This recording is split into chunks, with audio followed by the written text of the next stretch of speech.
infrastructure can do, and there's a lot of expectations, especially with the talent that we have in the digital space. In fact, if you look at the Stanford AI Index, it rates India as the #1 in AI skill penetration. If you look at the number of GitHub AI projects, we contribute 24% of the projects on GitHub, the projects contributed by Indians. So there is a lot of expectations. So similar to ensure that we are able to reach their potential, because currently we are much behind US and China when it comes to building AI models or AI applications. So the government did examine what were the gaps in our AI story, and it was felt that we need to provide compute infrastructure, we need to provide data sets, we need to provide funding for foundational model, we need to provide funding for startups who are working in this field, because very often AI and deep tech requires patient capital. It's not that you invest X and you get a return in 2 to 3 years. Sometimes you have to wait for long. So under that, India AI mission was conceptualized, a funding of almost $1.2 billion, 10,372 crores to be precise, which seeks to provide compute.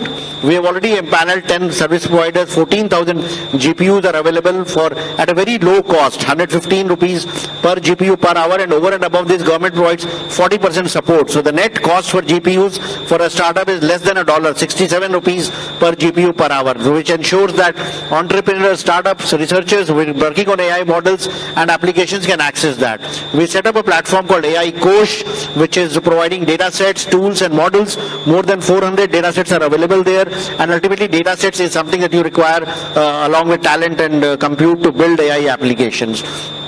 We also publish a call for proposals of foundation models, because there is a lot of expectations of everyone that China has come with DeepSeek. When will India come up with foundation models? So we have got almost 200 proposals for building India foundation models. The first set of proposals is likely to be finalized, that will be funded by the government within the next 2 weeks, and we hope that these companies will be able to work on, with the support provided, to build a foundation model that is trained on India data sets very soon. We also have other pillars in the India AI mission, where we are providing support for skilling, we are providing fellowships for undergrad students or master's students, and for research scholars. We are setting up a fund of funds and working with accelerators, incubators to provide funding support to startups. We are also building tools for safe and trusted AI. Then application development is again another focus area, wherein we did publish an innovation challenge across 5 themes of agriculture, healthcare, learning disabilities, governance and climate change, and we got 900 applications, out of which 30 were selected and given the first stage of about 25 lakhs by Honorable Minister on 6th of March, and more challenges coming in. So government is trying to provide support at all levels for data sets, for compute, for foundation model, for applications, for building safe and trusted AI, to ensure that our startups, our researchers come up to the expectations and build something that we can truly call Indian and state of the art. Thank you. That's a lot happening, and clearly you're driving all of it, and we know the next few months are going to be super exciting. And I think what most people say is that India may get it late, but it gets it right.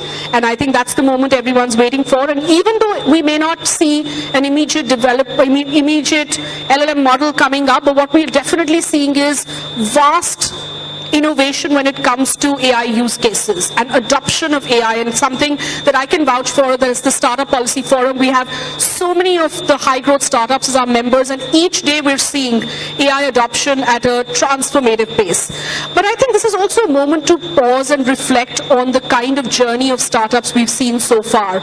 And while we talk about the gaps, as you've rightly identified, and policymakers like you ensuring that we stay ahead of the curve and we're able to plug those gaps, let's first acknowledge the progress. And Aarti ma'am, I'd like you to come in here, because just the sheer explosion of the Indian startup ecosystem, just the fact that we have come in the last 9 years, ever since Prime Minister Modi announced Startup India as a major flagship initiative, a major plank, just the fact that we've seen so much innovation, so much progress, so much success of the startup ecosystem. Could you share with us where India stands today in that startup journey?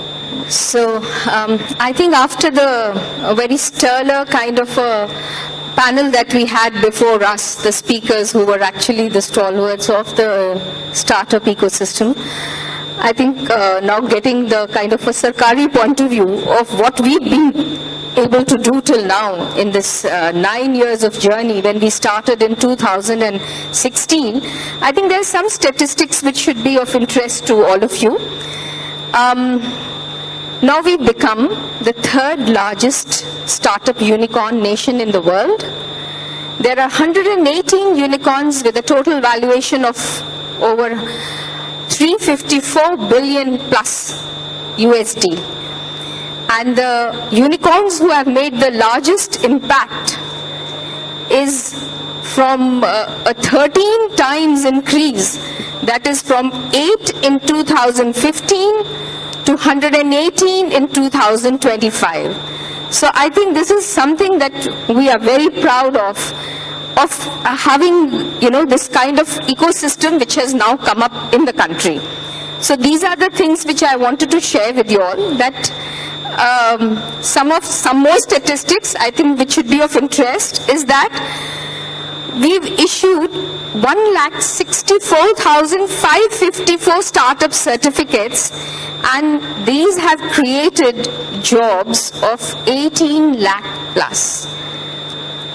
The average number of employees per startup is somewhere 11, and the number of states who have a startup policy, it started as 4 in 2016, and now we have 31 states and UTs who have a dedicated startup policy. So this is the kind of achievement that we've got.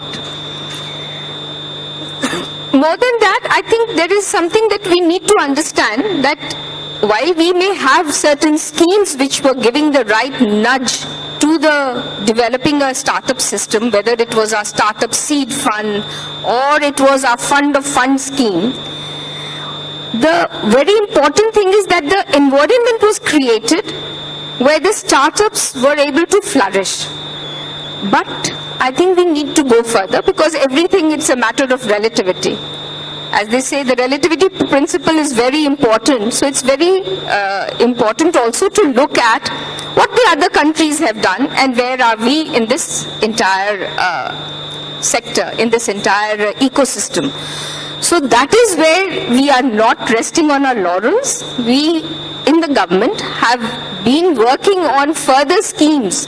So we have, which was just announced in this budget for this financial year, we have a fund of fund 2.0, where another 10,000 crores have been given, which will be able to fund startups, through the AIFs and other means, other venture capitalists and all. The initial 10,000 tranche which was given earlier, 5 years back, has completely been utilized, and now we've got another infusion of capital. So these are some of the things which I thought I must share with you all. And as far as I just wanted to take another few seconds to talk about the Startup Mahakumbh, where we are sitting today. It's the second day.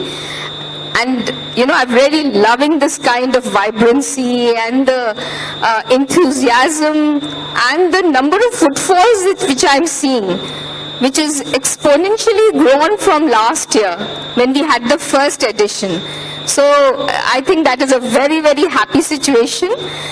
And I think it is a time for collaboration, for learning, for, showcasing what you have, and also trying to adopt whatever you've learned so that we can, further go on to the next stage. All right, Manmeet Nanda, ma'am, you've seen this ecosystem very, very closely in your previous roles, and now you're also driving social inclusion in many ways. I'd like to pose twin questions to you. First, your understanding of the ecosystem and the fact that we have so-called 100 plus unicorns, but we're now talking about the next wave of innovation, Startup India 2.0 in some ways, and the fact that now we need to ensure that we're seeing innovation across deep tech, across AI, across many other sectors. What do you think the government can do to enable this? And two, we also want this startup magic to spread well beyond the metros and the tier 1 cities. So how do we take it to tier 2, tier 3, tier 4, and especially to something that is within your mandate, the social inclusion part, and I would say empowerment. If you could shed light on how you're thinking about that. Thank you, Shweta, and thank you for having me here. Feels great to be part of the community that is so vibrant, so young, energetic, and always throwing great challenges. Yes, that's true. We have come a long way, but there's so much more to do. And transforming India into the 1 trillion economy that we want to be, the answer lies in two major ecosystems. That is one, the startups that we all are here sitting and being a part of and being proud of, the unicorns, and of course the MSMEs. They are the backbone of this country. And MSMEs in a very basic way are or have been the true startups of the Indian economy so far. We need to carry what Aarti ma'am mentioned and what Sir mentioned, carry those reforms further. We need to go beyond the metro cities, and we have been, but encouraging tier 2, tier 3 startups more. And inclusion should be a matter of design and not chance like we have on the stage today. Inclusion, as I see, like I'm looking at a different sector now, people with disabilities. There are so many startups that are doing such commendable work to ease and to progress and transform the lives of people with disabilities. I am shocked to see that there are devices available in the market where a completely vision impaired person has a keyboard that can convert what is on text on the screen into Braille, helps him read that, not audio, but helps him read that in Braille. He can type back on that keyboard onto the desktop and gets on to an English language that most of us understand. So reform journey needs to continue. The government, industry, academia relationship needs to be greatly strengthened.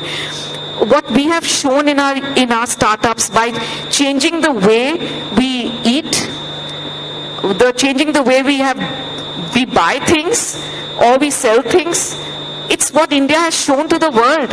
I mean, we are a great model for everyone, and I think this needs to continue. Further reforms by the government, continuation of the fund of fund schemes, the startup, seed incubations, startup fund, big proponent of that, because our startups need the hand-holding. AI is the future, it's the present, is the future. Every day I think I will try and figure out greater things that I can learn on Grok. Perplexity, AI throws me another ball. So I need help, sir, on teaching government bureaucrats like us also to pick up our rate of learning for AI and what the startup world can throw on to us. So well, that's an interesting one, Abhishek sir, now, and I think I'd like you to respond to what Manmeet ma'am said. Yes, see, like I fully agree. Like, of course, we all agree that AI is the in thing, and we all are using it, playing with it. But AI goes beyond just writing poems or creating content by using or Ghibli images has become popular on ChatGPT. And controversial. No, but in fact, OpenAI has been like since last 2-3 days they have been tweeting about the India as a place. But that's because they are seeing it as a market. But we need to go beyond that by just using it for creating funny things or cartoons or poems or jokes. We need to realize that AI can transform things, as Manmeet mentioned. We did this innovation challenge for learning disabilities, and the kind of solutions that we got, which can help detect autism, which can help solve problems for dyslexia, which can solve problems for dyscalculia, are amazing. Helping people, blind people to see, navigate, helping deaf and dumb to hearing impaired people to communicate better. So there are multiple tools. AI is transforming agriculture. AI is transforming healthcare. So what we have seen is that, and what we are hearing and what we expect is that India will come up with a voice-based LLM, which will ensure that with voice you will be able to seek information services. And in India, that will empower the 500 million people who are not connected to the internet there. So the potential of AI is huge, but at the same time, what she mentioned towards the end, that how do we build in capacities within the government and outside? How do we ensure that we are able to use these tools for improving productivity at all levels, and more so in government? So like I got Karamyogi platform has got, in fact, 2 of their team members, I see them in the audience here also today. So it has got a lot of courses on emerging tech, on AI, on ChatGPT, on Gemini, for using AI in healthcare, on various domains. And happy to say that those courses are one of the most consumed courses on the platform. So There is an effort within the government to improve capacities. There is an effort within the industry to use AI to build applications. What we need is to scale up many of these applications. They should not just remain pilots or proof of concepts. How we can take them to logical end and ensure that more and more people benefit from them. That's the challenge that we as civil servants have to work along with startups to make that happen.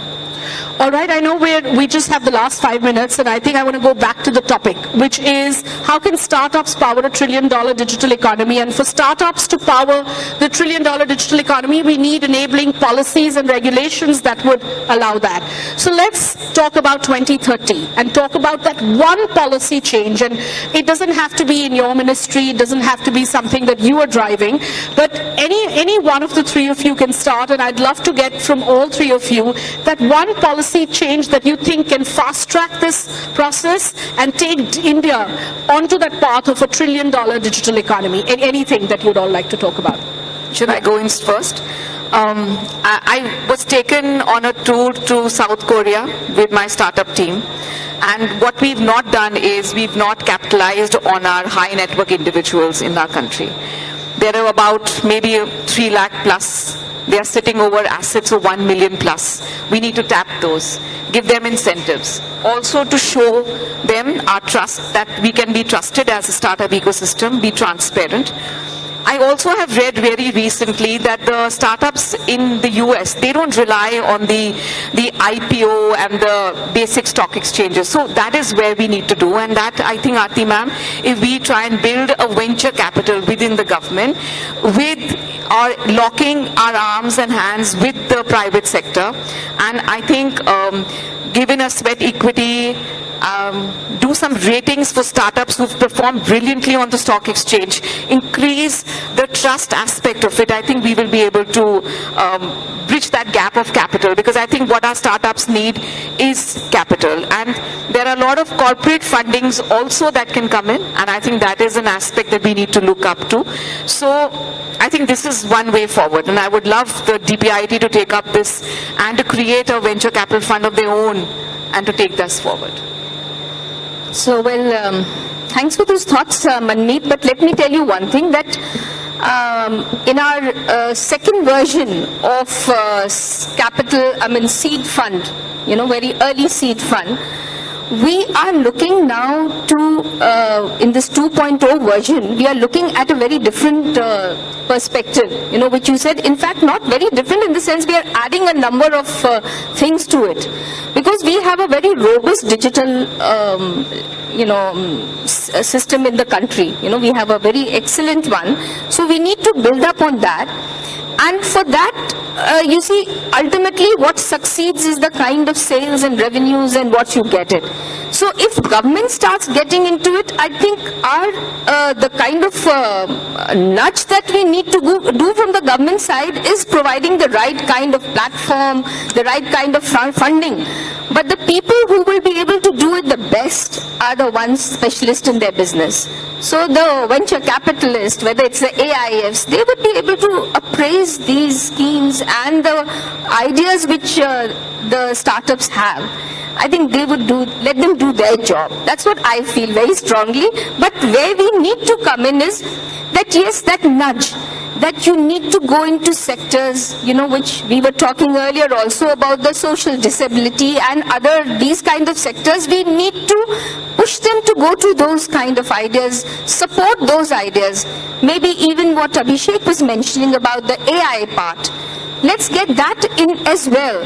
But let us go to these hinterland, those very backward sectors, areas of our country. Let's get their ideas onboarded. And what I would love to have in this, to change this whole thing, is to make it spread it to all the backward and to all those kind of, let's say slightly those aspirational districts as we have. Let's go there and let's provide them the funding through the, lay down these structures and already that we have. That's how I would look at it. Thank you. All great ideas, and the last word goes to Yeah, you. if I have to think of one policy push, especially with regard to pushing up us on the value chain of the innovation and deep tech research, I will say augment our research funding many times over. Today we have our research funding is around 0.7% of the GDP compared to 3% or more in China and the US. We need to push that many times over. Of course, the 100,000 crore ANRF funding, the Anusandhan Research Foundation funding, is a great step in that direction. The 10,000 crore deep tech fund of funds is again another initiative. In AI, we have 2,000 crores for startups. But what we need to do is to accelerate the pace at which we spend this money.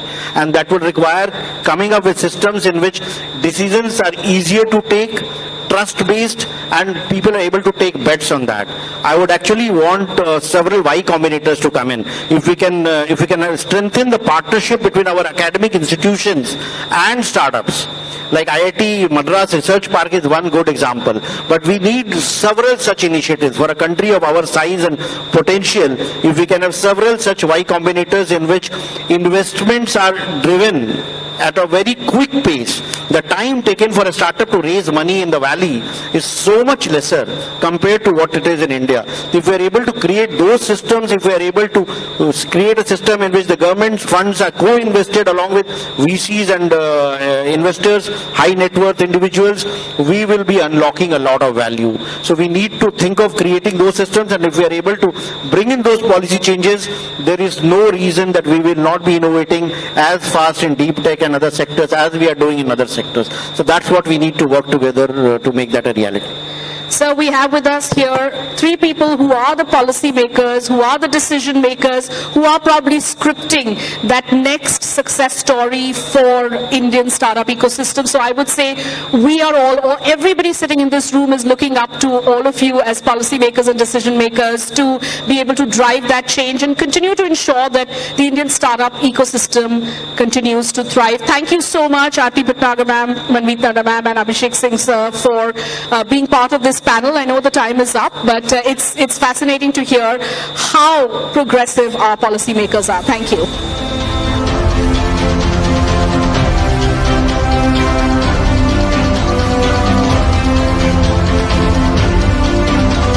To stay informed about the startup ecosystem, subscribe to My Startup TV.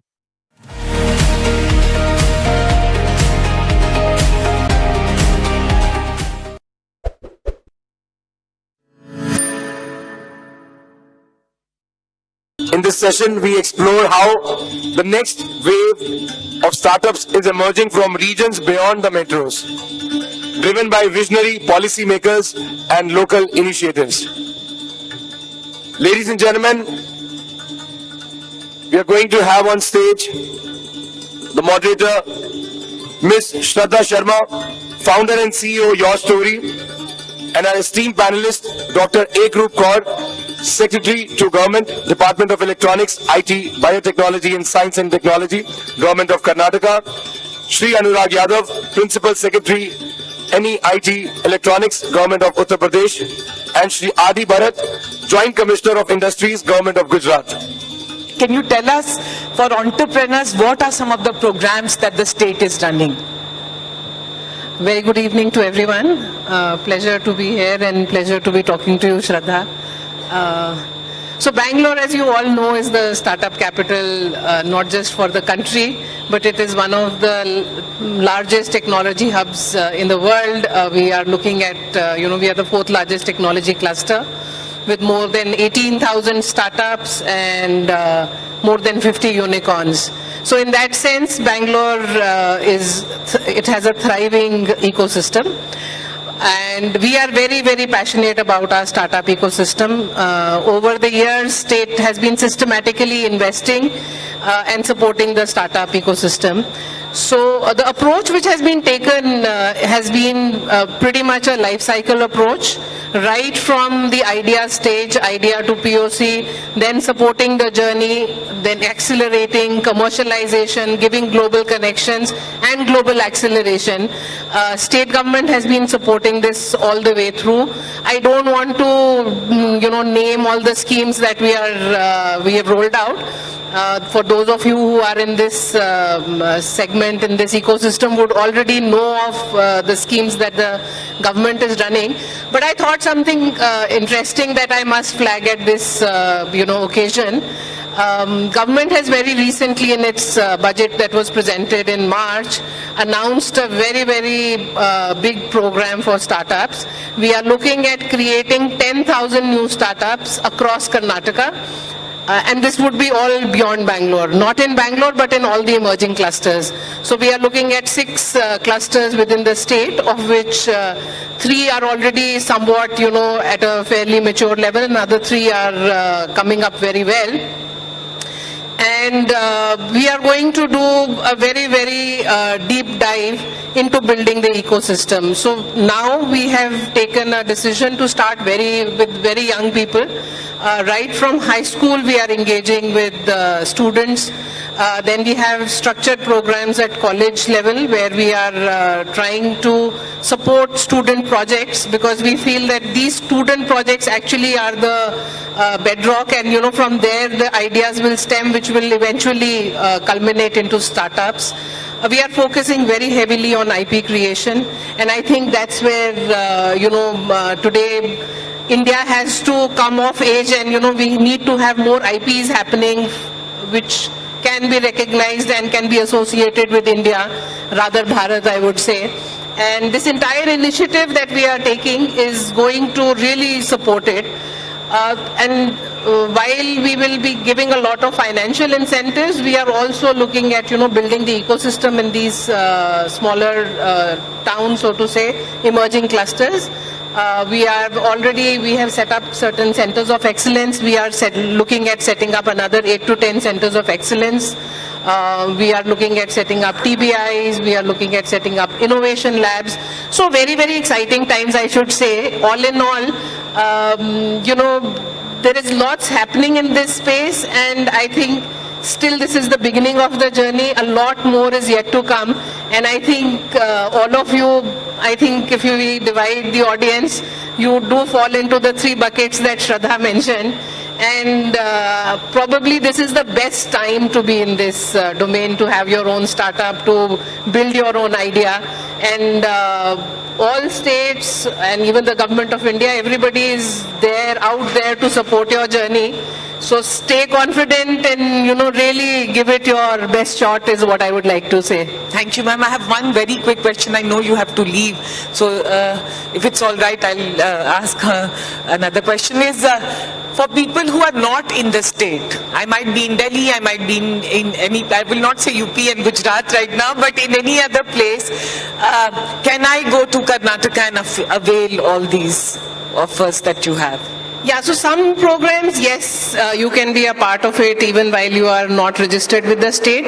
But once you register with the state, Karnataka startup, the world will certainly change. There will be a plethora of opportunities, and a lot of it is obviously for startups which are registered with Karnataka. And believe me, startups from all over the country, and it is not like it's a state-run thing and only for people from the state. Everybody from we have people from all over the country who are coming because the kind of ecosystem support that you get over there is something which is, as on date, fairly unmatched. I don't think, the maturity of the ecosystem, and especially once you start, probably the scale up and the acceleration could be much better once you get that ecosystem support. Plus, with the presence of a large number of academic institutions and the kind of centers of excellence which have been set up by the state government in collaboration with the academic institutions, especially ones with IISc, with IIM, and then IIT, IIT Dharwad. Those are places which are really, giving world-class mentoring facility, world-class academic support, and that is what becomes the differentiator beyond a certain level. But yes, we are open, and in fact, we run a similar event in Bangalore called the Bangalore Tech Summit. we have seen in the last couple of years the participation from other states. In fact, we very proactively reach out to all startup clusters across the country, and we have all the states participating over there. We are willing to provide whatever support we can to build this ecosystem across the country.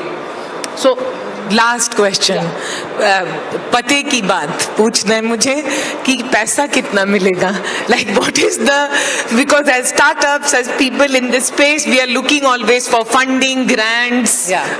So one of our flagship programs is Elevate, where startups, idea to POC stage startups, they participate. Every year we select 100 startups and we give a grant of up to 50 lakhs. It is no strings attached grant. There is no equity, no share, and nothing that the state asks for. And you can clap for that because it's a great innovative program without equity. It's a big thing. So we have supported close to 1150 startups till now, and some of the startups are, they have reached that level where they have market valuation of 500 crores and stuff. Really, those startups are doing very, very well. I would not take names, but many of them have been very successful. Besides, we were one of the first states way back, almost 15-20 years back, when we set up a VC fund. When the VC ecosystem, private VC ecosystem was not as vibrant and strong, we set up a state-led VC fund. We still continue with that VC fund. It is, so every round it is specific to certain domain. Right now we are running a deep tech fund, we are running a fund for the AVGC sector. So some very niche areas we are trying to develop. Going forward, this new program that we have announced, which is Local Economy Accelerator Program, we are looking at setting another Elevate-like program for deep tech, and we are also looking at setting up a fund of funds. And besides all of this, what the government is doing, the private VC ecosystem in Karnataka is very mature. We have more than 200 VCs which are operating out of Karnataka. And the kind of money that has been raised, the investments which have been raised by startups, they are truly, truly inspiring. And I think money is not really the barrier at all. If you have a good idea and if you are, committed to it, and the team sees that you will be able to see it through, I don't think money is a big challenge. Thank you so much, ma'am. As always, Karnataka has hit it out of the park. So with that, sir, Anurag sir, हम UP पे पहुंचते हैं. हम startup Mahakumbh में हैं और अभी महाकुंभ बहुत ही शानदार Mahakumbh has got over in UP. Tell us what the state is doing for startups, for the innovation. उसके बारे में हमें बताइए. और पैसे भी कितने हैं वो भी हम पूछेंगे. हाँ. Thank you, ma'am. Thank you so much. Let's give a big round of applause to a group, ma'am. And please get in touch with her. Very approachable and always responding and helping startups. Thank you, ma'am. Thanks a lot. I'm sorry I have to leave in between. I have a hard stop. But nonetheless, it was really nice interacting. And as Shraddha mentioned, we would be very happy to interact with any one of you who would like to, explore what are the opportunities in Karnataka. Thank you so much for this opportunity. Thank you. Mahakumbh, and what's the strength of being in UP? So, एक question मैं भी पूछना चाहता था सबसे. So just think for a moment. I usually ask when I am at this stage. UP is not a state but a country. So in world, what would be its rank when you look at country's population size? Anyone? Any guess? Okay. What would be its rank? 10th? नहीं, UP वाले नहीं हो. 6th, okay. Quite close. 4. Almost close, yes. I mean, अगर India country के रूप में ना count करो तो 3rd maybe 3rd or 4th. It varies. So that's a size. I mean, you think of that on this entire atlas or globe or whatever you can visualize, and then think that UP is the third or fourth largest country. Now, can any innovation be worth sustaining if it's not happening in UP? There comes the strength of being in UP, and why UP's startup ecosystem is important, worth to focus on and to discuss, and that is what Mahakumbh probably symbolizes. Now, how do you attempt? I mean, that's one way of, so being big has its potential and its challenges as well. And when it comes to synchronizing it with the startup ecosystem, so the difference definitely is challengeable, because with size, you can't move as fast as you expect to move. I mean, it's a very simple natural phenomena. So you need to gather a lot of momentum, a lot of, I would say, potential has to be generated before you get up to that acceleration. Probably UP is at that stage, I would say, where we have gathered the momentum, but it is yet to come to that speed where probably we just had ma'am from Bangalore. So I would say we are not yet at the stage where Bangalore is, obviously, but we do need to see how our tier 2, tier 3 or other cities, if we are looking in terms of Mahakumbh of Bharat, then how every city can become a Bangalore, we need to see. So what the state government is doing, how we are focusing in, how we are creating this speed. Now, so much of contextual introduction. Coming to the real brass tacks, there are two major, I would say, interventions which you can see. One is directly where we nurture the startup right from what we use the word seed capital up to their market. So there are different schemes which state government has where it promotes startups right from incubation up to how they can go up to the product commercialization. And then once you have reached to that stage, we have another scheme which is, I would probably say very few states have, a startup fund which is of 1,000 crore corpus run by SIDBI, where there is no limit depending upon your idea and how you can get your investment valued. So that's there. Now comes the second tier of intervention, which is related to creating the ecosystem. So there are few things which has happened in past few years. When you look at the startups, what is the challenge? Challenge is accessibility. So if you are in tier 2, tier 3 cities, like most of the UP cities are, and if you think about reaching to them, how do you access their product, or how they access global market or big market? So that's how do you create that bridge. The second challenge is people believe there is a lack of talent in these smaller towns, and it has been rightly so. A few years ago, we always found that people are running towards metros, and most of the metros having the infrastructure. So the state government has focused on creating infrastructure, enabling infrastructure, whatever you can think of, whether it is power, whether it is road network in terms of expressways. So UP is probably, I mean, people say that if you Google expressway state, the name will come UP.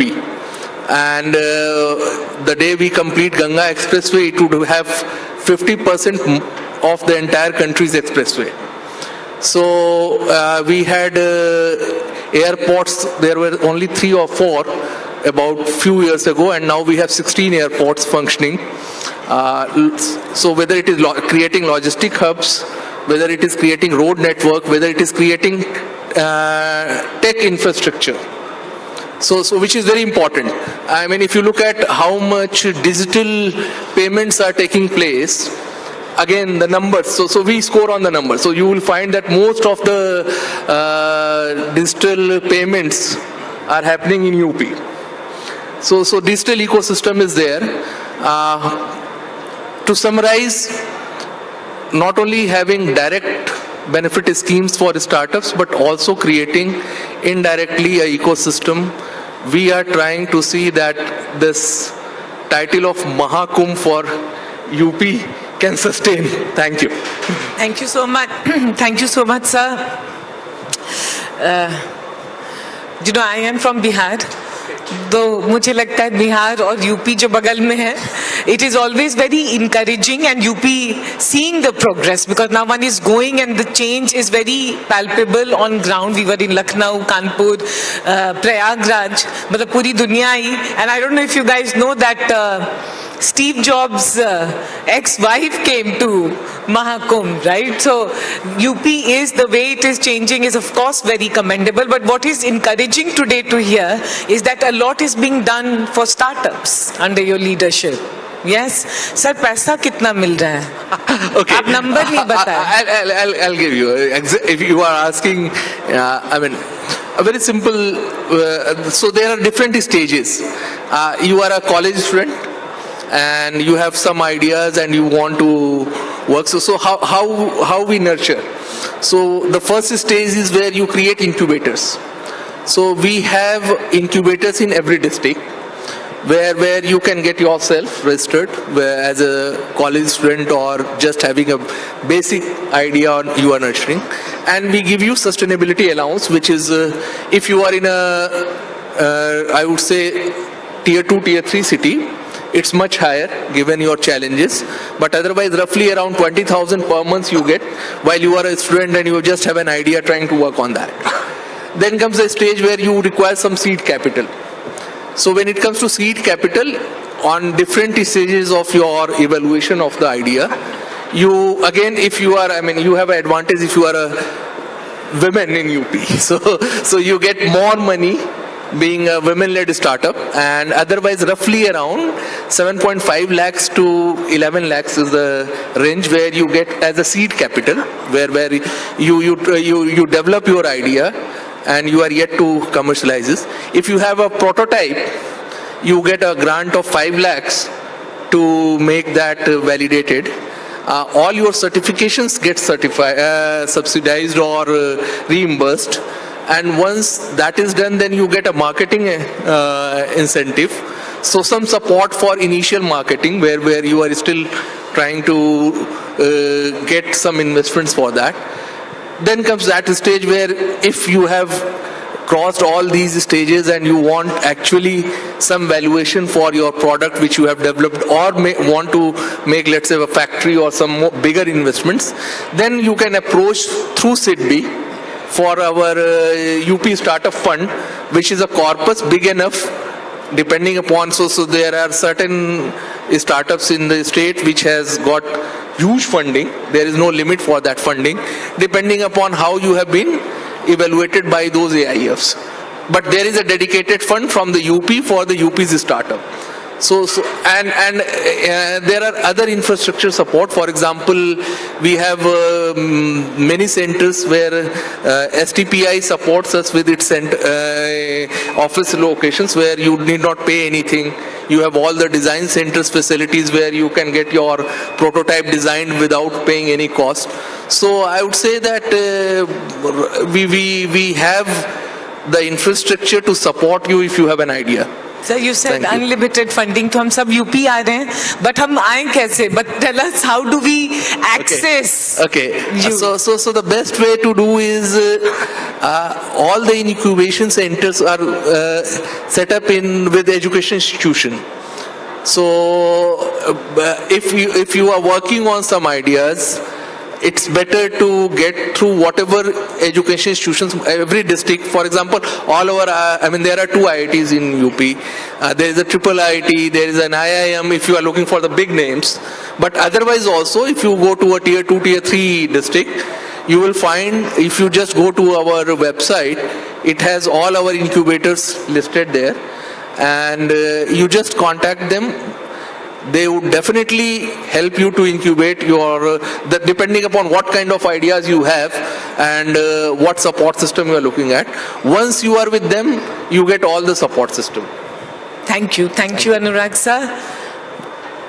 Sir, let's hear from Gujarat.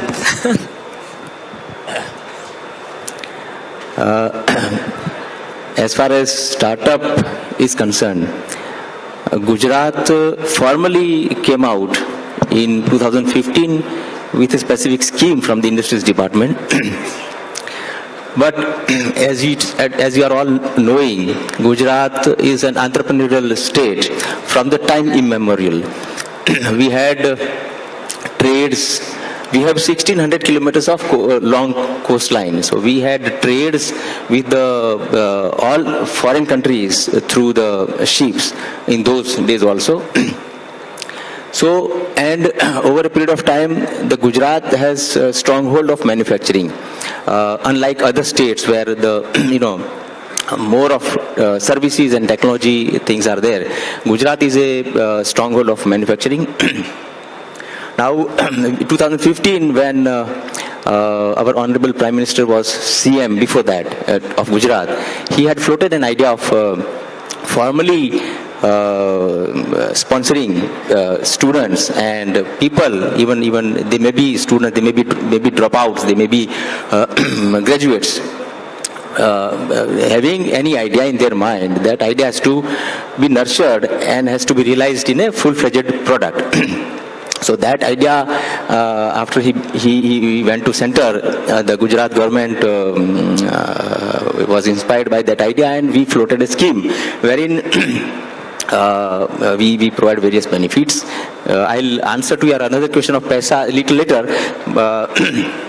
But then, apart from that, as DPIIT has mandated that every district of every state has to have at least one startup in every district. So that is one of the mandates. But we in Gujarat also, we through our scheme, through our policy, we have created a network of institutes which are recognized by us through the medium of scheme.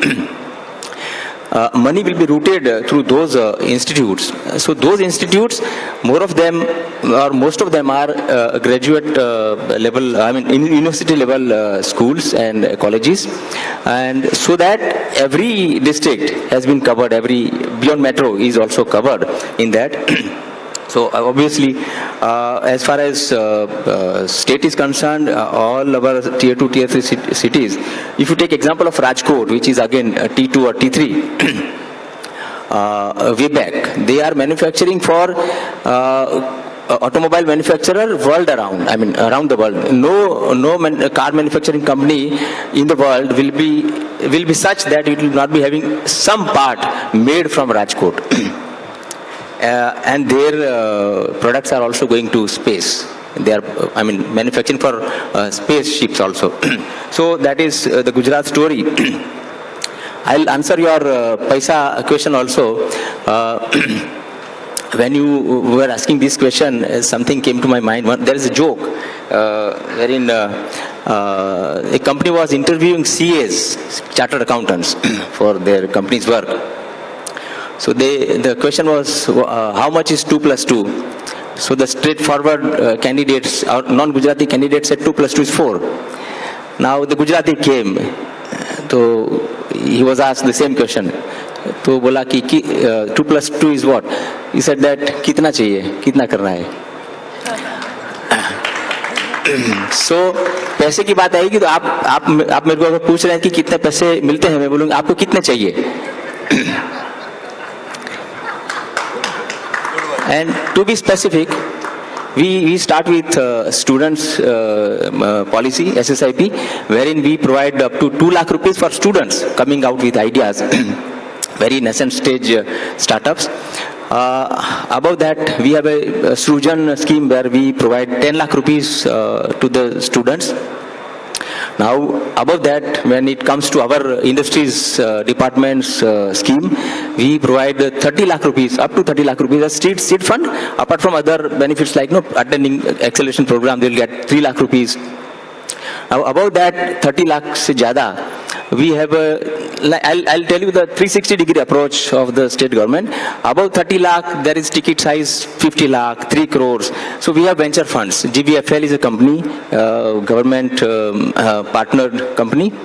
So GVFL will provide you, it could be in the form of equity, it could be in the form of debt. So there is no limit to that. So that is how. Sir बहुत चाहिए, मतलब अभी हम Thank सबको you. तो लग रहा है गुजरात चलो, गुजरात चले. No, but thank you so much. Thank you to all of you. Sanjay, do you want to add anything, because we've run out of time? I think Secretary has already covered. Only one thing which is also element is that any government procurement that we do give a preference to the startups who are there in Karnataka. So we have a very specific program for startups which is there. And I think there is a democratization of entrepreneurship का जो concept है श्रद्धा जी, वो पूरा model जो है thankfully Karnataka से निकल के बाहर आया है. और वो अब एक बाकी मुझे प्रदेशों लग में रहा जा है कि रहा है. यहाँ पे माइक में कंपटीशन हमें करना चाहिए था, एक डिबेट होना था. इट्स नॉट कंपटीशन, ये सब शेयरिंग है, शेयरिंग ऑफ नॉलेज ही है. लेकिन डेमोक्रेटाइजेशन ऑफ एंटरप्रेन्योरशिप से ही वी कैन उम्मीद कर सकते हैं कि जो भारत का एंटरप्रेन्योर्स है वो Yes. बाहर निकल के आएगा. Yes. आई थिंक सारे प्रदेश जो है वो उसमें दिशा में काम कर रहे हैं.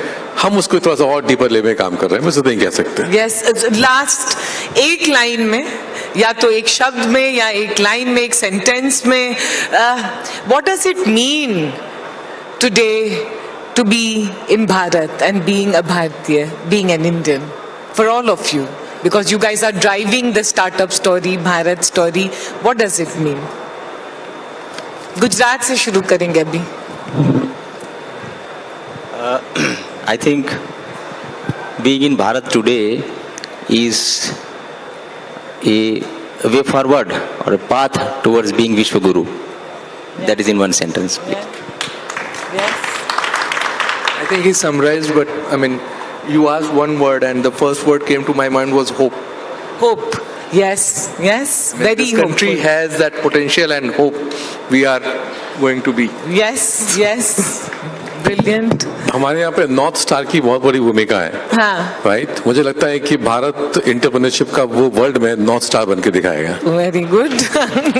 Thank you so much. And with that, let's give a big round of applause to all our state leaders, Gujarat, UP and Karnataka. Thank you so much.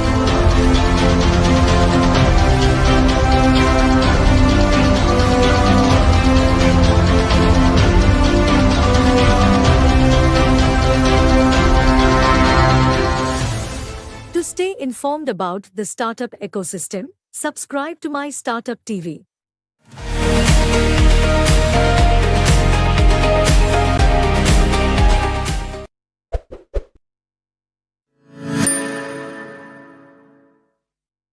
We've done about 900 startups. We've invested about 1,400 crores. We have about 5,000 investors on our Angel AIF. And my team actually, along with a lot of other people today, have curated the entire Maharathi challenge. And, just picking up a leaf from yesterday's conversation of the Honorable Minister Piyush Goyal, is that we had the highest number of applications in deep tech and AI. So just kind of bringing that up, because I think there is a lot of misconception that India does not have enough deep tech companies today. But with that, I'll give the mic over to Vivek. Hi, thank you. I'm Vivek. I'm general partner at Samved VC. We are an early stage US-based fund which is investing in India, and our core thesis is that India needs to improve the productivity. So anything which helps people improve the productivities of our interest, so that's what we focus on. I've been an active angel investor for the last 10-15 years. I'm very active on the Let's Venture platform. And I had a large group of syndicate behind me, and some of us have come together to do this. Thank you. Thank you. Mahavir. Hi, I'm Mahavir. I've been angel investing for 13-14 years. Founded Rajasthan Angels, Thai India Angels, and now doing my own fund, investing in idea and early stage companies 0 to 1. Thank you. I am Vibhor. I'm part of a fund called Capital to Be. It's an $80 million fund. And we're largely investing in science and tech companies, early stage. Hi, I'm Vikram Vedinathan. I lead a fund called Z47. We were called Matrix Partners India before. We manage roughly $1.5 billion in India, and invest at early stages, usually check sizes of 4 to 5 million to start with. We also have an early stage platform which is an angel syndicate called DVC, where we do much smaller checks of $100,000 and so on. We're the first investors in the Ola group of companies, including Ola Electric, Razorpay. I know the Captain Fresh founder was just here, off business and so on. So I'm going to dive straight in. I think a lot of people want to understand how do you get the first check after the coffee you have with the investor. But Vivek, you are a 0 to 1 investor and you actually have taken a lot of bets at very early stages. Tell us, how do you build conviction when you meet the founder without a product, without any market at that point of time? So I think for people like me, the journey starts much before we have the meeting. We already have certain thesis in mind. We keep ourselves informed, and based on that, we are on the lookout for the right founders who would solve that problem. So chances are very high that when we are meeting the founders, we already have a thesis in that domain. And then if we resonate with the founder's vision and what he's trying to do, so that's the bet we take. So at our stage, we are not looking so much at traction or the revenue or the anything like that. It's basically, if we have conviction in that space and if we find that we resonate with the founder's vision, we like the founder, so that chemistry is there. So what I'm trying to say is that more often than not, we already have a thesis around what he is trying to do, and then we come in at that early stage. We don't have too much to go as far as data is concerned. Okay. So I'm going to now go to Mahavir, because I want to bust some of the myths which we have about, not enough entrepreneurship in tier 2 cities. And Mahavir, you come from Jaipur, and I think Jaipur has probably seen some of the best exits in the ecosystem today, right? So tell us a little bit more of what don't we see or what don't we understand. And you've been in that space for a long time, right? So tell us, how has it evolved? And where is the kind of exit coming from a city like Jaipur? See, I'm always been professing the fact that the tier 2, tier 3 cities in India have a much better opportunity for startups to be in, with cost of living, quality of life, etc., and overheads being low. But I think Jaipur has been an anomaly because the ecosystem has come together and evolved. We as TIE, we as Rajasthan Angel started in 2000, TIE started in 2002, Angel in 2011. And we were only investing in Rajasthan-based startups for the first 3-4 years. And then the government picked up from 2015-16 onwards. And now we're still working in sync with each other, and we are getting HNIs and ultra HNIs to convert to investors. We're educating them, we're working with incubators. So I think the ecosystem has to come together, and the fact that it's close to Delhi, very easy to get into and get out of, was one other reason. The other reason I think Jaipur or Rajasthan has inherently is dhanda. We don't worry about the top line as business people. We need to be very secure on what we spend, how we spend. So we are very, very frugal with the fundraisers that have happened in the startups in Rajasthan. We've not gone overboard. The fact that we are sitting put in Jaipur and saving money in itself is a proof to that. So I think it's absolutely technology, idea, passion, everything works, but I think bottom line is very, very critical. And we've seen that through tough times in the last 5 or 6 years. So I think Jaipur has proved beyond doubt that you can scale up and be profitable. And that's what's advantage Jaipur. So proximity to a larger city as well as somebody like Mahavir there, because I think you need the champions in the ecosystem, right? Absolutely. You need someone who's committed for a longer time. You have to, every ecosystem has to be branded, and brand ambassadors are very, very critical.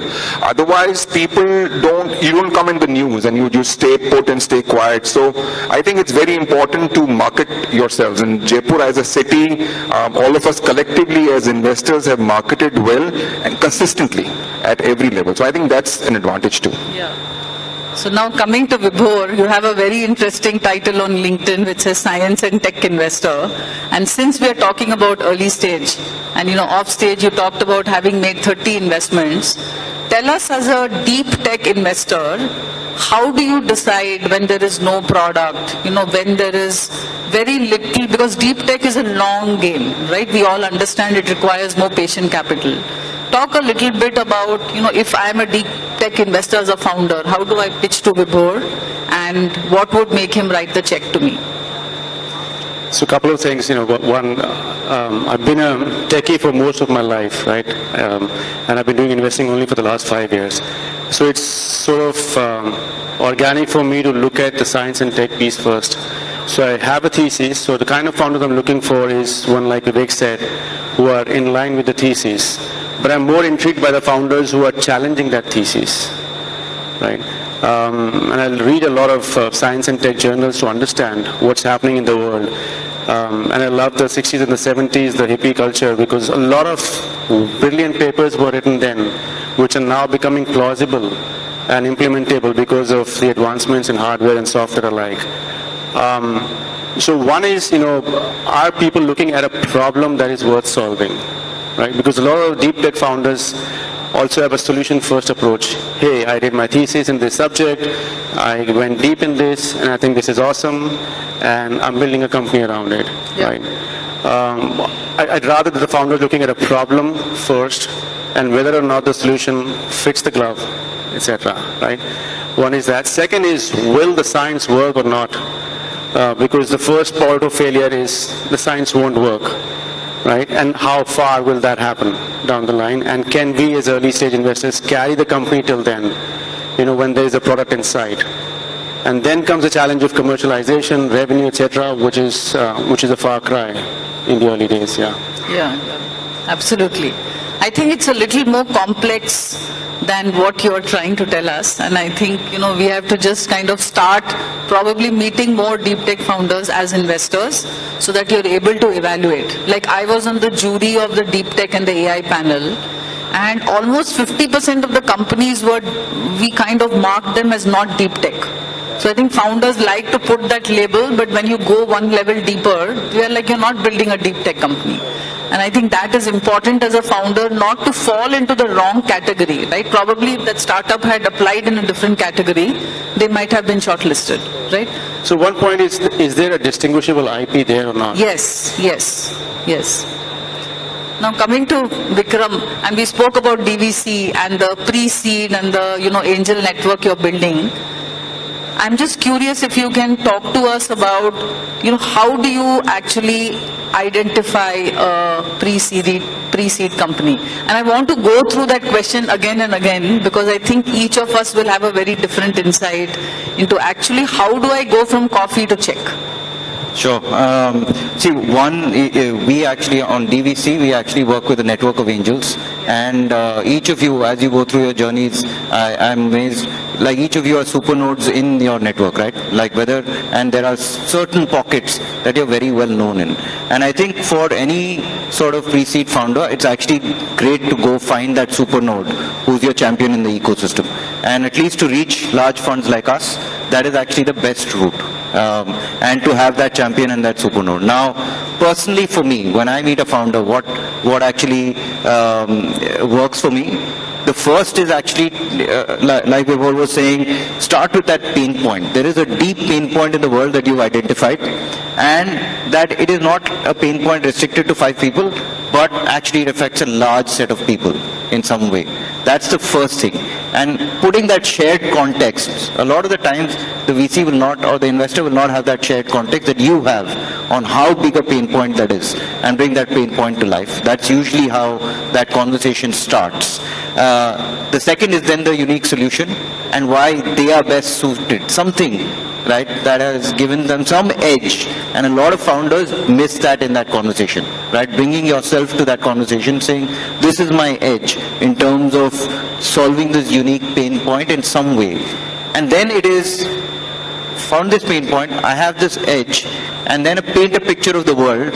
Once I'm done, essentially fixing the world, this is what the world will look like. That's sort of the perfect sort of conversation. Through all of that, what I'm looking for is some deep curiosity, a way in which I can see that this person is going to grow very fast, even if they're very young, because that's what you're betting on through that journey. And then some commercial instincts, even if they're a very technical founder, some commercial instincts early on. So I'm just curious here, because we're talking so much about networking, meeting people, knowing the right people, getting the right introductions.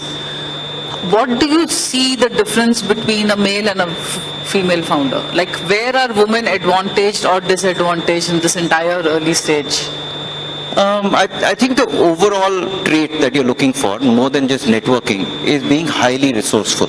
Right? The difference between a founder and a manager is founder sets goals and then figures out what resources to get. Yes. And this network is one of those resources, right? Sometimes it's capital, sometimes it's network capital, it's just a resource that you're looking to get and so on. I do think, and my wife is in the room and she leads a very large part of PhonePe. And so I do think that women have certain advantages, but they miss some of the old boys network which isn't there. So they miss the natural network capital, and they have to fight a little bit harder to actually build that network capital in some way. I think there are communities that are helping, but I do think overall as an ecosystem, a lot more needs to get done. You're just being polite. I think the women have to work probably a lot more harder, because I think it's still a very bro club culture in investing today, right? There are very few. I mean, we are still building that up, and I think times are changing. But I think there is still a long effort. I would say all female founders in my network, as well as in our angel group and so on, all say that, like you said, you use the word polite, but maybe I don't understand the levels of pain point enough, and I think that is true, right? Because I don't have an intuitive understanding of that. It is true that there is a large gap, but it is true that overall women founders have raised less money and the valuations are less. So you can see that it is a problem in the ecosystem. Yeah, but I think things are also changing, which I always tell my women founders, is that the customer does not know whether it's a male or a female who's built the company, right? So if you can build a product which has customer love, I think you will win the market. I mean, why would investors not invest in a good business, right? I don't think that the bias is so strong today, right? So I think it is about focusing on this problem market, problem solution, right? Like, what are you trying to build? How are you building the business? I think, and then eventually you will get the attention. Yeah, so we backed 2 female founders in the recent past. One is Ruchi, who's the founder of Oxizo, and Romita, who's the founder of Foxtail. I would say they just went out and created that network for themselves. They did have the advantage of being from some large networks like McKinsey and IIT, but then they just built on that. Absolutely. So Vivek, if I were to come back to you, if a founder is pitching, and if you have to walk away from a conversation, what is that one thing which will just say, this is a red flag and I don't want to do this? See, for me, when I'm investing, what I want is the problem that it's trying to solve and whether you will scale or not. And for me, the scale is basically, can I visualize a repeatable, scalable model that if you're able to solve, there are many such customers that you'll be able to go after. So what happens, especially, and that has happened lately, is that sometimes you get very good founders with very good solutions, but the validation has come from a one-off client which will not be repeatable, scalable. They'll get some validation from a CSR grant, or they will have some thing which has worked with a government, and they feel that gives them the right to win. So, they'll come back and say, we have this product which has been validated because they have got this grant or they have this order from the government. And you go deeper into it, and then you realize that though they may be saying that they have certain X amount of revenue, the scalable part of that revenue or the repeatable part of that revenue is minuscule. So basically some validation of repeatability and moving towards that product. Yeah, I mean, that is what you need to concentrate on. Don't concentrate on this one-off things and take that as your right to win and start tom-tomming to your investors because I've got this. You fund us. And when you look at the things which is going to be the long grind, you see that the focus is not there, or that is not on their radar, how difficult the life is. So that is something that puts you off. They are going to chase one large customer rather than something which will scale. So that is something that so if somebody comes and says, I have this one customer or this one validation which I find will not be repeatable, that's a red flag for me. So can we just go across, because I think this is an important point for founders, like what is just kosher and don't come to me. So I'll tell you one red flag that I have. Yes. Is that actually an investor told me to do this, or a VC said this. Right? Yes. And because it happens, and I understand that as founders you go to VC meetings and you think, hey, this investor actually likely knows best. But do not outsource your judgment to investors, because the investor is there for 30 minutes, and usually, and I will say it with all respect to all of our fellow investors, we know a lot less about we know almost next to nothing about your business versus you. Absolutely. So actually what you should be really focused on in making decisions is actually your consumer, your customer, what's happening with that product market fit, and bring that insight into the room. So one red flag for me is, when I asked what happened, they said, oh, this investor gave us feedback, so we did this. That is absolutely not what you should be doing. So this is always an advice or a thought we tell our founders, is that the VC does not know everything, right? And I think a lot of people outside your core team will not know the business as well as you will know it. Vibhor? Buzzwords. Yes. The moment somebody says we are an AI company, I have a null pointer exception. And the other thing is over amplifying the solution in your own head, right? And undermining direct or indirect competitive landscapes. Yes. Right. Because everything is very nuanced, and all of a sudden you'll have a left field ball hitting you, and you would not know what to do. So just a very, very deep understanding of the entire landscape is something very essential in my view. Yeah. Mahavir? I agree with what everyone said, but in addition to that, it's just not one red flag, it's a combination of many red flags. I think not knowing your product, your projections, your numbers, you have to live, breathe, eat, sleep your startup. These guys over-exaggerate and oversell or undersell, whatever.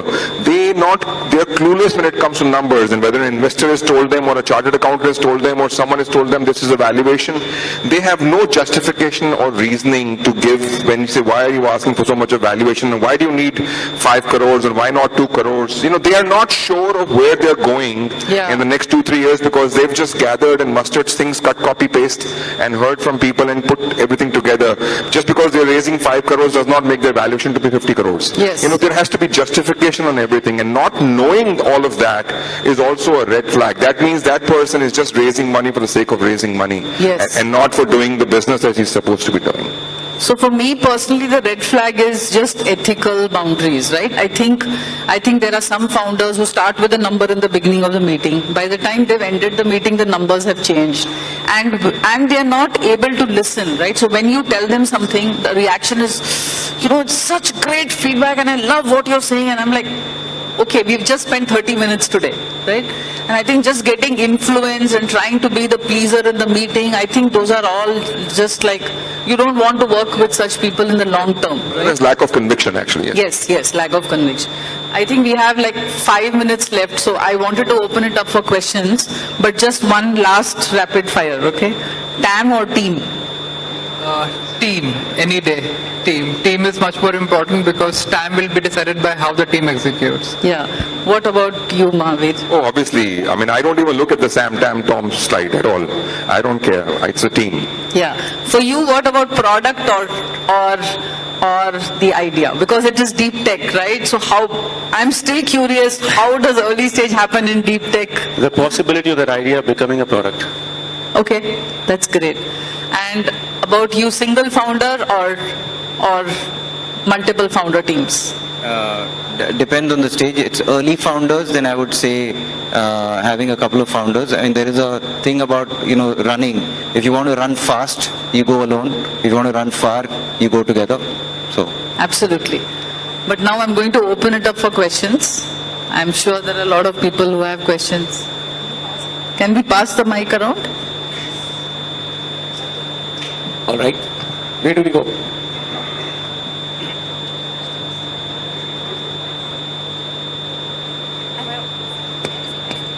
Keep your questions short, because I want to have at least 3 questions. Yeah, sure. Am I audible? Yeah, you are. Yes. How do you identify the right product fit? Whenever you are having a bet with a founder, or maybe you are having a bet with a particular product, so how can you judge in maybe a one-line conversation? Oh, just by sheer experience. We listen to pitches every single day, and we quickly know what will work, what will not work in a certain idea. So it's very, very quick and very brief for me, at least. I mean, I know what I want. I know where I want to invest. I know, in my opinion, what will work or not work. So I'm very quick. Depends on, based upon experience. I think if you want to bring it to life, I would say there has to be product love. That some user suddenly is living some part of their life on your product. And it is just palpable, like he said, that that user loves your product. Vivek, you had some So, I've been an investor, and for me that's the whole question, when has the founder moved from MVP to market fit? And my hack is that if I talk to a founder and and he's talking about the features that he's going to add, I know that he's still in the discovery phase. The moment founder starts talking about the customers and expansion, I know that they have found the market fit. So what I've realized the hard way is that when you're talking to the founders, the vocabulary of the founder changes when they're talking to investors if they found the market fit. Awesome. That's a great point. Thank you so much for sharing your answers. Yeah, one more question, because I have one question for the panel at the end. Hello, my question is regarding legal tech.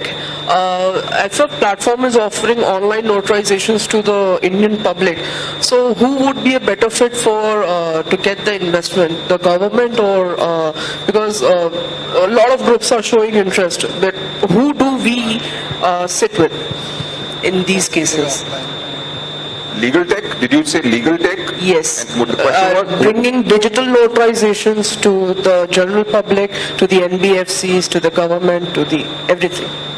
So my advice is always keep the government as the next option once you find your real customer. Last option, sorry, Last not next. option. Well, the platform is already online and we are just searching for the investors. So government is the first option to go to? I would not recommend that. I think you have to find customers who will pay quickly, right? Because there is a process of getting approved through the government machinery. Yeah, we have already done it. So then you should go through that. Whatever works best for you as a founder.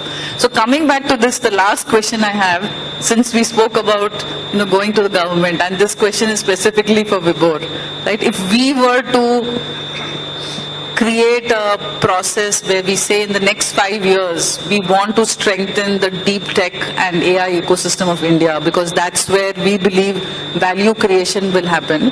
I actually think the last 10 years what has happened is great, because it has created better economy for the people who would not have access to capital, right? So in terms of, all the food sharing apps and all the ride sharing apps, all that has actually created employment. It has started to build the flywheel of the economic momentum in the country, right? But if I were to look at the next 5 years, and if I were to take one proposal to the government, Vibhor, you have to represent us today. Putting me in a spot. Bunch of things actually. First thing is what you just said. Change the investor sentiment about government as a customer. Yes. Right? Most deep tech companies that I meet, government would probably be the first and only customer that they will have. There is no running away from that. Defense. Most of the innovation in the West started from defense. The internet came from defense, right? In the US and Europe, people are happy that you're working with the government, because that means it'll see through. Yes. Commercialization will happen. Yes. It isn't the case in India. So first thing that has to change is that. Second thing I believe is that the way we have PhD done in our country has to change. Right? There is basic research, there is applied research, and there is user-based research. I think a lot of emphasis has to be on applied research and user-based research. Which are the problems worth solving? You don't need citations in papers, you need PhD to entrepreneurship pathways. Got it. The third thing is we need a blended stack of capital. If you look at deep tech, Series A and Series B beyond, nobody's picking up these companies for the heavy lifting. Yes. Show me traction, show me, commercialization. If there was any commercialization, they wouldn't need venture capital so much, right? And deep tech is not something like your B2B and B2C, pump in more money and things will happen, right?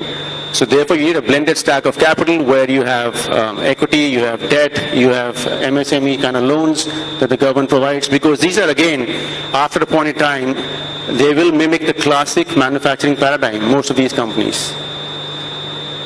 I mean, top three in my view. And just again an observation, no, because I was on the AI deep tech jury, 30% of the companies were bootstrapped who actually came to us, and they've done pretty good traction. Right, so I think there is that momentum building up. But anybody has closing thoughts here on the panel? I share Vibhor's, I would say, historical pessimism on where the government is in terms of as a customer and so on. But we've seen some of this change, right? And I think like we are the first investor in Ola Electric, which is essentially started as a EV play, then became a battery play and so on. I don't think that could have been possible without the debt capital balance sheet. And I think it's very important what Vibhor said. As a founder, you have to think of not just equity funding, but multiple other ways of building your balance sheet in order to go after this opportunity. But then the PLI opportunity showed up. That's what made that entire thing show up, right? So as a founder, to think of these different capital bases, but I do think, I used to be there saying government is the last customer, but what I've seen with, for example, the payments ecosystem actually now starting to get all the subsidies on time on a quarterly basis, as well as the EV ecosystem starting to happen, I think some of this is changing. But I also work for an Israeli startup. Everything came out of defense. We don't have that talent density and ecosystem. You have anything to add here? I mean, it might have come out of defense, but drone tech was killed in India because of dependence on government. I think we were lagging behind. Blockchain, with the stigma of crypto, is kind of stuck because of all of these things, and there's so much that blockchain can do. I think I somehow feel that from land records to birth, death, whatever degrees, there's so much that the government can help enable deep tech, but I don't see that happening for some reason or the other. And that is where, as an early stage investor, I become wary of a startup or a deep tech company that will depend on a government or governments across the world. So it is a challenge. I don't know if these 3 points will help solve it, but a lot of shift has to happen. Anything to add, Vivek? Yes, I work very closely with the incubators at various IITs, from IIT Madras to IIT Kanpur, and now even Plaksha universities. And I think that thing is changing, because deep tech, if you're talking about the startups, at the end of the day, the first research has to happen. It's only once you have that, what the fundamental research is there, that will translate into some kind of product. So I think that is changing. I work very closely with IIT Kanpur, and some of the startups there in the deep tech are really interesting. We are working with Plaksha also. We have this center of excellence. They have the concept of grand challenges, which we are where the deep research is going on to identify the right problems and solving that. So that, I think the university will have to be a big part of the research, the deep tech ecosystem. Yeah, so just as a closing note, I'm part of the organizing committee of Startup Mahakumbh, and I've seen the immense effort selflessly which everybody has put in, because we believe that this decade belongs to India, right? Absolutely. And it's great that we are having these very difficult conversations and challenging each other, instead of, all of us coming and appreciating each other and not talking about the issues that matter. So thank you for all of you for taking the time out. And, it has been a pleasure moderating this session. Thank you, Chan. Thank you, Chan.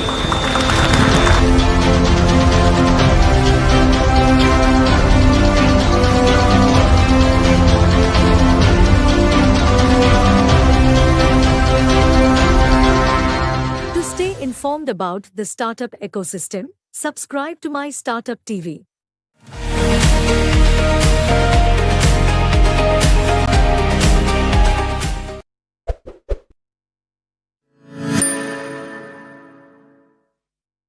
In fact, our next session is going to be a very, very exciting one. It takes us into the realm of what is cutting-edge technology, strategic national defense, and this panel is going to explore how space and defense sectors are setting the stage for India to emerge as a global superpower.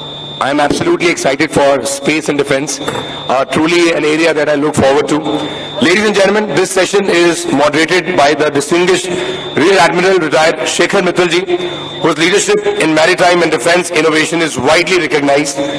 This discussion features experts like Mr. Arjun Rao, renowned for his strategic insights at Special Invest, Dr. Vinod Kumar, whose work at InSpace is shaping India's space ambitions, and Mr. Arun T. Ramachandran, a key leader at L&T. Please give them a big hand, everyone. Good morning, gentlemen, ladies. My privilege to be hosting this particular session. My special thanks to my co-panelists, very, very distinguished panelists, right, I have with me, starting with Mr. Ramachandani. He is the Executive Vice President of L&T, has over almost about 40 years of service and heading L&T in various mega projects, right? And then we have also Dr. Vinod Kumar.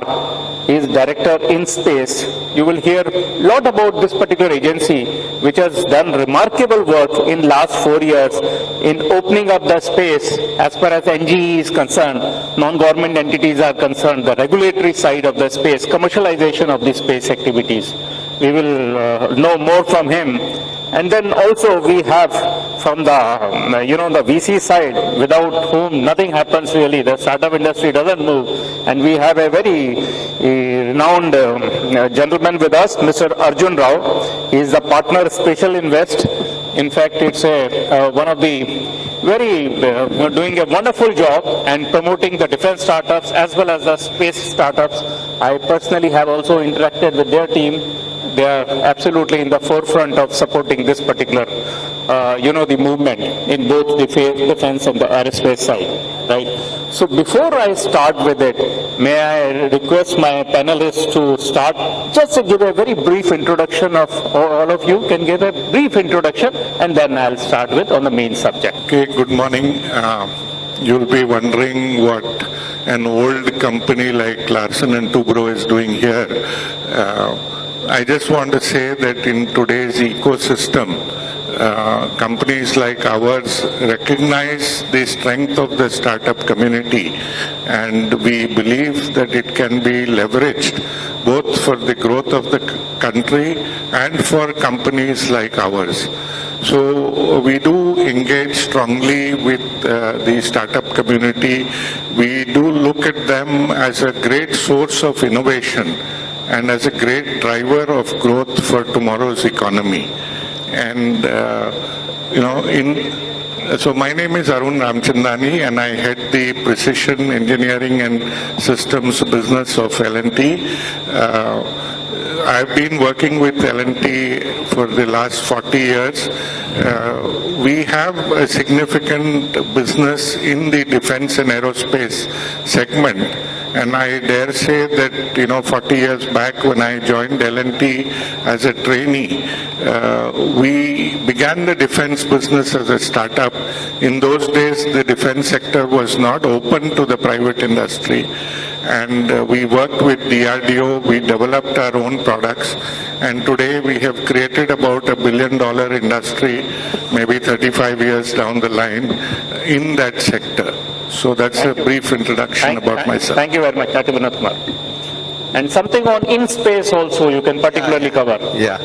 Thank you, dear Admiral Sahab. Very good morning all. How many of you know InSpace? Please raise hand. Very few know. So it's the right thing you have told that I should tell. Yeah, I am Dr. Vinod Kumar. Basically, I am Director Promotion Directorate at Indian National Space Promotion and Authorization Center. So it's very nice. First of all, thanks to the organizers for bringing out such a nice panel discussion. So InSpace, you know ISRO? ISRO, how many of you know? Yeah, couple of. So see, before 2020, ISRO was doing every activity in space. Means they are launching satellite, making satellite, and having own orbital slots, etc. But it was in 24 June 2020 when Honorable Prime Minister announced the space sector reform, where each company, those who were early working as a vendor or new companies, can take up any activity in space which ISRO was doing. So it was a dramatic shift. Any Indian citizen can carry out any space activity under the sun in the space sector. So that is the brief, wherein you can make your own launch vehicle, you can launch your satellite, manufacture your satellite, do the data analysis, take the data, take the orbital slot. So there is a dramatic shift. Now there was a requirement to have a space regulator, because this activity has to be regulated. So that was the purpose that Indian National Space Promotion and Authorization Center was formed. We are basically a regulator of space, but promotion is required because our industry is at a nascent stage. So various things are there. We will cover strategies, how we can become the next global giant from India. I am Director Promotion, heading Promotion Directorate at InSpace. Thank you, sir. Thank you very much. Arjun, please. Thank you so much, everyone, and thank you, Admiral Sir, for having me and, as part of these esteemed gentlemen, right? I represent Special Invest. We're an early stage venture capital firm investing in deep technology ideas. I think Amitabh Kant sir previously talked about the criticality of deep tech for our country at this point in time across multiple sectors, but particularly within defense and space tech. We've been running Special Invest now for about 8+ years, have made close to 40 investments across multiple cutting-edge sectors that are at the intersection of engineering, hardware, sciences, and software. Usually some intersection of these things coming together to solve really complex problems is our base definition of deep tech. We've been fortunate and lucky enough to particularly have a strong presence and exposure to the space and defense startup ecosystem. We were very early investors in the space tech startup landscape in this country in 2018. Maybe, sir, we were a little impatient and we invested even before in-space policy was put, but we invested in a company called Agnikul Cosmos, which was 100% 3D printed rocket from IIT Madras in 2018. We have since then gone on to invest in Earth observation satellites, communication satellites, quantum cryptography, and other space tech solutions. We're possibly the most active space tech investor in this country with 6 investments in that domain, and hope to do more, many more in the future with the support of InSpace and the ecosystem. Of course, none of this would be possible without sort of, riding on the shoulders of giants such as ISRO or even LLT for that matter, right? The talent pool and this ecosystem, right? So we're very excited. We're of course doing things in energy, green hydrogen, in defense and communication as well. 40+ companies, 8 years, a little more than $100 million that we have accessible to us. But what drives us every day is working with young entrepreneurs who are trying to, young and old entrepreneurs for that matter, who are trying to change the landscape of Indian defense and space tech, and for India to be a very, very strong force. So thankful to be here, and thank you for having me. Thank you. That's a nice. So basically, let's get into the subject for the day. The next global giants from India. Yes, being an optimist and a co-founder of Rakisi Marine, a company which has won the first Aditi 1 contract, right? And this is for the fabrication design of XL UUV, which is extra large unmanned underwater vehicle, right? Which was in the wish list of the Navy for last 20 years. And now this project has been given in an open competition by IDEX. We'll come on the IDEX a little later for those who are not aware of it, by MOD, right? Ministry of Defense, Indian Navy. And the point of significance is this vessel, entire vessel, as I said, will be powered by a totally indigenous software developed in-house by our team. Right? That is the biggest of the plus. Indian Navy, mind you, was waiting for last 20 years for the project. The next important point to note is which are the other companies world over who are doing this development? And you will read about only the giants, big giants like Boeing, like ELTA, like the Naval Group, are the ones who are working on this system. And if these are the type of projects which are being given to startups like us, Rakesi Marine, and there are many, many others who are doing a phenomenal job, certainly as far as the Indian defense startup is concerned, or for that matter space startup is concerned, we are on the right path, right? So it is a time for celebration, but then what has to be seen is, do we really, the trust what has been reposed by the system, are we able to meet that particular thing, the specifications what has been given, right? Now same is the story, as we mentioned in the space sector with the Agnikul, right? They have done a phenomenal job, and you talk to the large number of VCs who have really committed funds at the early stage, right? And these sort of success stories rubs on the system and provides further impetus to the startup setup. As per InSpace website, nearly 400 startups are active and more than 300 million has been raised in funding by the space startups. And same is the story, right, with the defense startups. Large number of startups have raised funds. You would have read yesterday's news only. Tunvo had raised large amount of funds, 4th stage of funding before the IPO. Idea Forge, Sagar Defense, Planes, Rakesi Marine, there are some others who have succeeded in raising good funds on account of clear visibility as far as the order book is concerned and the demonstration of the execution capabilities as far as the project is concerned. But likely order book with each of these startups post-successful demonstration of the prototypes is in hundreds of crores with each startup. Like today, the Rakesi Marine has a clear visibility of order as on today, almost of over 400 to 500 crores. And this is just within about a year and a half, about 2 years or so. It does shows that these startups are on the right trajectory to meet indigenous requirements of high-end weapon systems. Of course, the success stories have been made possible due to transformative policy initiatives at both macro and micro levels by the political leadership of the country. When these things flow down right from the Prime Minister level, right, it has its different impact. And that's what is very, very evident. Adoption of Make in India in 2015, followed by a strategic transition to Atmanirbhar Bharat in 2018, which entailed generation of IP within the country. That means what? You are moving basically from manufacturing to print, from manufacturing to print to manufacturing to design, right? And through the help of the startups. So basically, government, in order to move from Make in India to a stage where, you were going to Atmanirbhar, came out with a startup policy, and to further this startup policy, government introduced two new agencies. One was in 2018 where IDEX was set up, and IDEX was set up as a part of DIO, which is a Section 8 company. We'll cover a little more about the IDEX, right? Because this IDEX has played a major role along with the defense forces, along with the Ministry of Defense, along with the VC setup, all of them put together.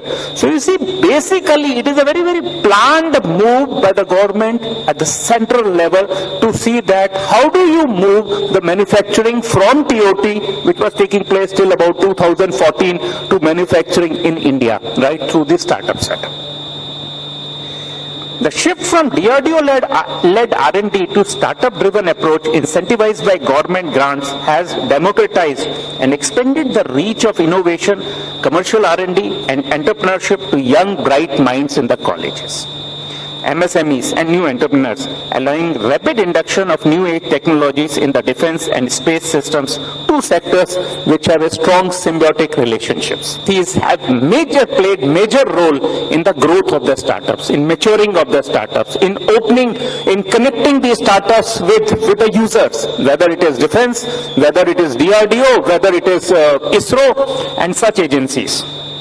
Now, as far as this IDEX is concerned, it was launched by Honorable Prime Minister in 2018 with the aim to create an ecosystem to foster innovation in technology development in defense and aerospace by engaging innovators, entrepreneurs, academia, R&D institutes to develop technologically advanced solutions for modernizing armed forces. Please please note in 2018 when IDEX was launched, it was also to look after the space side, right?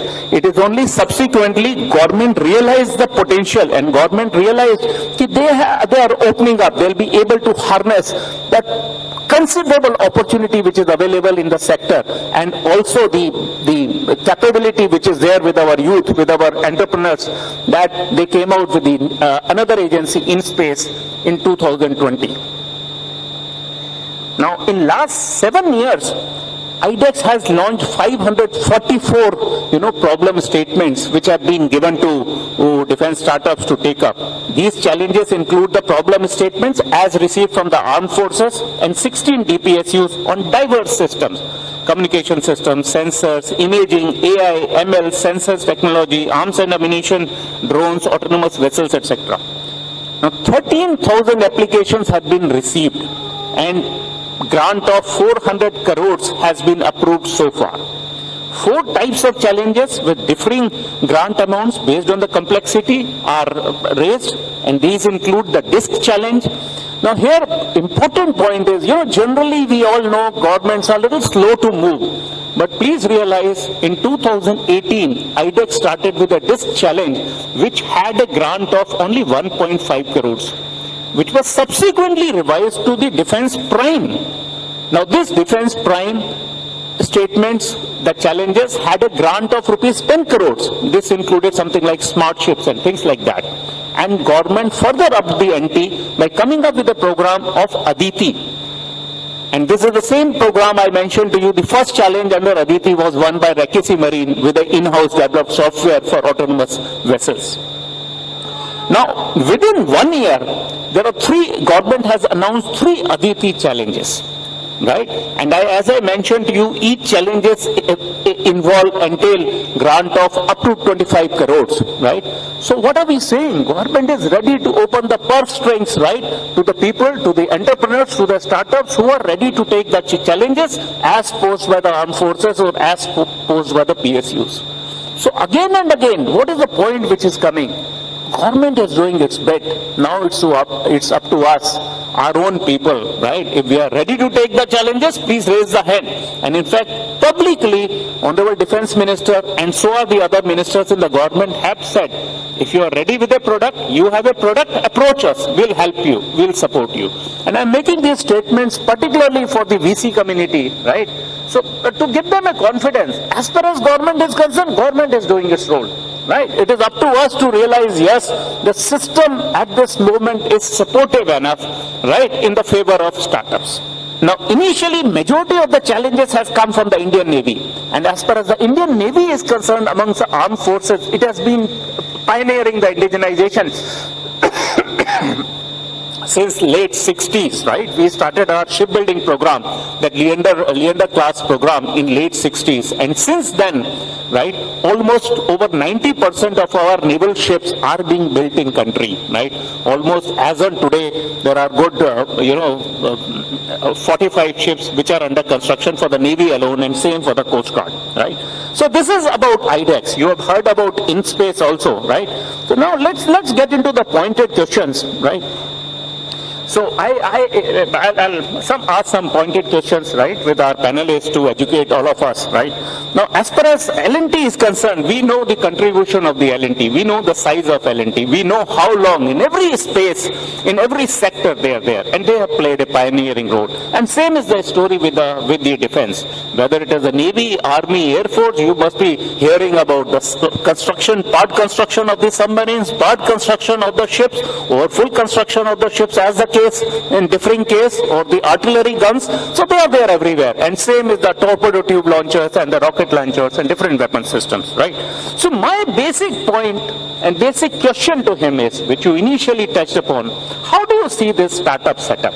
Do you see them as a challenge, right, to the big giants like L&T, or you feel that yes, they have a supplementary role and can really support in this, vision of India to be a builder's India? So like I said in the beginning, we see it more of an opportunity than a challenge. We believe that this is an ecosystem that can be harnessed for innovation that can enable large companies like ours to innovate quicker and to democratize our innovation. So broadly, I would say it's a huge opportunity. Of course, many of them with their disruptive efforts could be challengers to people like us who are established, and we are very cognizant of that, and we actually look at how we can leverage their strength for our development. Great, sir. Just one more thing, since L&T has been involved in big projects for a considerable time, what problems you envisage startups will face, in ramping up to the level what we are talking about today? Some advice to the startups? Yeah. So, if there is one thing that my journey has taught me, that there are no shortcuts in life, and the road to success and sustainable success is a hard one. And for all those startups who are aspiring, who have innovation, converting innovation into a sustainable business model is something which requires a lot of effort. It requires building organizations, it requires building capabilities, it requires penetrating the market, it requires building reliability into the product, and especially in a sector like defense, where product reliability is very critical. It doesn't suffice to have an idea which works in the lab. You have to take it out there in the field and manage the multiple challenges which the field throws up. I think you've hit the nail. It's very, very rightly said, converting innovation to a sustainable business solution, right? These are two different things, and they need to be worked upon by the startups. Very, very relevant point here. Dr. Vinod, I have a couple of questions from your side, right? I am not so well aware of InSpace. Of course, for this panel, I did do some research. But tell me, you said you are a regulator. Does Department of Space officially recognize you as a regulator? Is that the role which is given to you, or it is a assumed role? I saw somewhere it's an autonomous body. I saw somewhere the crest of Government of India is being used, right? So what is the exact position? Suppose a proposal goes from you today, is it binding on the Space Department, Ministry of Space, or how does it work? Just in very short, brief. Excellent, excellent question. So we are attached to the Department of Space because Space Activities Bill is pending. So it is in the last stage, which will be put in the Parliament at any time. So we are a Government of India body, we are a regulator of space, but since now we have to regulate the activities of government also, like ISRO and private companies also, so we are supposed to be an autonomous body. So we are formed with a cabinet decision, and gazette notification is already there for that, and we have submitted the Space Activities Bill to the committee. At any time it can come in Parliament, then we are fully autonomous. So how much budgetary support you get year after year? It is from Department of Space, because the department is required to be for that. So can I come to the point of title of this talk, where Space Global Giant? Please. Yeah, very interesting topic, that what all we are doing, what all is required to become a global giant. So I will divide it into two parts. What are the core pillars to become a global giant? What are the strengths of India? So what is the cost-effective solutions? We are known for cost-effective solutions, be it manufacturing, be it IT solution, be it sending satellite to Mars, Moon, or anything for that. So that is our core. We should use that to become a global giant. And we are sure that in that direction our companies are working, and they are much ahead rest of the world companies, except one or two countries. Second thing is the real-time data-driven solutions. We have been working, our company, our private startups, we were operationalized in 2022, and in 2014 there were one startup only, and presently we have 300 plus space startup. So there's a big jump. We are the world leader in registering companies plus providing various kind of solutions. The third approach is the advanced in-house technologies. if you come these three things to become a global giant, additionally you need the demand for that. For sustainability, you need the demand. So if you count last 1 year and so, I can see around 50,000 crore worth of opportunity is there for the private companies to work in the space sector. This include a small part of ISRO budget as well, because whenever ISRO is taking the subsystems and other things are done, 60% of that is from the private companies. So we have a lot of money demand from the government. Additionally, as a part of decadal vision and strategy, where we have devised the strategy for the Indian space sector, we want to take it from 2% to 8%. Our target is within next 10 years, by 2033, our economy, our share in global economy should be around $44 billion. To that, we are working with all central ministries, state governments, in addition to the private companies and individuals for the demand generation. That is a very important, 50,000 crore is from them, from the government only. It doesn't include defense budget. If you do that, it can be other. Strategies maybe I will take up later, but I need to tell what all we are doing is the transfer of technology. Over 80 technologies we have transferred. Lab utilization, we have established a 100 crore lab where you can carry out the activities, your design activities, testing and take to the launch pad. We have the co-working space also. Strategic funding, we have the scheme from pre-incubation entrepreneurship development program up to the seed fund scheme where 1 crore we give. Technology adoption fund of 500 crore where up to 25 crore one company will give. And venture capitalist fund is also there, which is 1,000 crore alternative investment fund. So fund of fund for deep tech is already announced by 1 lakh crore by the government in this budget.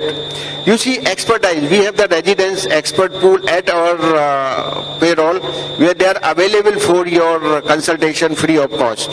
We have technical consultants, 1 minute I will take because most of the time went in the introduction. Then comes the talent development and skill development. We have already conducted 9 courses in space domain which are very important to develop the skill.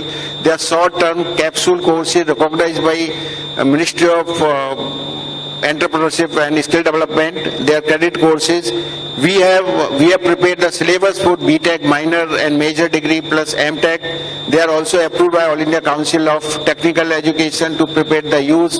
We have the immersion program for the youth. We have the program for, in addition to immersion program, Dr. Vinod, time has run out. May I request you? Last point, sir. Last point, sir. So, in addition to this, to become a global giant, it is necessary to have the global collaboration. We have carried out a study on global collaboration strategy for projecting India as a global manufacturing hub. With these few words, I will stop, sir. Just 2-3 minutes I have taken. Thank you. 10 minutes were yours. Thank you, sir. Over to you. Nice of you. I am being reminded by the organizers, time has run out. Sorry for curtailing that. Mr. Arjun, will you like to share your views on the VC side? What do you expect more from the agencies, particularly the government, IDEX, or in space, so as to inspire more confidence in VCs? Thank you. I think, as an early stage startup, there are 2 primary challenges that companies face outside of needing more capital from VCs. That's, number 1 is how long does it take and how can they build the robust solution that Arun sir spoke about. Our ecosystem coming from a services and a software led startup ecosystem over the last 20 years is possibly relatively more tuned to build fast, fail fast, and break things sort of model, which is okay possibly in some software and commercial use cases, but is definitely not okay in this defense and space ecosystem. So I think time to build and capital infrastructure to build cutting edge products is one of the number 1 core challenges that early stage startups face. So 1, venture capital can provide some of the capital, but the infrastructure needed, you need lab facilities, you need testing facilities, you need access to know-how through agencies such as InSpace and others. You need materials access and supply chain. You need very specialized chips and sensors. That again is an opportunity for our ecosystem to build out, because we may be reliant on some other countries that may be politically sensitive for us. So all of these factors go into building a very robust product that can be taken to the defense forces or the space ecosystem, right? So that is number one. We need to provide this as an ecosystem in addition to capital. Number two, of course, the IDEX grants, either at design stage or at production stage, linked benefits are being availed by multiple of our startups and the rest of the ecosystem, which is very, very promising. I think what we need to do is figure out the best way of leveraging every single rupee that comes in from private capital, and in for every rupee that comes in, if government, industry and academia particularly can come together and give another 3 or 4 rupees, right? So then instead of a startup having to raise $5 or $10 million, they can start with $2 million, right? And starting with $2 million and with that mindset, then you can go a long way. And with that, if you can crack the first orders with either defense forces through the IDEX challenges or the other challenges, right? And that leverage of capital is immensely important. We're seeing this happening a lot. A lot of our portfolio companies are benefiting, and non-portfolio companies as well. But we're at a critical place where the type of ideas are also emerging and changing. I think war is changing in a very unique way, right? So there is the old and then there's the new. We need drones, we need AI systems, we need data, we need newer kinds of sensors. I think the opportunities ahead are phenomenal. So 2 parts: how to build robust systems by working with the ecosystem, and number 2, how to leverage every single dollar that is available, because we're not necessarily a dollar rich. Wonderful advice by my co-panelists. I'm thankful to all of them, and I think this will go a long way in creating a sustained, value system for the successful transfer of our startups to a global level, to a global scale. I think the technology is changing very, very rapidly, and with this rapidly changing technology, our startups, the young startups, the bright boys from IITs, and other good colleges like NITs are best placed to see how these new technologies are adopted in our systems.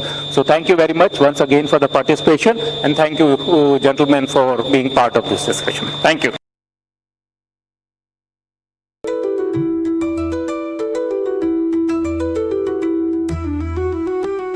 To stay informed about the startup ecosystem, subscribe to MyStartupTV.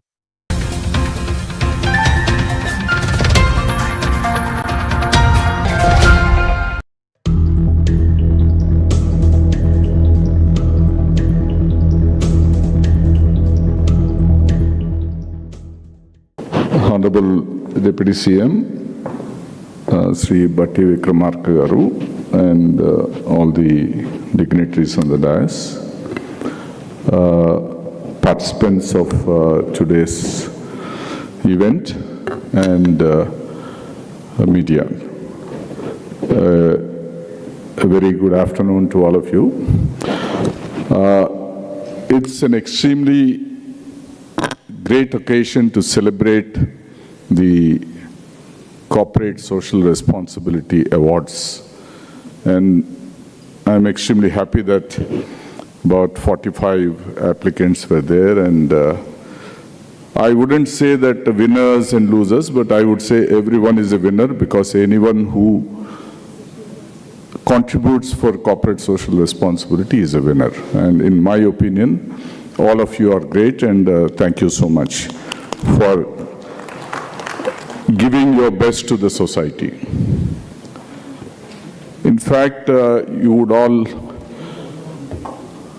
must have, in your journey to social responsibility, thought that CSR is a taboo in India. Why I am saying it's a taboo is that people who are receiving the benefits think that these corporates, these companies have too much money, and they just start throwing peanuts to us. I don't know whether I have to talk these things in an open forum, but this is my expertise or experience in my corporate life. For the last 40 years, I've been into social responsibility, and I feel wherever we give, we don't really see the gratitude or the cooperation or the positivity from public. They think that, this fellow is putting up an industry here, he's polluting us, and he has to do something to us. The other important thing, what I have also seen is many of the corporates like us who spend money on the CSR, forget about the Government of India's mandatory this thing, but many of us go over and beyond what is mandatory. So we spend too much from our own side, not because it is mandatory, but because it gives us some kind of a satisfaction to our own culture. What I've seen is majority of us spend money out of which close to 60% goes towards the salaries, towards wasteful expenditure of our own employees, or pilferage by our own contractors or whatever. So I would always feel that a very close watch on how much you are spending and how much is actually going into the grassroots of where you want to really spend. We cannot overlook whatever money we are spending, because it's very, very important that every penny what we have and what we are giving, it goes to the actual needy, or it goes to the sustainable survival of a scheme what you are doing. So that's very, very important, and here I see several leaders of the corporates and social responsibility organizations. I think most of us don't look at these things. We just look at some detailed project report prepared by someone and just write a check, and some organization or manager delivers it, and end of the day 30-40% is only going there. The other important thing what I feel is that there are several social enterprises sitting here, people who are running these social enterprises. I should really commend them that they're doing a great job for this society, because today sustainability also needs to be social. When you have a good social enterprise, we have the academia, you have the IMTs like organizations, and we have TIS and other organizations. So ASSOCHAM should take up the responsibility of preparing some projects, some project reports, which are sustainable with the help of consultants, with the help of social enterprises. Prepare reports where these reports can be shared with the corporates. Because many of the corporates like us, we want to do something to the society, we don't know what to do. And what we do may not really go to the actual needy. So, with the experience of the consultants, with the social enterprises, with academia, right from small enterprise, small initiatives to large initiatives. It could be anything. It could be village enterprises, it could be anything. And also, we should also create, through the social responsibility, some social enterprise in the villages. So that way you are creating jobs and other things. So if ASSOCHAM can lead this, create some 50 or 100 project reports, right, from 10 lakhs to 10 crores or 100 crores. So these reports can be shared freely to everyone, and people can use them, and you can also create a registered list of good implementing partners like UNICEF or any of these organizations, so that the corporates can reach out to them and implement these programs, and government also can help in connecting to the various district authorities where they can also suggest what is the need in this village or in this district or in this state. So SHM has a bigger role in creating a proper, report, and then share it with everyone, put it in the websites, so that not only for the state of Telangana, but it is useful for the entire country. So I'm sure if SHM agrees with me, I think you should take up this responsibility and help most of the corporates who are within the society, and it will really help the country and the sustainability of the country. Thank you very much. To stay informed about the startup ecosystem, subscribe to My Startup TV.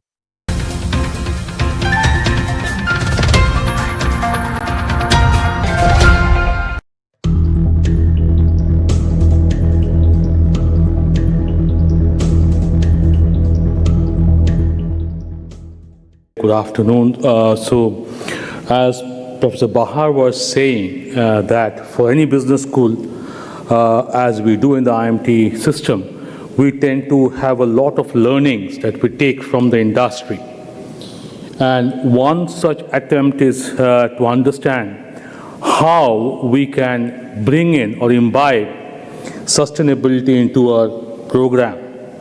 Because our own thought is that though there could be a lot of talent available in the space of, in the technical space, which talks about sustainability, but in the managerial space, there is a need to imbibe and sensitize students about sustainability, and so that they can go and perform their duties, as required. Because sustainability is a field, it is no more an option, it is an obligation. That is, the way we need to think in a positive way, of course. So what IMT Ghaziabad has done is that in collaboration with United Nations Global Compact, we are trying to drive home a survey for which there is a flyer on each of the tables, and if you go to the second page, there is a scanner. If you scan that thing, they will ask you some questions. What is the requirement is that if you can fill that flyer, that will give us a lot of information about how sustainability is perceived in the industry and how they can be inculcated into our curriculum. So we would really request your help to help us build a curriculum where we can imbibe the industry thoughts and take it together as an industry and academia collaboration to create a leadership, who can contribute to the sustainable, businesses in creating sustainable societies. Thank you. Thank you very much. To stay informed about the startup ecosystem, subscribe to My Startup TV.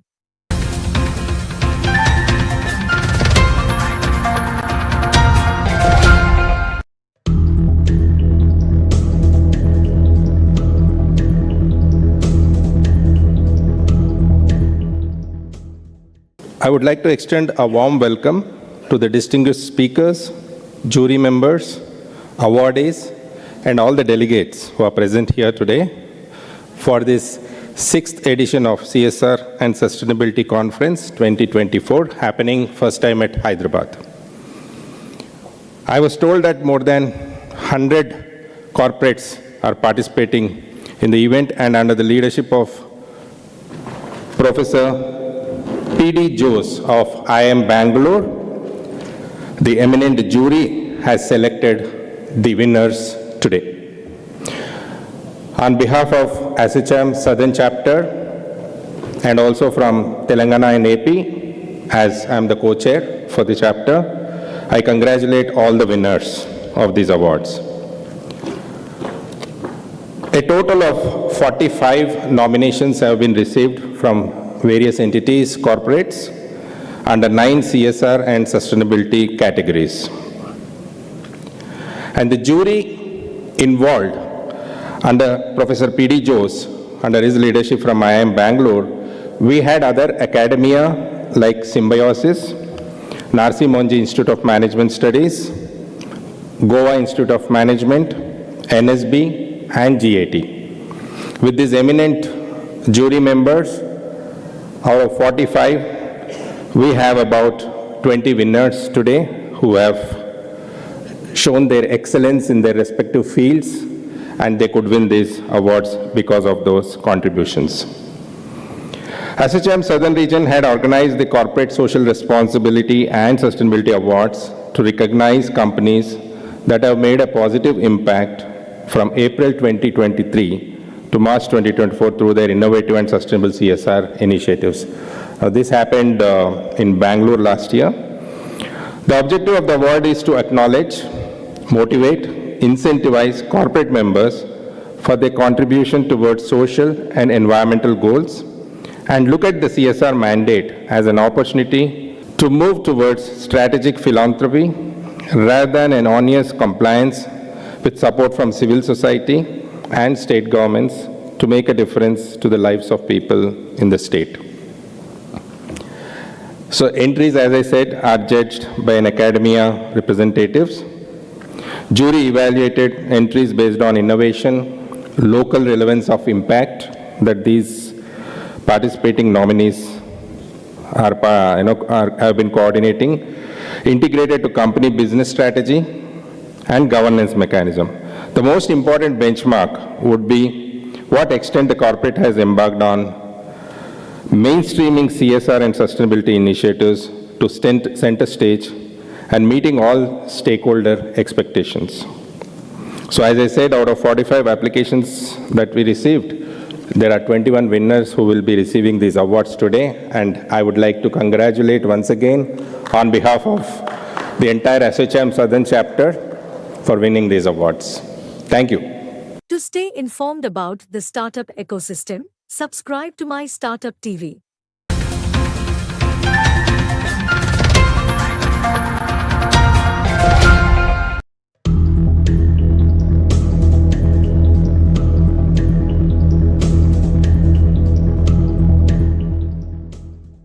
Shri Suresh Chukkapalli గారు,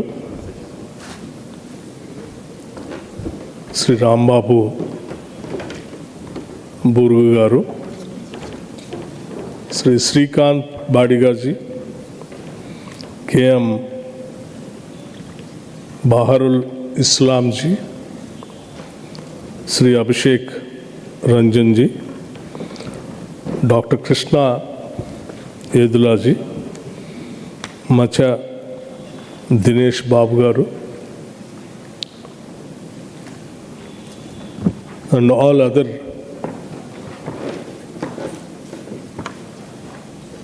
entrepreneurs and distinguished guests of the day. Namaskaram and good evening to all of you.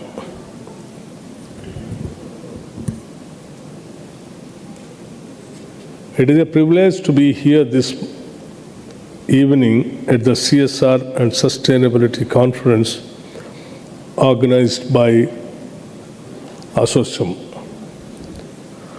I thank the organizer for choosing Hyderabad, a city that blends economic dynamism with deep human values. As a host for this important dialogue, friends, particularly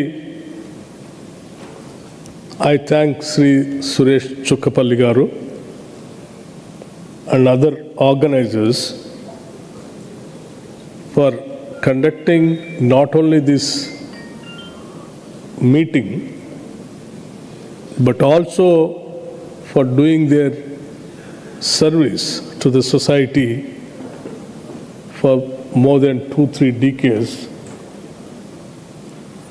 for the betterment of the then combined state of Andhra Pradesh and Telangana also, particularly. when I was being asked to come and participate in this meeting, first I've asked the organizers what exactly this is.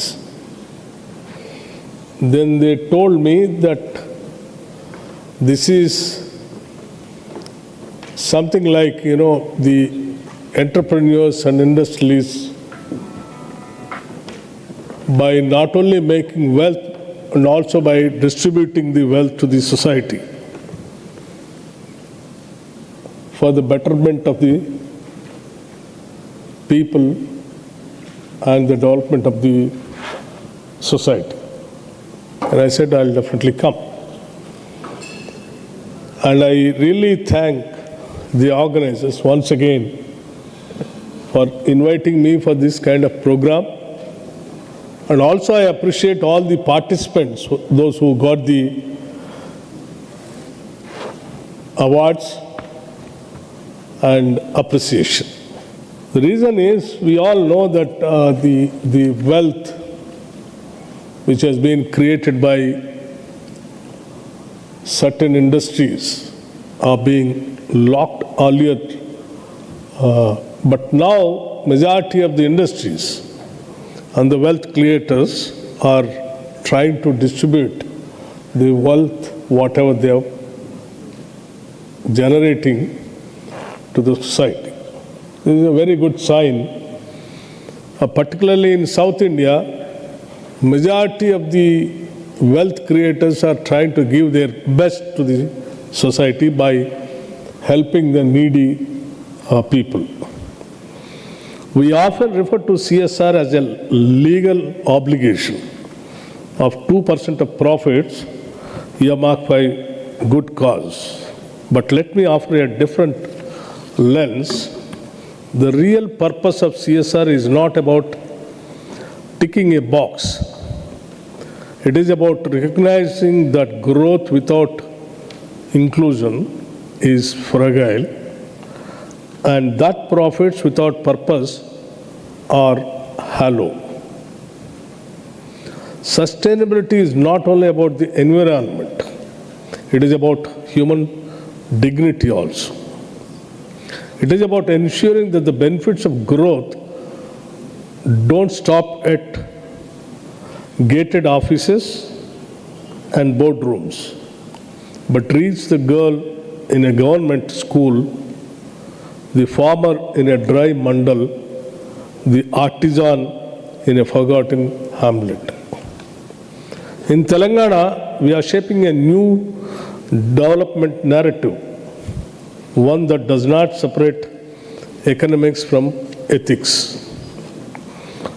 With our Honorable Chief Minister Sri Revanth Reddy Garu, we are committed to building a state that is fiscally responsible, socially inclusive, and environmentally conscious.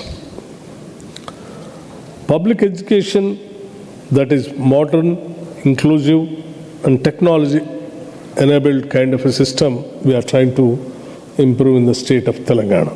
Primary health care that reaches the doorstep by not only encouraging the rural hospitals, but also by encouraging the needy, poorer sections of the society by giving Rajiv Arogya Sri to the tune of 10 lakh rupees for each family in a year to go to any corporate hospital and get the treatment.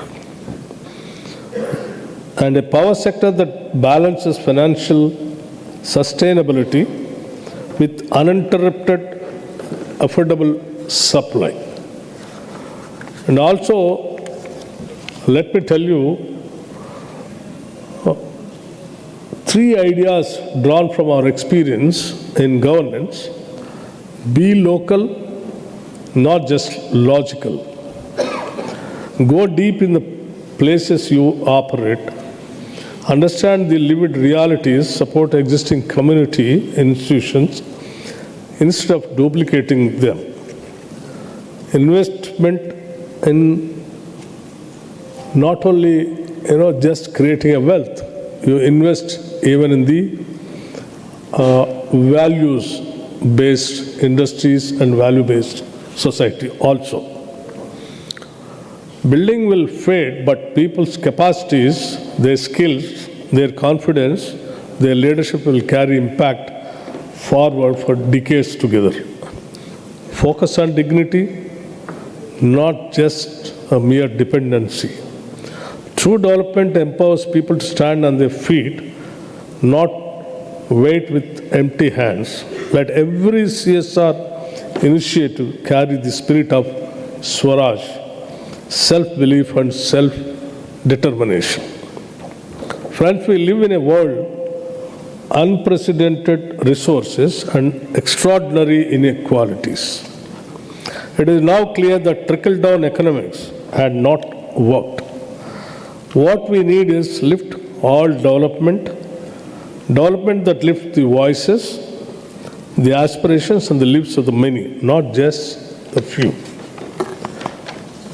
I would like to tell you once again, the government that is led by the Congress party has always believed that economic growth must be anchored in social justice, and the work we do in Telangana is a reflection of that conviction.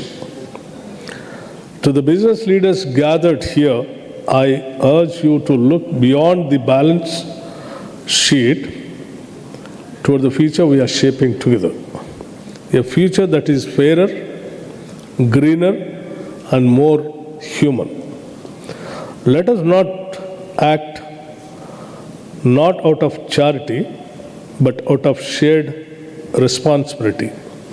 Let us work not for applause, but for transformation.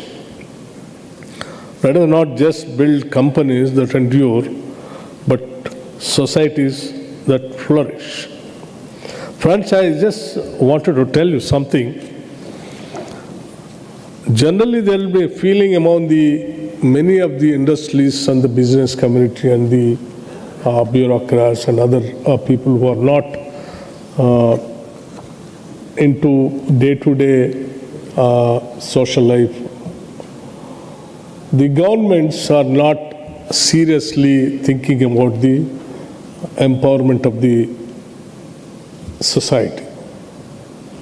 But I'll tell you, certain governments, where they really think about building the society from the grassroots level. The governments always design, plan, and try to execute to the maximum extent of with an inclusive growth of that particular society. In a state like Telangana, generally people used to think about that it is a feudal structure.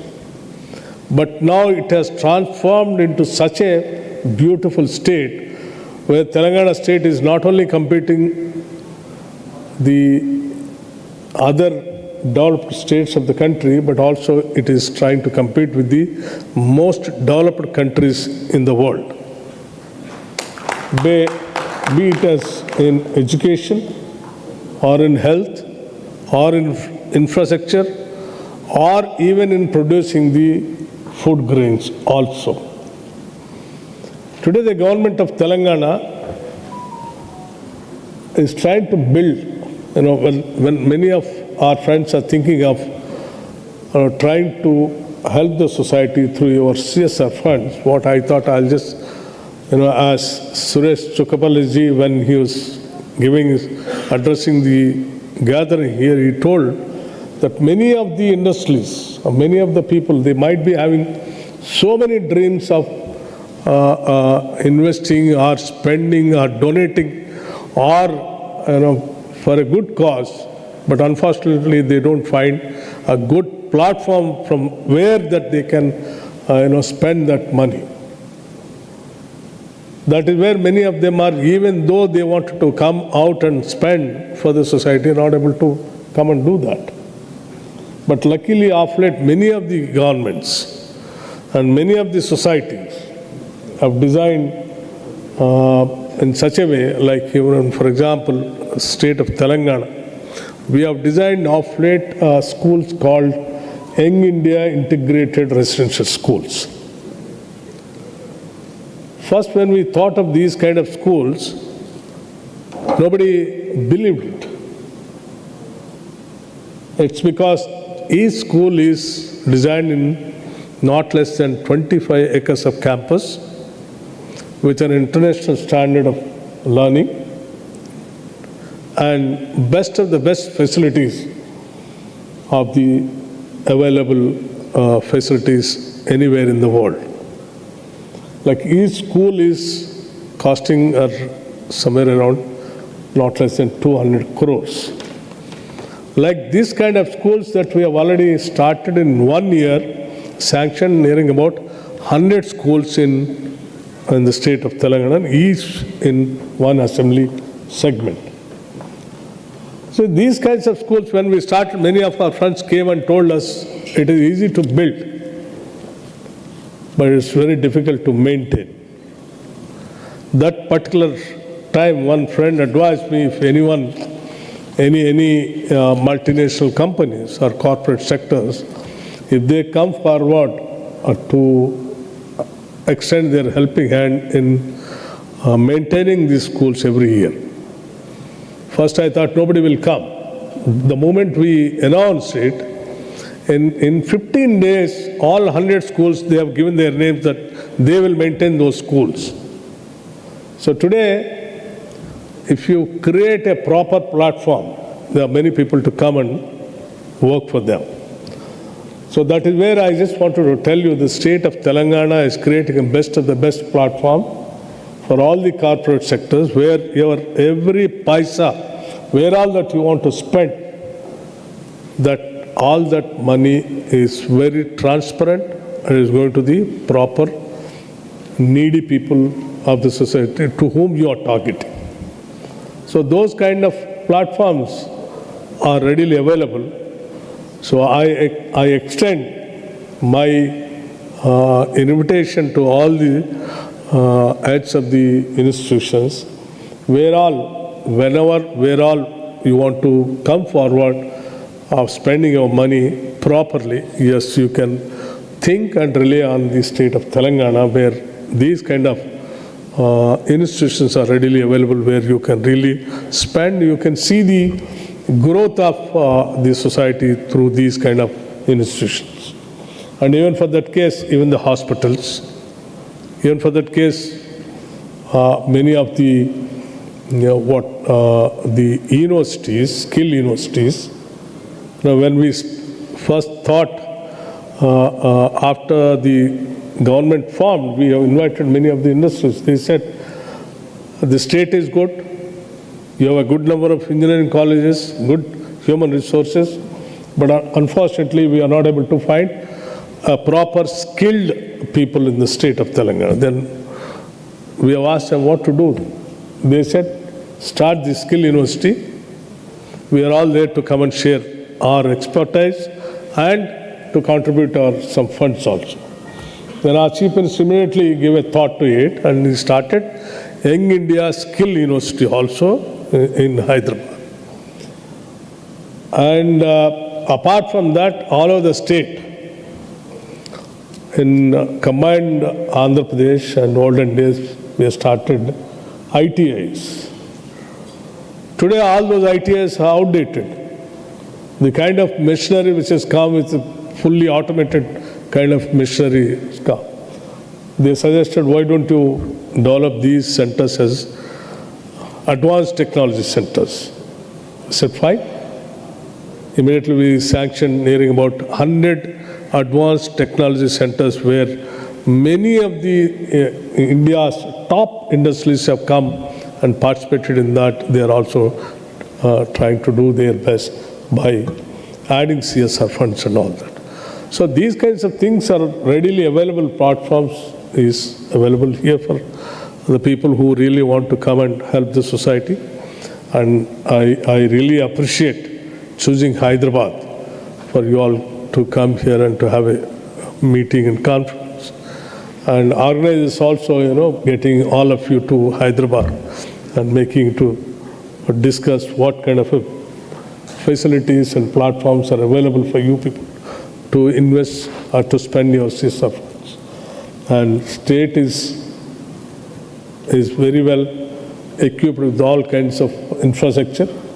You can come here, set up all your business institutions, and this is the best of the best state where you don't have a weather problem, best suited weather in the country, best infrastructure, no language problem, no barriers, very friendly state, and the government is very, very, much committed to invite all kinds of sectors to get developed in this state of Telangana. We welcome you and we wish you all the best, and feel free to reach the state of Telangana, and this government is a friendly government and we respect wealth creators wholeheartedly, and I wish you all the best. Thank you, Nidha. To stay informed about the startup ecosystem, subscribe to My Startup TV.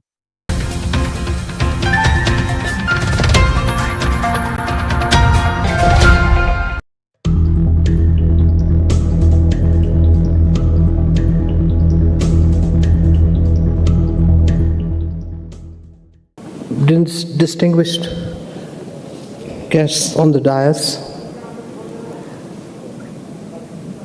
members and office bearers of SHM South, ladies and gentlemen, it's indeed an honor to be part of this event, especially when members of the industry are gathered.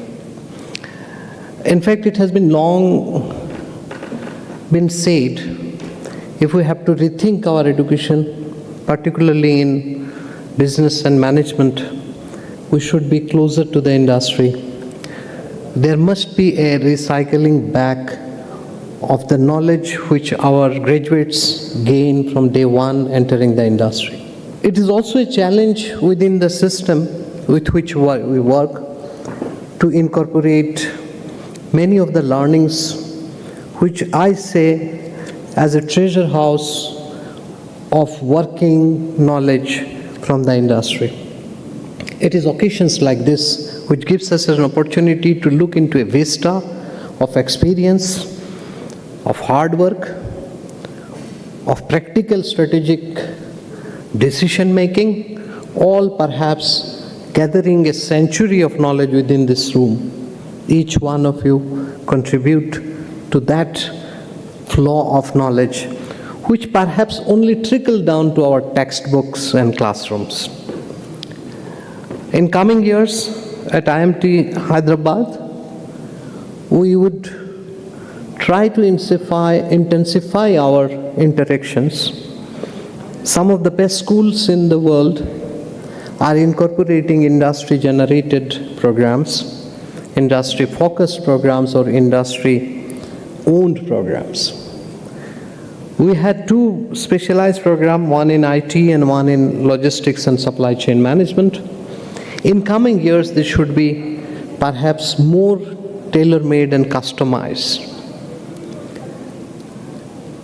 And as far as today's theme is concerned, this is one of, again, our biggest challenge in 21st century education is to translate the dichotomy or the constant struggle between what our young mind or children want to be, our education system will let them be.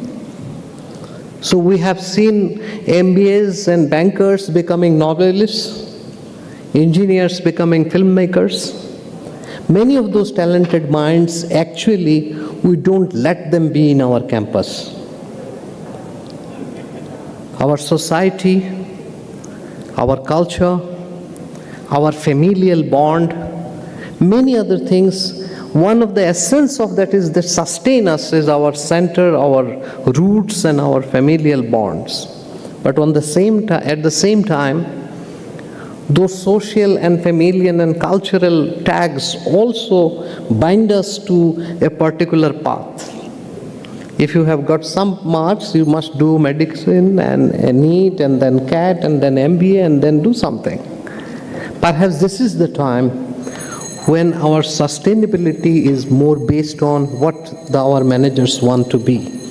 And if managers want to be leading industry which is sustaining to the nature, then at the same time our syllabus and industry stalwarts like you must walk the talk when we design our curriculum. Very soon we are going to conclude our new program reform, postgraduate program review. Through this dais, through this platform, I welcome you to help us redefine what one of my teachers at Harvard Business School said, Srikant Dattar, the dean, to redefine the MBA for the future. And perhaps this is the time when CSR, social responsibility, ethical leadership, not only remain taglines of our syllabus and textbooks, but people from industry comes out as a symbol of those leadership. Your sustainability story must be told in our classroom, not in books, not in newspaper, not in business standards. Young minds will be impressed by your presence. Whatever small changes you might have done, I want my future students to learn from the doers who has done this in their own way. Sustainability, CSR, every day in India, hundreds of industry managers and leaders, owners, entrepreneurs are experimenting with their life, soil and toil and blood. Let those stories come back to our classroom, ignite the young mind. Perhaps that will be the biggest service to sustainability and CSR movement jointly together in India. With these words, I thank the organizers, ladies and gentlemen, for giving me this opportunity to interact with you. IMT Hyderabad campus is near the airport.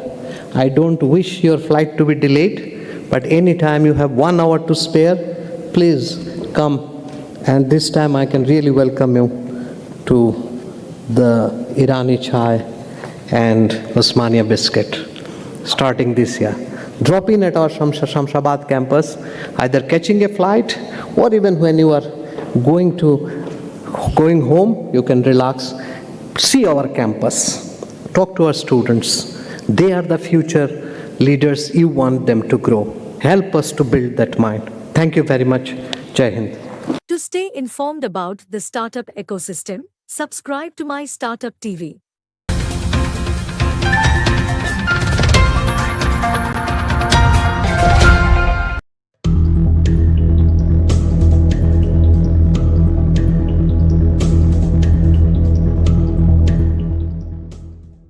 Good afternoon, everyone. I think every good thing has come to a logical or a good ending, but this whole program would not have been possible without the city of Hyderabad support, and we are so welcomed by the city. So I think for the city of Hyderabad, let's have a big round of applause for hosting us for the 6th conference. We have seen it in Chennai, Bangalore, but I think it's great to be back in Hyderabad. How many of you are not from Hyderabad? Can we see a show of hand? How many people are here who are not from Hyderabad? I think 50% are not from Hyderabad. And I can tell you one secret. If you really want to enjoy driving, take your car from Bangalore, which I do, and probably take me more time to reach the outskirts of the Karnataka than reaching from there to Hyderabad. So that's the city of Hyderabad, friends. In fact, last week I came to the US consulate for visa, and my kid and my wife told that why don't we look at second option as a Hyderabad. So that makes me, and we have started our operations in Hyderabad last year. Our office is right across in the Mindspace. So with this, I will do a formal vote of thanks. I think we are really honored to have the Honorable Deputy Chief Minister of Government of Telangana, Sri Bhatti Vikramatha for gracing us here and giving us a lot of inputs. How do we can take it forward? Not just we meet here, we know each other, hear each other, but also take it forward by creating the focus groups. And I'm sure institutions like IMT Hyderabad, Nasi Monji, who are present here, probably collaborate with ASSOCHAM to take this forward. We are also deeply honored to have the district collector and District Magistrate, Srimati Hari Chandana Dashari, IAS, Government of Telangana. Ma'am, thank you so much. I think the city of Hyderabad is becoming better and bolder and probably giving competition to any other city in this country. How many agree that Hyderabad is the best city with vibes and life? How many agree? Everybody? A city of vibe and life. That's Hyderabad for me. And with this, also thank Mr. Suresh Chukrapalliji. He is the Chairman Emeritus of Phoenix Group and Honorary Consul General of the Republic of Korea. Sir, thank you so much for your gracious presence. Also like to thank the Director of IMT Hyderabad, Mr. Dr. K.M. Barul Islamji, for gracing us and being our academic partner this year. Also would like to thank Mr. Ram Babu Burguji, who is the co-chairman of the SOCHM Telangana. Sorry if I am mispronouncing some names. My apology for that. Also like to thank my partner in crime, Dr. Krishna Yedula from Virtusa, who is the co-chairman.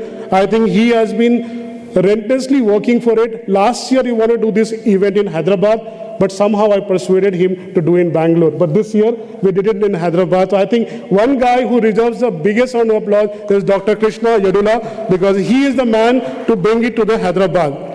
And also take this opportunity to thank the team who actually behind the scene for the last 6 months, working with the jury, working with the corporates.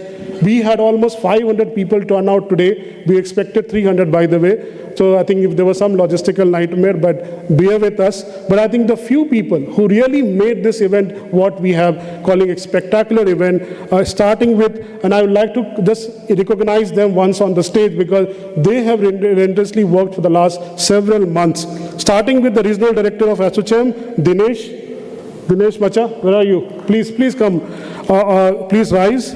Vishwanath from SOCHM, Padma Priya, who was a great master of ceremony today, Jyoti from Vachusa, and again, our own Padma from SOCHM. I think these 5 people who really made this event what we are today. And I really request our chief guest and our Madam DC to just give them a bouquet to just recognize their hard work, what they have put in. I request our Deputy Chief Minister as well as our DC to give them a bouquet.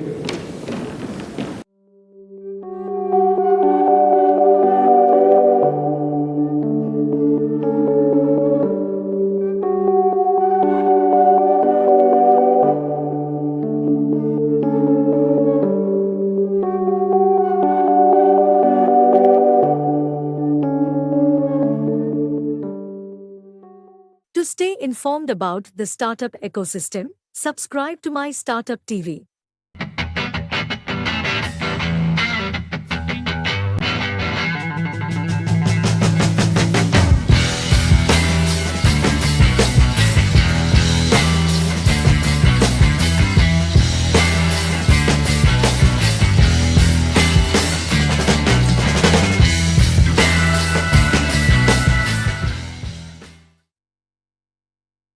It's a happiest moment for me.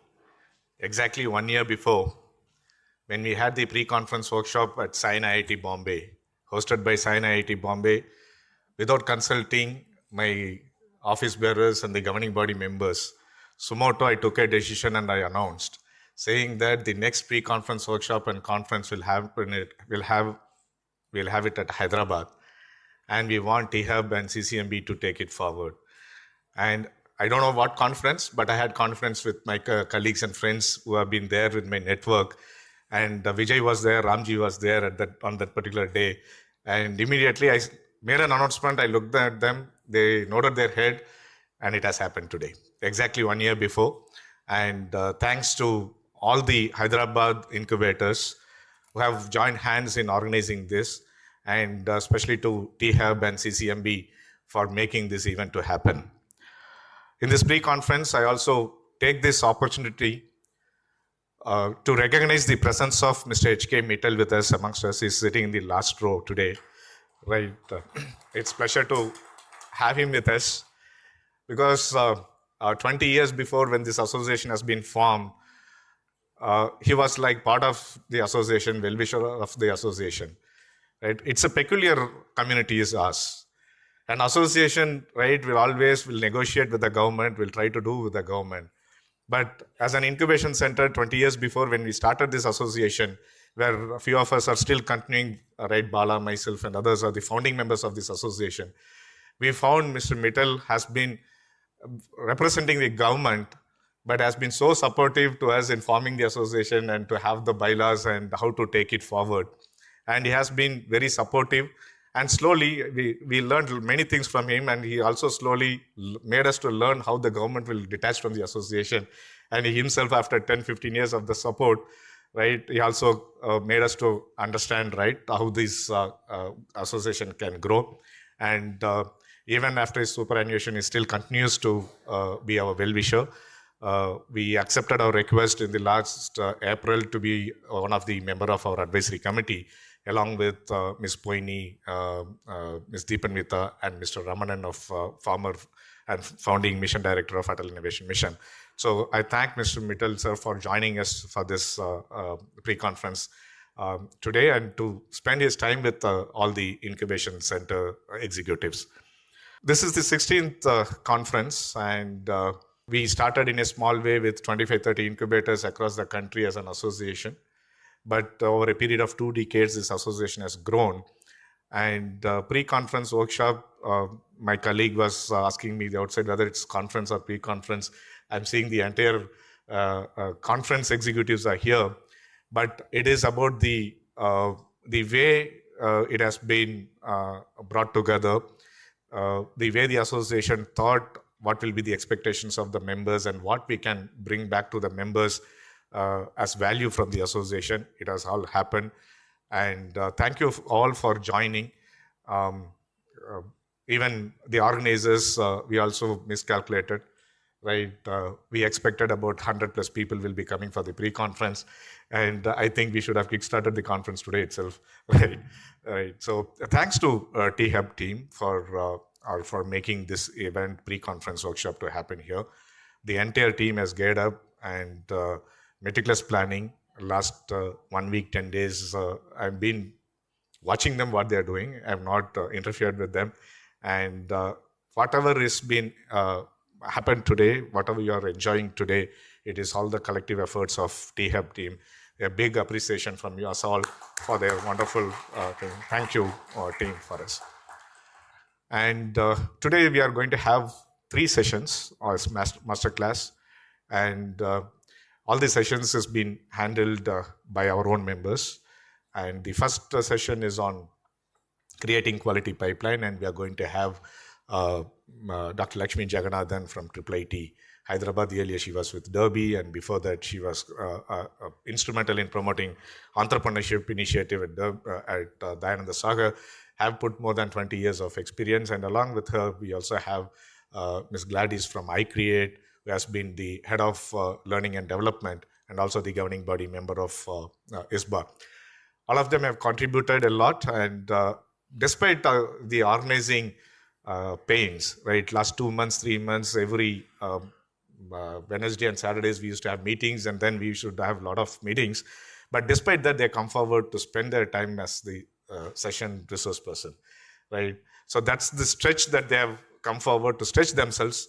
Apart from taking the responsibility of organizing the event, coming and handling the sessions is not that easy.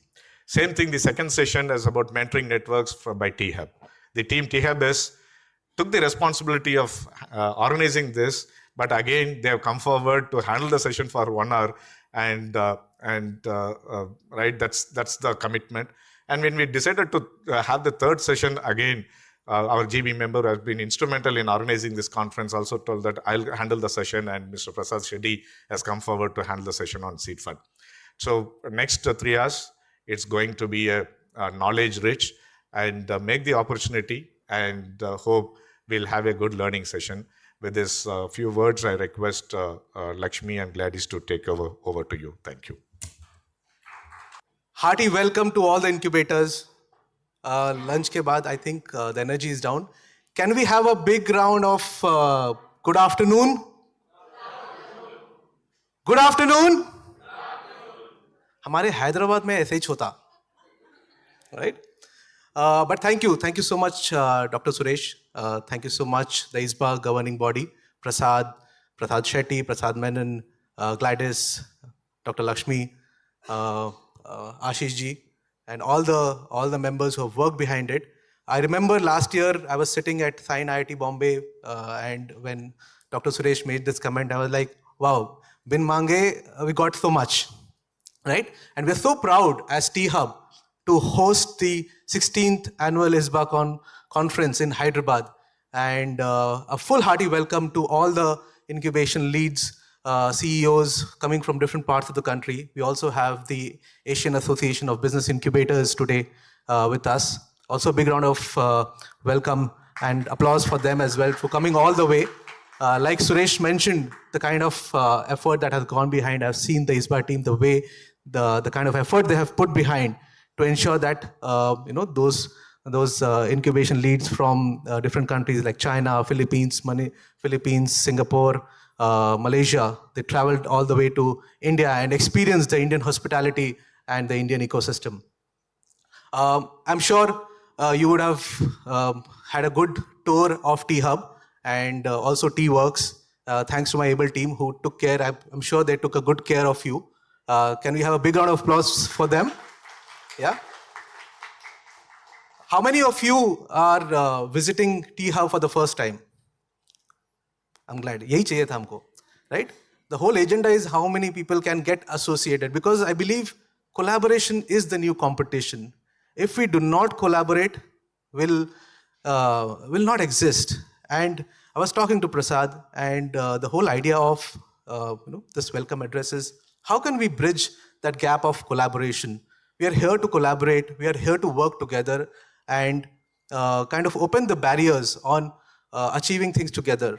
Today in the second session that would be handled by my team on creating investment pipeline, creating industry pipeline, and also on creating mentor pipeline, we'll talk more, dive deeper on how can we, all of us can collaborate, work together and see that your startups that are sitting here can work together. How can we open up our mentor network, our investor network, our industry network, and enable your startups to leverage the corporate innovation that we have championed in.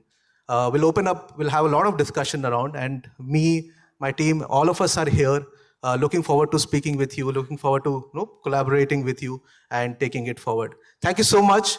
Once again, a hearty welcome to T-Hub, and looking forward to interacting with all of you over the next 3 years. Thank you. Thank you so very much, Vijay, for that such a loud welcome. And I believe after food, it's very difficult to keep people awake, because I was asking Vijay and his team, do we have some music, Natu Natu Ho Jaye Kuch To? So we will have that as well for you. But thank you very much, Dr. Suresh, for explaining about the ISBA journey and how the team has been working collaboratively. And I would like to thank the entire people who are here, who have traveled miles and miles and taken that effort and pain to be here with all of us. So a big, big round of applause, जोरदार तालियां, धमाकेदार तालियां, और तालियों की आवाज ऊपर आसमान तक जानी चाहिए. Thank you. So I am seriously overwhelmed with the kind of experience and expertise who was seated in this room. And छोटा मुंह बड़ी बात होगी कि हम आपके लिए क्या session करें. We are here to learn from each other. We are here to collaborate. And thank you for this opportunity that we have got, T-Hub and the entire team, for hosting us today and helping us with all the preparation. So this is the power of ISBA that we have been seeing for last several years, and more power to ISBA. और this journey has to continue. पता नहीं जब तक सूरज चांद रहेगा तब तक ISBA कौन रहेगा, right? So this is going to continue. First and the foremost, I would like to ask you a simple question. I would like to walk around and then I can have a discussion, because I don't feel like standing here and talking, because I want to have the connect, the face-to-face connect. So I'll be coming close to you. Please be prepared. I'm going to make you uncomfortable as well, so don't worry. So imagine if you're going to get some superpower. अगर आपके पास कुछ ऐसी शक्तियां, some superpower is going to be given to you all. What are you going to do with that power? You cannot use this for yourself. And if someone is answering one power I'm going to use for this, the other person cannot use the same power. because we come from the startup ecosystem. No cheating allowed, no copying allowed. You have to be unique. You have to come up with your unique thoughts. So who wants to start first? कुछ खूबसूरत लोग मुझे दिख रहे हैं. Sir, आप बहुत smile कर रहे हैं. आपकी स्माइल काफी अच्छी है. That's the simplest one. I would love to be Mr. India, the invisible one. Okay. Yeah. So I Yes, would sir. like to make India a superpower. You would like to make India superpower. Okay, great. What about this side? Why this side is so quiet? My right side, people? Yes. आपके पास super शक्तियां हैं. You are the Superman. What you want to change? Yes. Sir has raised his hand. Yes, sir. मैं तो वो श्लोक के लिए बोलूँगा, सर्वेत्र सुखिनः सन्तु सर्वे सन्तु निरामया. दुनिया में वसुदेव कुटुंबकम का, दुनिया में सबका अच्छा हो, ये blessing. Ma'am, Very nice Can thought, I- very noble thought. Yes, sir. अगर मेरे पास हुआ तो मैं ये कहूँगा कि अपनी दिक्कतें, कमजोरियाँ सामने लाके रखो ताकि उसे सुधारा जा सके. So you want to work on your inabilities? आप अपनी दिक्कतें सामने लाएंगे या सारे लोग? So you want to? Okay, बहुत अच्छे ख्याल है. Can I? Yes, yes. जी. Yeah. जी sir. So basically, our education system has closed the minds of all the students. Uh-huh. And So if you mean I to say get the such quality is superpower, not there? I would just love to open up their minds. They should You want try to new open things. up their minds. They should be not afraid Beautiful of risks. thought. And I think that will be one good thing to do. You open up their minds. Their Lovely. minds are all closed. Lovely. I see a beautiful lady sitting on this side. Okay, I'm coming. Don't get scared. Yes, ma'am. I don't know, I may be the cheesiest, but I like Shah Rukh Khan. So maybe, I don't know, I just want to be there with that I'll use the superpower for. So you want to be with Shah Rukh Khan? Oh, wow. मैं किसी चीज को बड़ी शिद्दत से चाहो तो सारी कायनात उसे लाने में लग जाती है. Very very beautiful. I wish मैं आपके लिए शाहरुख खान को लेके आती. कोई है यहाँ? काका किरण कोई है? Shahrukh? Not exactly that Kiran, but yeah, I'm a Kiran and I have a mic, so. लो मिल गए. Sure. Excuse me. Yes. Ma'am. Yes. Okay. Yes, ma'am. Can I? Yeah, please. Here. Oh, sorry. Piche. Yeah. Yeah. I'm not sure how many of the people here would appreciate the answer, but if I have the superpower to do anything, I would probably reduce or ideally make it zero, nullify the importance and influence of money. Great. Influence of money.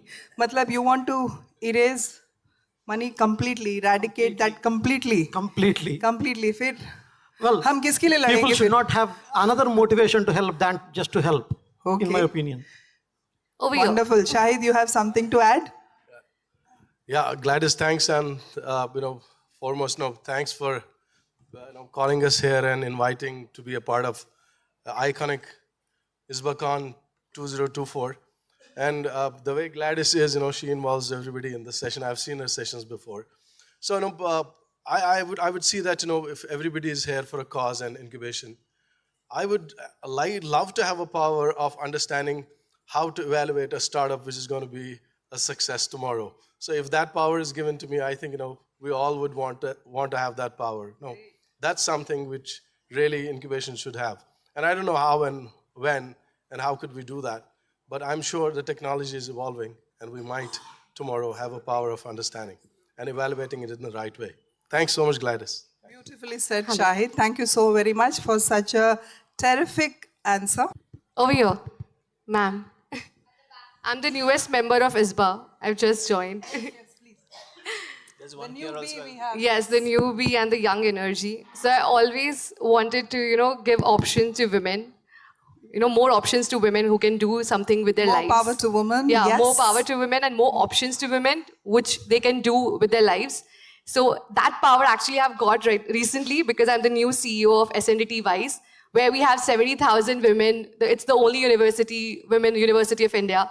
Wow. And recently I'm the new CEO and I have got the power to actually change the lives of women of India, nationally as well as internationally. And I would love that everyone supports me nationally. And this whole thing has to be like a one energy for India, so that we can represent internationally too. Lovely. Yes, sir. Thank you so much. So कोई और जिसके मन में तूफान उठ रहा है कि मुझे बोलना है लेकिन अंदर से संकोच है कि क्या मैं बोलूं? Yes, I saw somebody. Yes. Well, such a nice question, and I think I feel that if you had a superpower, does not really translate, because for me, I feel like there is the superpower which exists when you're part of such an ecosystem which is so inclusive, and you have everybody who's talking about collaboration, who's not just talking about it but also doing it. And like Vijay mentioned, collaboration is the new competition. That kind of really resonates well. And I'm right now heading the incubator SPTBI as part of the Bharati Vidya Bhavans in Mumbai, and I'm looking at amazing work being done in the startup ecosystem, and very happy to be part of this community and doing my part. Very warm welcome to this platform. Thank you. Thank you. Sir. Yeah, if I were to have that superpower, first and foremost is I think everyone should be literate enough to understand the nature, and so that they can be self on their own. Thank you. Thank you so very much. And one more question I'm going to shoot to each one of you. Do you really need some superpowers to do good to the humankind or to the world? Or do you already have such powers in your hand? क्या आप में वो ताकत है? Yes, no, maybe? I think everyone has one power, that is power to change. Anything or small thing, anyone can change. So we just have to implement on that power to change. Right. So in this room, you can see the power. Can you feel the power in this room? Yes. Can we hear the power? Yes. Yes. Absolutely. So I am really, really happy that the kind of response that we have got. And I know that you all belong to one or the other incubators. We were expecting incubation managers, but I'm happy to see that the expertise and the people who are here. So we would like to ask you, what do you think we can do to improve our startup ecosystem? What are the qualities that we can bring in that will help this startup ecosystem? How we can be, we start comparing with Y Combinator, that's the number one. That is one among the number one. But why can't our incubation center, why we can't have such kind of powerful institution here? Don't you think we have the courage? We all have. But who is going to change this? We. Okay, so anyone, you must have gone through Y Combinator style. How is their training pattern? What exactly they do? What is the standard that they have set for? What are the standards that has been set for Y Combinator for selecting the startups and supporting the ecosystem? Anyone? Yeah. Okay. क्या Y Combinator का नाम सुना है? क्या है ये? Accelerator है, incubator है? कौन सी भाषा में आप लोग समझते? इंग्लिश, हिंदी, मलयालम, तमिल, तेलुगु, गुजराती, मराठी? बिकॉज पूरा भारत आज यहाँ पर है, राइट? एक मिनी भारत यहाँ पर है. Yes. Okay. Let's keep Y Combinator aside. Hi, Gladys. This side, back side. Sorry, मेरी दूर की नजर. No, I got it. It's okay. So, yes. Coming to that Y Combinator part, coming to a question rather, yes. which you asked that, what are the things which perhaps Y Combinator... What are the standards? What set them apart from the rest of the world? Why people talk about Y Combinator ke startups, they have reached to that level? Why? Kyun? No, of course, it has been, in their case, over 15 years of now legacy. Earlier wasn't a legacy for sure. But I see, based on my experience, because I had kind of cleared 2 rounds of interview when I was a founder with YC. Okay. So what you I applied felt, there? Yeah, so Okay. I got a reply and I got a chance to have interaction with their people as well. How So was the grilling process, I would ask? No, the process was actually very exhaustive in the sense that Very they had exhausting. asked, they Yeah, had asked, absolutely. they had asked subjective questions, Uh-huh. and that was like tons of questions. Tons of and I was questions. supposed to write and not like go and write. So all the questions were very introspective. Okay. So I could feel that they somehow want to do the filtering process and understand the founder's grit and the founder's philosophy more than anything else, because of course 80% of their startups are the startups are at idea stage level itself, like Yep. the other 20% of the startup. Yeah. So I think that You can continue. The I'll just founders. go and change the slides. Yeah. Yes. So they do have a 45 minutes of filtering session, a discussion, a deep dive discussion happens with the people who have applied. I need the slider.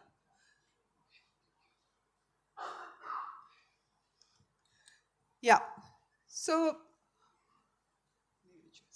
we are here to talk about the quality standard which is being set by Y Combinator. Anyways, that is there. The application, the amount of application that they receive is in thousands. Do you think everybody can get through there? No. So that's why there is a standard in place. Do we have a standard in our incubation center? Do you guys have a pre-elimination round, I mean like a selection process to check the quality of startups? We do have, right? So how are we selecting the startups to check the quality? I mean like what exactly you all check?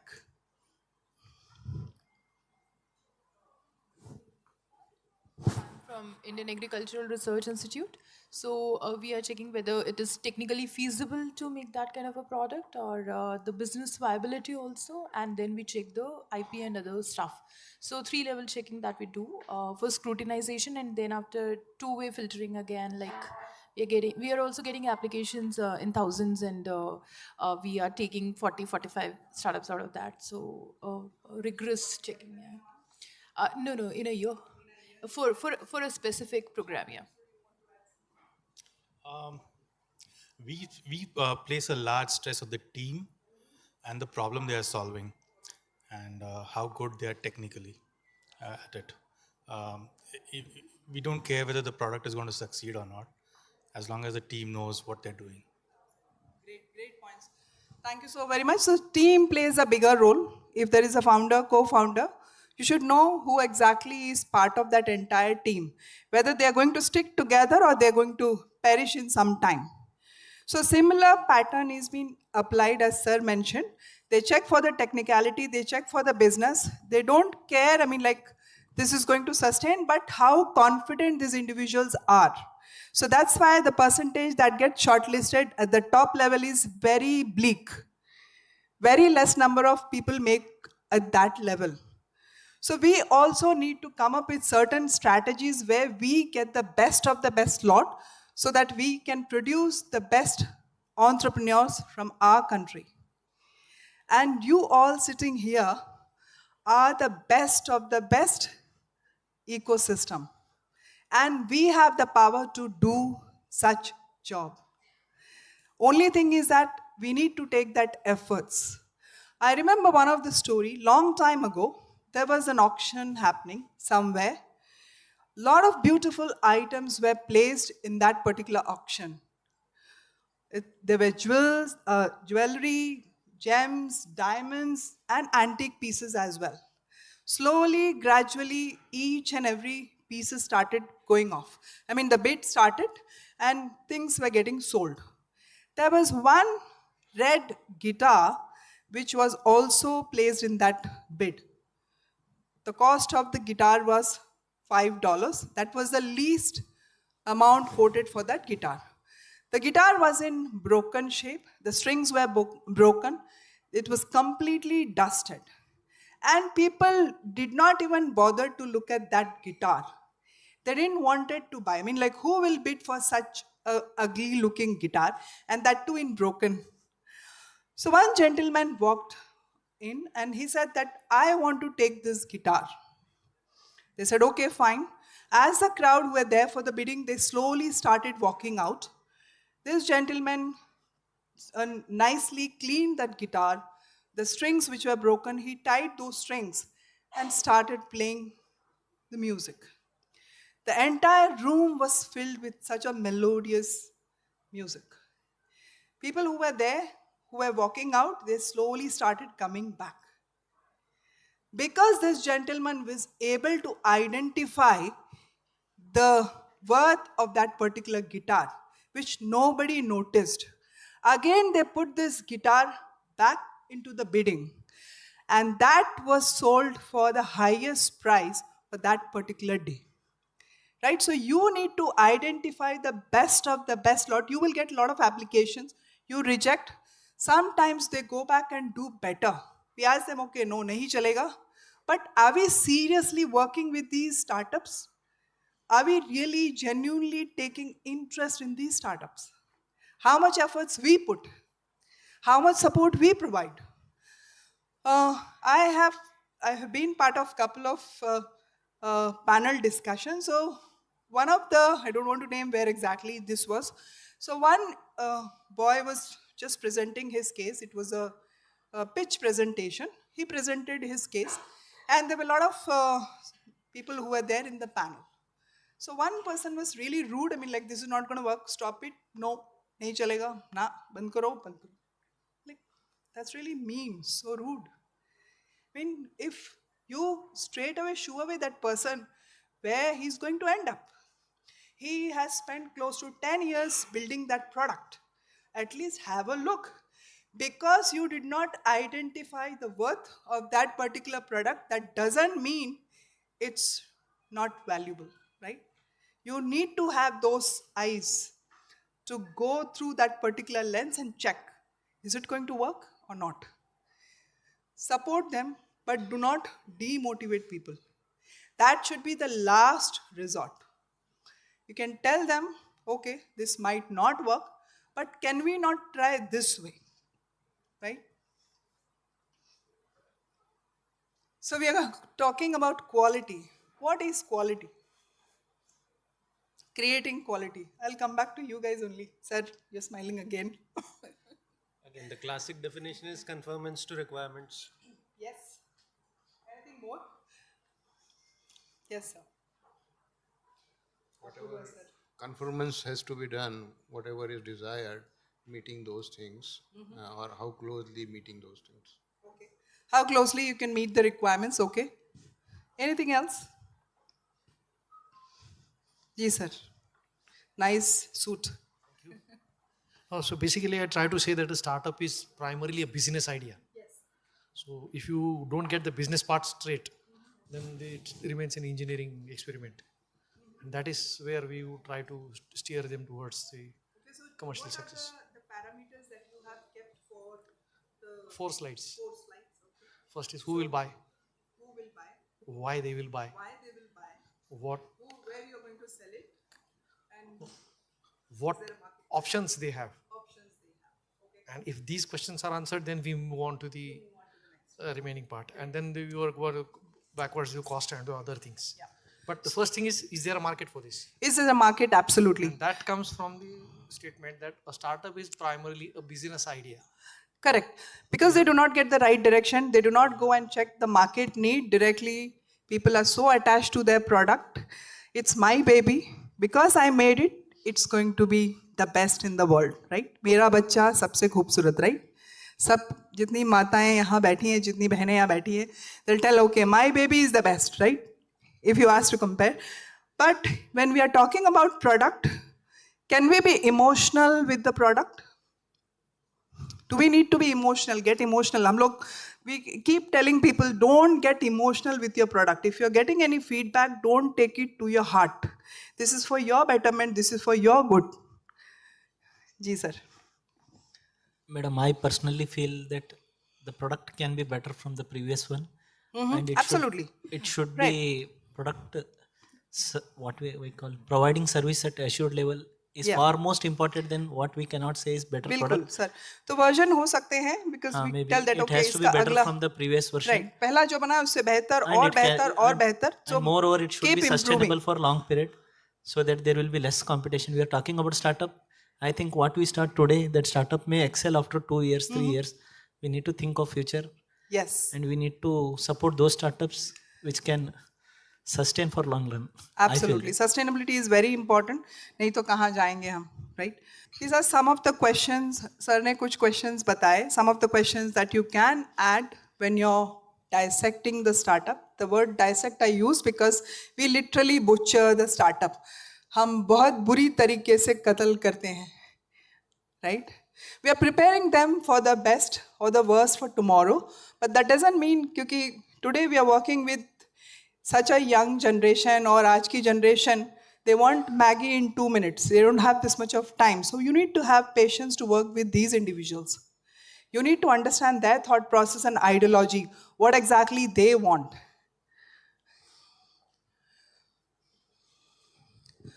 What kind of mentoring style you have? किस type की mentoring करते हैं आप लोग? Is mentoring happening religiously? Do we do the right mentor and mentee match? Or just because we want to fill up the Excel sheet and do the check box, we just fill in that? Do we really do? Because I have observed this at several places. किसी को भी बिठा दिया, okay, just have a discussion, ठीक है यार कर ले, हो जाएगा. No. Please don't do that. If you do not have the expertise, bring in someone who can add value rather than just, क्योंकि you're playing with someone's career. उस बेचारे ने या बेचारी ने अपनी पूरी जिंदगी उस पे लगाई है, and you don't know what you're doing with them, right?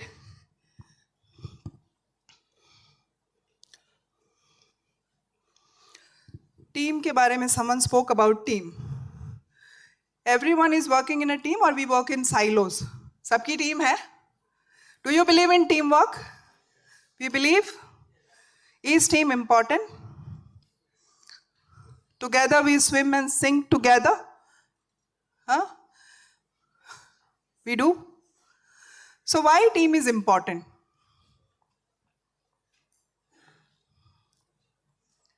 To dependability? To become champions? Absolutely. What else? Everyone doesn't have it. It has to be a complementary skill. What happens if you have all tech experts in the office? What will happen to the rest of the things? Who will take care of HR, marketing, and the rest of the business? Will it be managed or handled? Nahi hoga, right? We mostly Y Combinator, we were discussing about Y Combinator. So let me tell you, the selection process that we were discussing, they have a very rigorous process. So there is a 45-minute, if in case any startup is lucky enough, I would say lucky, if they succeed, they will have a discussion, a virtual discussion or a face-to-face discussion whatsoever. And if they succeed from there, there is another 3 to 4 months that they're going to spend in training. So this is a kind of training, a rigorous training that happens where they learn a lot. Every week they'll organize certain dinner where they invite the alumni, the startups who are already doing well in the market. They invite and they talk about their stories, not just success, but the failures as well. Because startup is not all about success, right? Each step that they're going to take, there will be failures, but they need to learn from those failures. Every moment, they need to learn. And it's 24/7 job. Our job is okay, we are doing 9 to 5, 9 to 6, done. You can go home and sleep. But can they? They can't. They are the whole and soul for that particular product. So give your support wholeheartedly. Dil se karo, nahi to mat karo. We talk about, okay, that incubation center is really doing good. We start comparing, okay, T-Hub, I'm using T-Hub as an example. Please don't quote me on this. T-Hub is doing itne log aa rahe hain, this is happening, that happening. Why we are not doing such things? No comparison. So isi baat pe I remember one more story. I enjoy telling story. So there were 2 boys who decided to go to the seaside and they thought, okay, we don't have a job. Let's collect some seashells. Seashells, समझते हैं? समुंदर के किनारे जो सिप्पियाँ होती हैं. We'll collect these seashells and then we'll make some money out of this. So those two boys, एक का नाम Ram, the other one was Sham. He said, okay, you go to the left side, I'll go to the other side, and we'll meet for lunch and we'll see how much we have collected by lunchtime. He says, okay, fine, let's go. So both of them disperse, and Ram goes to the right hand side. Whatever he gets, he quickly collects all those and puts in his bag. And during lunch, he also get a bigger shell. So during lunch, these two gentlemen meet at the center point, and then when Sham sees that, oh, my friend Ram has got so many shells and he's got a bigger one, I don't have that. The jealousy has taken place. Irsha andar aa gayi. I do not have this, so I need to get much better than this one. So he goes to the other side again, and then whatever he had, he throws everything on the way in search of a bigger one. Evening again, they return back, and Ram asks, what happened, Sham? Your bag is completely empty. Did you not get anything? He said, no, I got, but I was trying to find a bigger piece. I couldn't get a bigger one. So I've just thrown all what I have collected. They go to a nearby shop to sell this. And as soon as they reach the shop, the shopkeeper gives 5,000 to the bigger one and 10,000 to the smaller shells that they have collected. So Ram was very happy, and Sham was more jealous. I mean, like, he was filled with a lot of filth and all this disgusting feeling that, oh my God, my friend got this much and I did not get anything. So Ram tells his friend, see, my friend, you have thrown whatever I picked up, those shells. So the bigger one has given me 5,000, the smaller one has given me 10,000.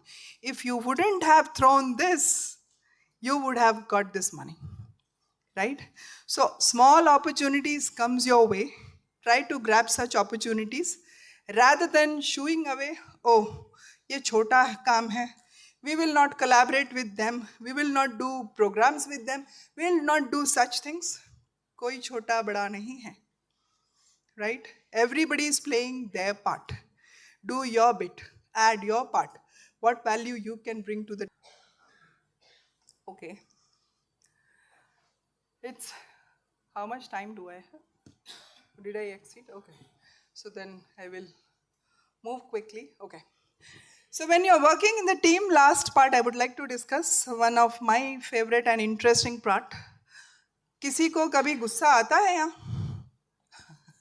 कितने लोगों को यहाँ गुस्सा आता है? सच बोलना, सच के सिवा कुछ मत बोलना. आता है, आता है. How many people get angry here? मतलब जिन लोगों के हाथ नीचे हैं उनको कभी इतने साधु संत महात्मा लोग यहाँ बैठे हैं, wow. Really nice. So you guys, जिन्होंने हाथ नहीं उठाया, आप लोगों को गुस्सा नहीं आता? या सोच रहे थे कि मतलब कोई देखेगा तो क्या सोचेगा, अरे इसको गुस्सा आता? सबको आता है. We are human beings, right? We are not machines.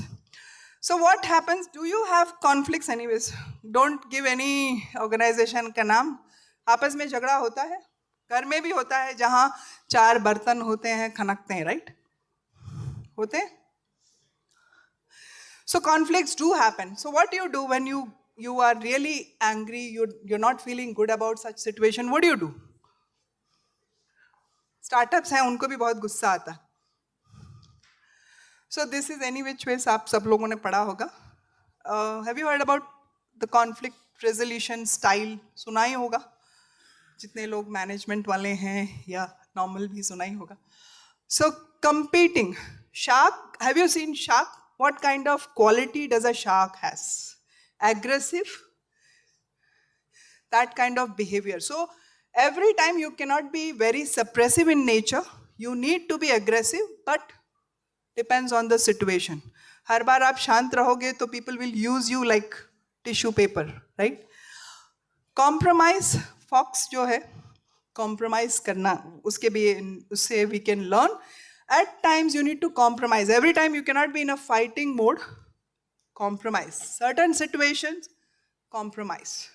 But अपने दिल पे हाथ रखकर कुछ गलत है तो don't compromise on such things. बोलेंगे कि अरे pre-session में they told okay compromise कर लो, we did compromise. So don't do that. Turtle का nature, have you seen if there is certain challenges या कुछ आता है turtle, वो seriously अपना मुंह अंदर ले लेते हैं, मतलब they will take their head inside the shell because they know there is a danger. So you need to avoid certain situations. At time, if you avoid such situation, you will be at a safer place. Collaboration. You need to collaborate as well, like all. So if you go and read this, you will learn a lot. I mean, like, I'm sorry I don't have that much of time to talk because 30 minutes ma'am is looking at me. And accommodating as well. So, जब accommodate करना है, we will accommodate. जब aggressive होना है, passion होना है. So these are certain styles you can incorporate in your nature, in your style, that will help you. Anyway, certain pitfalls are there. This is if the leader is not great. Anyways, अपने organization के don't look at your head or bosses. If the leader is not taking the right decision, what all can happen. So a leader has to be strong. I'm not saying that only the head of the institution is a leader. Everybody who is sitting here is a leader, right? You all take decisions, you all plan certain things, you do a lot of stuff together. So you all are a leader. But certain times, certain decisions that you have taken can make it or break it. So whenever you are in angry mode, so never make a permanent decision when you are in any such mode. Chill, cool down, take your time, go for a walk, and then come back and go back and teach the same thing to your startups because they also need to inculcate certain habits. Yeah. Dr. Lakshmi is going to take the next session. So can we have a big round of applause for Dr. Lakshmi? Because I was asked to speak about value creation, right? Value creation for whom? Why only startups? See, any relationship has to be bidirectional, right? Otherwise it will not sustain. For everybody, right? That's why I put all the stakeholders. How do you create value for everybody? If I have missed anybody, please add. So this incubation is a everyday grind of continuing adding value to everybody possible so that your startup also gets value. Otherwise it doesn't. And I mean, this is I put together based on my learning, the harsh beating what we've gone through, and keeping the startup at the center stage, right? Of course, incubators do well, we do well if our startups do well at the end of the day, right? So how do we work with all the relevant stakeholders to make sure that our startups do well? I think can we make it more discussion-wise because I will not run through the next of the slides. First, I think most of the genesis of the incubator starts with the host institution, right? So host institution starts an incubator because there are multiple reasons. Because there's government funding available, NIRF pressure, or there are enough entrepreneurs within the campus, or there are startups in the ecosystem, it starts with the host institution, right? So what will be the kind of value creation that the host institution can do for the startups? Why does a startup come to a particular incubator seeing the background of the host institution? We have facilities in NIT Srinagar like technology inclusion where startups need help to develop their prototypes. Okay, so one is prototyping, testing, sometimes even small batch manufacturing possible in the labs. Correct? Anything else? Yes, please. One word.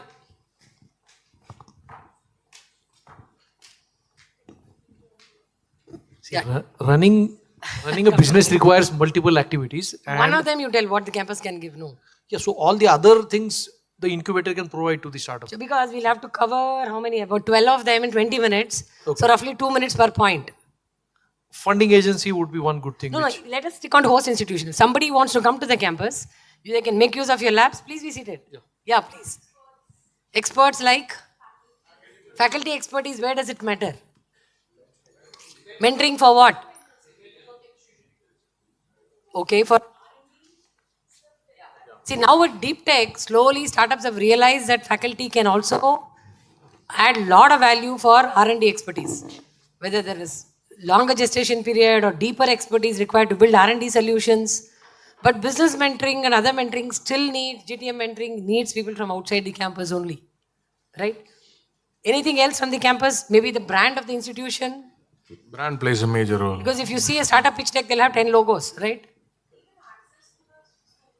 Access to students to work as interns. Then, idea generation. All this the startups expect from the host institution. What does the host institution expect from the incubator? That was a very bad sigh, yeah. What does the host institution expect from the incubator? Ma'am, network. Network for what? Network of maybe the associates Extra that the host earning. institution may have. Good to hear that. Okay. Revenue, co-creation, Revenue. Yeah. IP co-creation with the faculty and the startups. Okay. Yes, please. Okay. Leveraging alumni to see how they can brand the institution. Then, yes. For the host institution, business acumen from whom? But what would the host institution gain? Technology transfer. Can the incubator help them in technology transfer?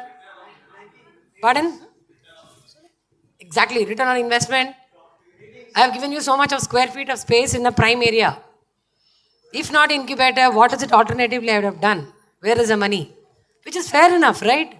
The host also needs a lot of the number of Yeah. entrepreneurs for them, for their accreditation purposes, ranking purposes. Okay, NIRF, accreditation, ranking, metrics, job creation, okay. Brand value, using their students, could be working as interns with startups, multiple things, right? So value creation has to happen on both sides. For your host institution, also for the next one is a service provider, that is fair enough, right? I mean, very straightforward, easy. This I'll cover myself. Whoever adds value as a service to your incubator, starting from your company secretary, chartered accountants, IP attorneys, digital marketing guys, anybody who offers a service, right? What do you start? Why do you, through them, what do you offer to your startups? Maybe a subsidized cost, easy access, variety, right? Why will they come to you? Because they get the customer pipeline for themselves, right? This is straightforward. Corporate, yeah, this is a very interesting thing. Now, how will you add value to, how will you create value to startups through corporates, through association with corporates? Okay, straight away get problem statements from corporates. No, one second, we'll stick on to that. You get problem statements from corporates. What will happen to the problem statements?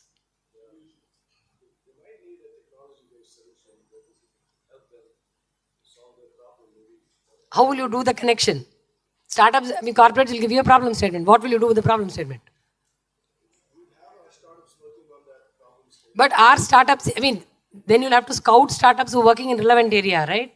See, good or bad, startups are passionate about what they're trying to solve. So there's no problem, no point in asking somebody to solve somebody's problem. But are you able to connect the right startups? So scouting startups for corporates can be one, right? Then, so startups get an opportunity to build a solution what a customer needs.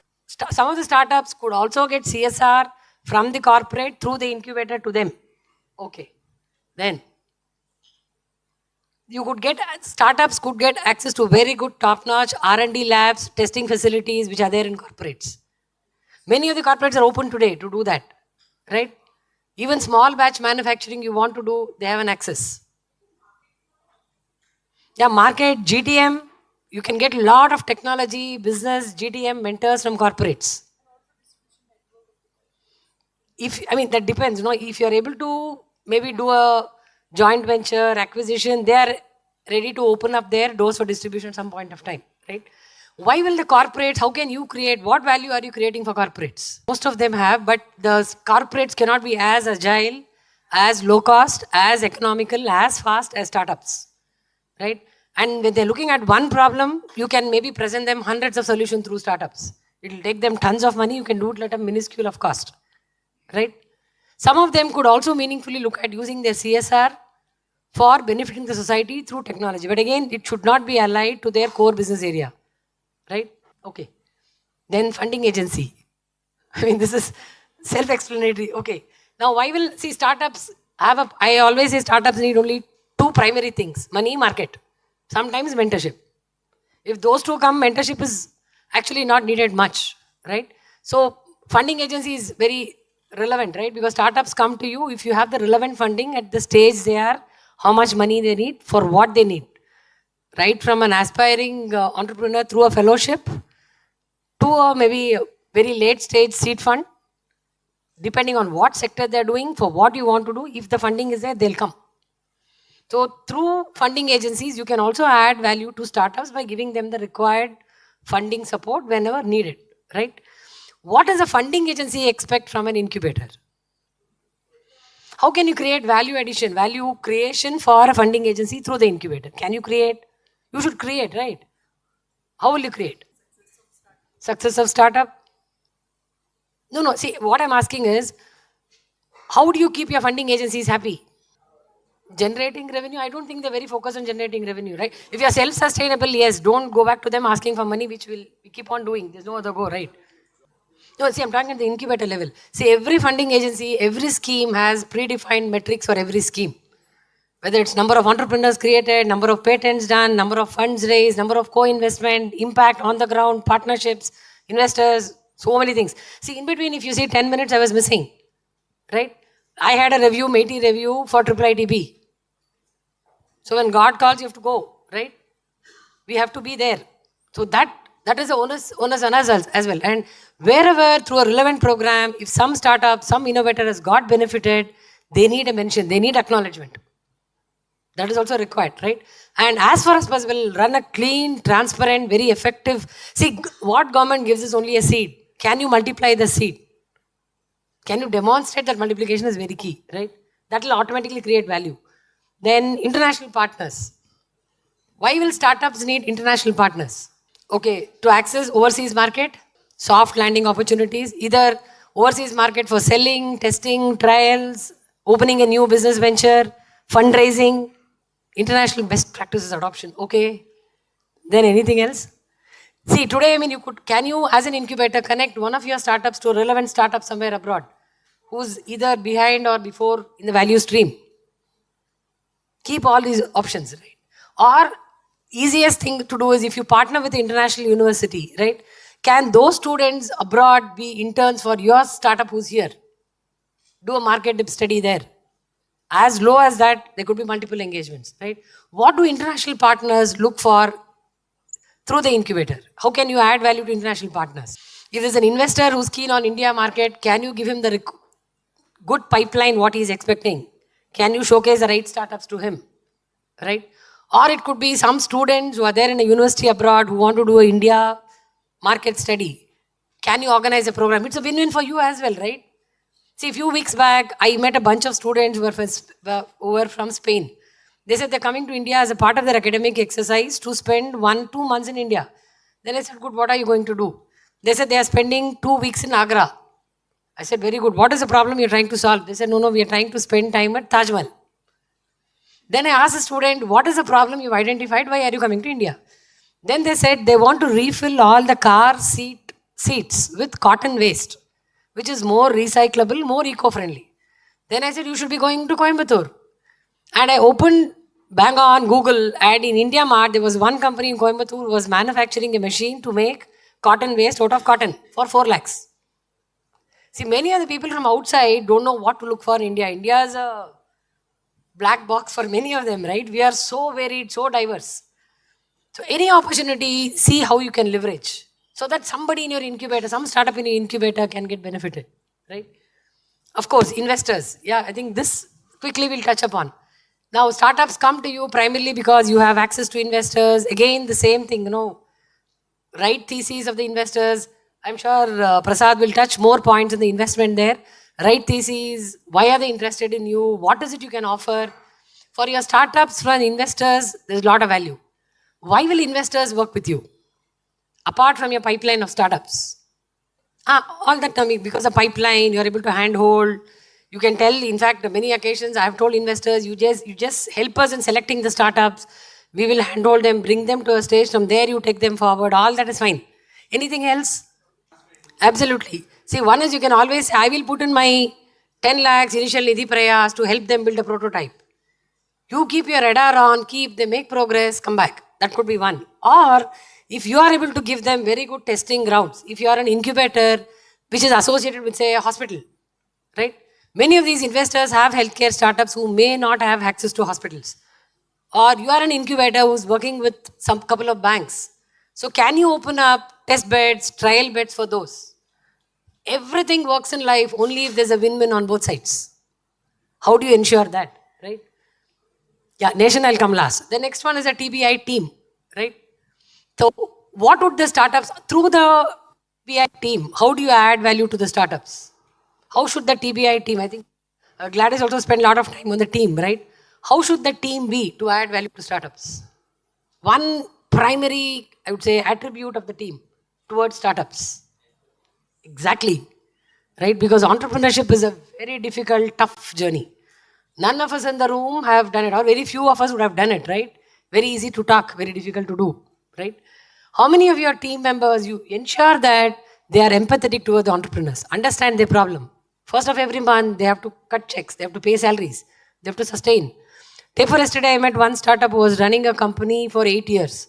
After 8 years, he shut shop. He had a revenue of about 1.5, 2 crores. He said, I was not able to raise capital to scale. I could really see the pain, right? Empathy is the first thing. And do anything possible to help entrepreneurs. I think that should be the mantra to the team, right? Why should the team do all this? I have no answer so far. If anybody has an answer, please help me out. Why should the TBI, including the CEO and the team, why should they work for the success of the startup? See, at the incubator level, fine, but all of us are humans, right? For everybody, every individual, every manager, every CEO to stay motivated, continue performing, delivering on the ground in the incubator every day to support startups. Why he or she should do? What is it I get at the end of the month? Yes, please. No, see, my question was, thank you, please be seated. See, my question was, if can we create mechanism where people get compensated? See, for example, incubator does well, 10, 20 years down the line, you get an exit from the startup. That time, none of the team which gave all the support all these years would be there. So how can you translate this into specific incentives month on month, year on year? Yes, please. Thank you. Yeah, thank you all so much. Thank you. Now we'll have a very interesting session that I was talking about on building a quality pipeline. And initially we thought that I'll have my team talk about building a quality mentor pipeline, industry pipeline, and funding pipeline. But we thought let's make it a bit moderated, where I can be a voice between our incubator partners and our team members and share both sides of the story. So can I have Yuvraj? Thanks, Yuvraj. Yuvraj is our director for innovation management, who heads the value partners, value partner desk, mentor desk, and as well as delivery of quite a few programs. Yuvraj, for the building a quality value partner pipeline, let's also talk about what's a value partner and building a quality mentor pipeline. And then we'll start taking a couple of questions and make it very interactive. Thank you, Vijay. So most of the incubators, including T-Hub, would try to give our best to startups. However, due to various reasons, it would not be systematic. When you want to build a world-class incubation center like T-Hub, what we thought, building a systematic way of supporting startups is extremely important and critical. That's when we thought we'd build a vertical for stakeholder management. When you say stakeholder management, so we have mentors at one hand and service providers for the startup at another hand. So where we manage the desks by a dedicated person. So as we know, I can see most of your mentors already for the startups at one point or other. So with T-Hub, what we did, we used technology for creating a mentor desk. It's not just about listing a mentors and connecting them, but to create a process where end-to-end we utilize the service of the mentors effective way and capturing it, what kind of mentor sessions we are doing for startups. It can be one-on-one, one-to-many. It can be startups sitting in this particular building. Startups beyond T-Hub where we do webinars through online. So when we run a flagship programs, each and every flagship program have a dedicated mentor for each and every startup, where we mix and match based on their experience and expectations of the startups and experience of the mentor. That's where we do at mentor desk. At this point of time, we have 250 plus mentors registered on T-Hub platform. So that is one side of the story. So other side, So startup need a lot of services. It can be credits, it can be a legal services, taxation services. So it can be a design thinking. So that's where you need a little more than mentoring, obviously. A dedicated support as that's where we talk about value partner. We have 80 plus value partners starting from Google's, AWS, who are taxation consultants, GT, KPMG. So big brands as well as affordable where startups can avail these services. This is specifically where our stakeholder management, where we have built CRM tools. Using CRM tools, we have built dashboards for both the verticals, where so we can capture the entire. At the end of the day, if you run an incubator, you need to look at outcomes. So you cannot randomly say that I have 250 mentors. What you have done with these 250 members is extremely important to capturing how many connections we made, how many hours they spent together, how many of them are one-to-one, how many of them are pro bono. So when it comes mentor, how do you capture it? Is it paid as free? So some of the mentors probably do it for free because so they've already earned enough money in their life. But however, some do it as a career. So you need to clearly identify them and make it remunerative for them so that startups as well as mentors would be happy. So I think that's a long question for a 1 minute answer. Okay, so we made a small presentation. I'll quickly run through it. These are stages. Typically we do it. We start with a need. First we identify what is the need of a startup. Then we will list pool of mentors. Technically also we have mapped with some keywords. So based on keywords as well as our internal knowledge desk run by Zarina. So we'll identify the mentors. Then we engage with them both one-on-one as well as one-to-many. Then we take feedback from both mentor as well as startup. So we'll take a decision whether to engage them or disengage them. This is a process we follow. So these are different types of engagements we have for our mentors. So when you say community, for T-Hub community, both physically as well as virtually, we have flagship programs starting from so Blitz, pre-idea to prototype. Then we have rubrics, prototype to MVP. Then we have Lab 32 go-to-market program. And we have T-Angel, where we help them to make them funding ready. So each and every stage startup require a different type of mentoring. So based on their requirement, we engage the mentors. So one-to-many and one-to-one both will engage. So what's in mentors? We incentivize mentors by providing them various opportunities. So not only sometimes we pay for one-on-one mentoring also. This where we incentivize them. We make them part of corporate innovation programs where we utilize their services, where we are identifying problem statements or helping the corporates, connecting them to the startups. So this is the kind of dashboard we have built. So yes, come. So Jarina probably would take a minute or two to explain about how you are using technology to capture all these things. So this is where typically we do. This is only a snapshot of what we do. We have an in-depth CRM tool where we capture each and every outcome. Mentor-wise we do, startup-wise we do, how many one-to-one we have done, how many of them are pro bono, how many of them are paid. So end-to-end we have captured it. So it depends on what kind of topics we are covering, that also we capture. So this is what technology is extremely important, so using technologies helps us to capture the outcomes. Most of the incubation programs are state-run programs. You would get funded by Government of India or state. So you need to present them extremely important numbers.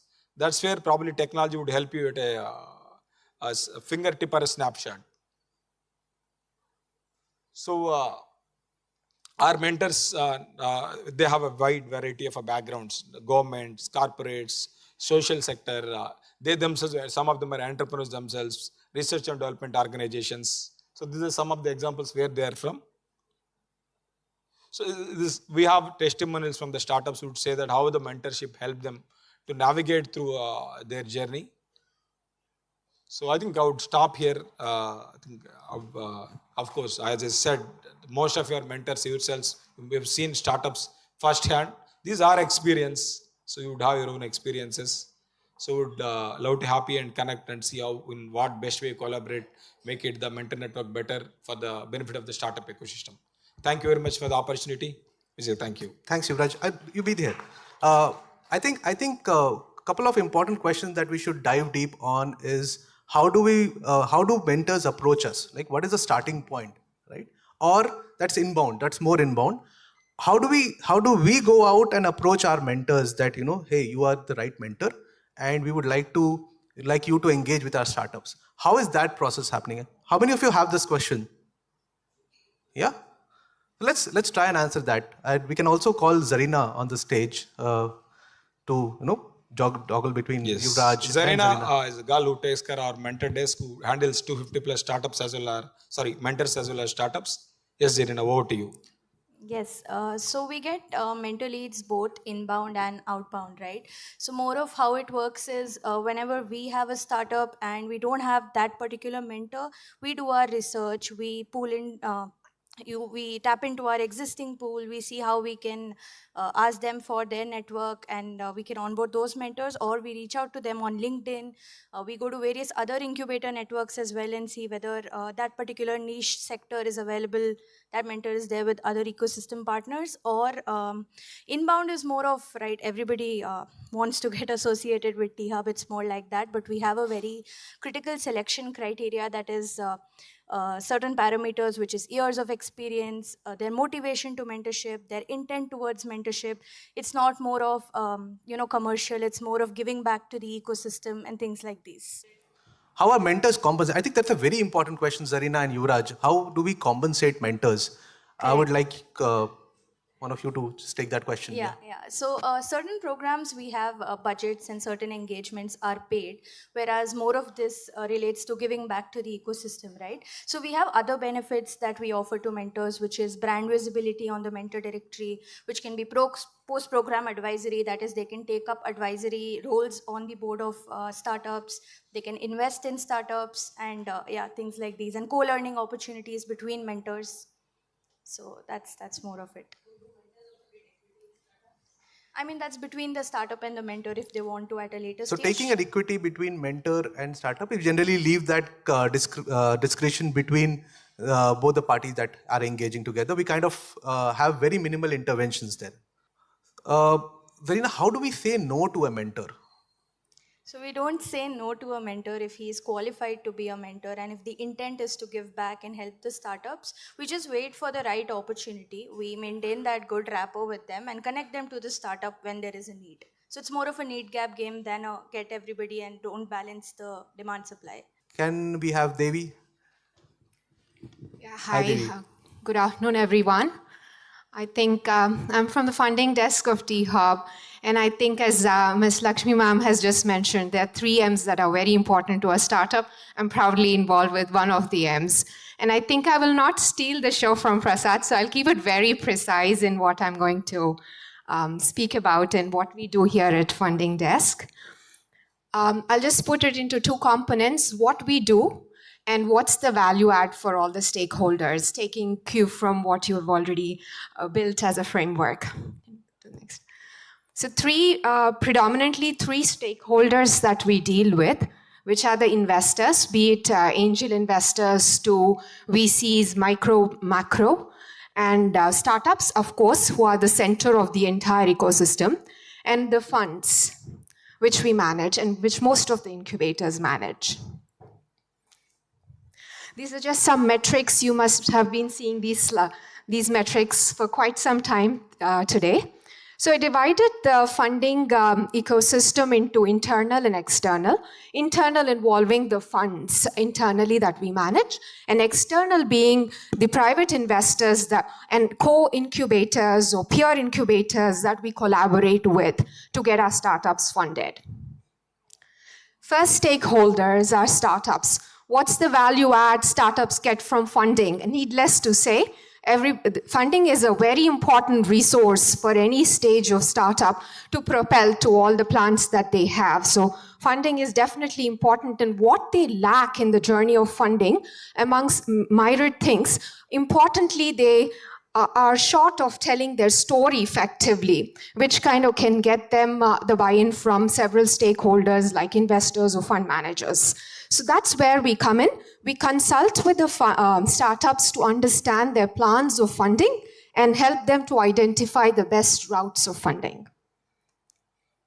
this is the journey, pretty much how I think most of the incubators do. There is preparation in terms of the legal documentation, if all those are in place, the projections, if they make sense to the amount they're raising, the pitch deck readiness, storytelling readiness, and so on and so forth. The next important stakeholders are, of course, the investors. I think when, again, Ms. Lakshmi has asked, what is it that investors have from incubators? Why should they be collaborating with incubators? Two gaps we identified among several others who have answered today.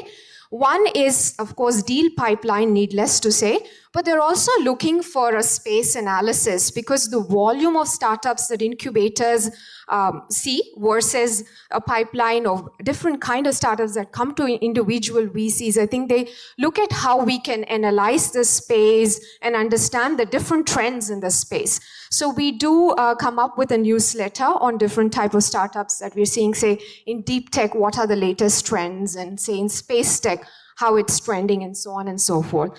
We do encourage them to do thought leadership events and master classes and so on and so forth to give the awareness to the startups to understand how their funding journey should be, when they should raise money, what would be appropriate amount, and so on and so forth.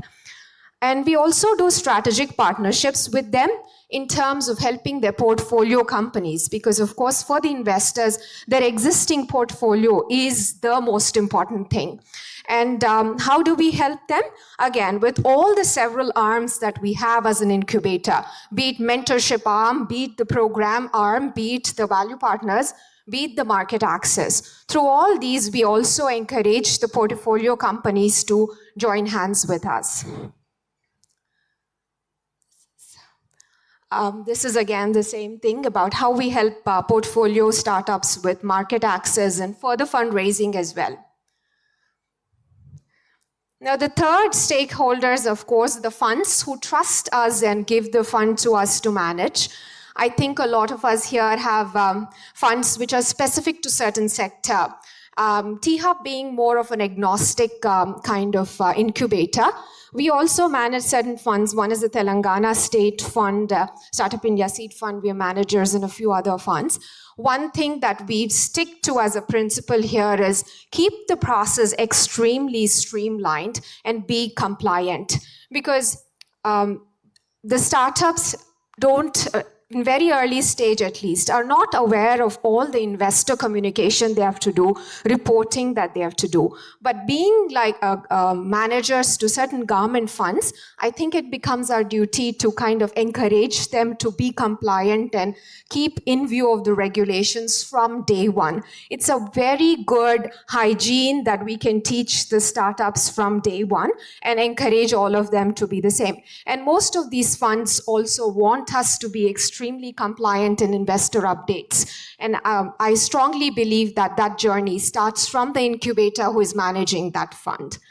So that's, I know Zeel is looking at me, but thank you all. That's all I had today to say, I think.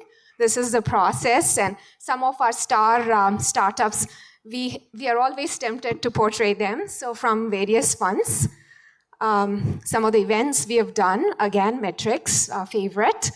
But over to you guys. Any questions that I need to answer? And Vijay, you have any questions as well? I have a question. Can startups outside of Hyderabad, can they raise funds through T-Hub? That is something that I would want you to talk about. Sure. I mean, great question. I mean, we've always, since the beginning of the event, we talked about collaboration. So we would love for startups anywhere in India to approach us. You don't have to be only in T-Hub through a program or through funding desk or mentor desk. We have individual departments that can help. So yes, any startup across India can leverage on the funding that we can provide. And we also love to collaborate with other incubators. So since Prasad is here, we have looked at several of signed startups, and I'm sure we are sending a lot of our startups there as well. So I think because every incubator has their specialization in terms of their selection criteria, or what value add they can exclusively add. And there's no shying away from saying that, hey, this incubator is rich in biosciences. You will definitely benefit from going there. Or, we are good in helping you with series kind of fundraising. So definitely collaborate with us on that. So that kind of collaboration, I think, is a foundation to mutually help one another and help startups in turn. And let's say, for example, I think a lot of us would have that question that if a startup, say in Madhya Pradesh, raises capital through T-Hub, is the incubator loses its affinity towards the startup? Or the question like, is my startup or becomes a T-Hub startup or not? How do we sort that question? I think a lot of us have that question that, how do we have that exchange of startups between incubators? Does something that come to your, is there anything that you want to share on that? Yeah, sure. I mean, we've gone through stories where startups say, oh, I'm happy to come to your events and kind of attend sessions or so, but I want to be very careful in terms of marketing about me being a part of T-Hub. And when we dig in to see that why the inhibition is, it's really because they're not sure how that plays out. But most of the incubators, in fact, when we talk to them and say, hey, this is your startup, they came to us for, say, fundraising, we check in with them to see how they're doing. And because they know the startup better than we do because of the association for a longer duration. When we check with them, they're very open actually, and they say, I'm happy for the startup to be marketing that they're supported also by T-Hub. It doesn't matter. So I don't think the inhibition is from the incubators. It's mostly because the startup is not aware of this kind of collaboration. Thanks, Devi. We have any questions around whatever we spoke about? Anybody wants to like to share any thought? Yes, Sagar. So basically we are an incubator as well as an angel investment network, and I think we closely partner with T-Hub. What I would recommend actually incubators, those who are pure incubators, that please connect with angel networks or the VCs, and actually it's a very good collaboration to have. So just to add to the point what Devi mentioned, in fact, the angel networks are more than happy to take different kind of incubators because it helps them also to reach out to multiple communities actually. Thank you, sir. Thanks.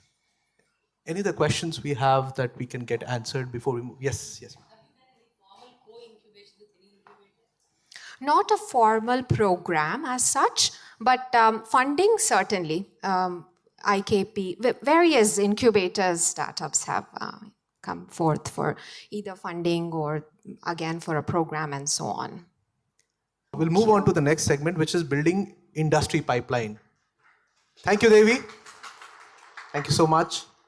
I'd like to invite Vishnu, my colleague Vishnu from the Corporate Innovation Desk, to talk about how do we build at T-Hub. What we believe is how we can collaborate with corporates and create a strong market access and corporate innovation for the corporates and a market access opportunity for startups.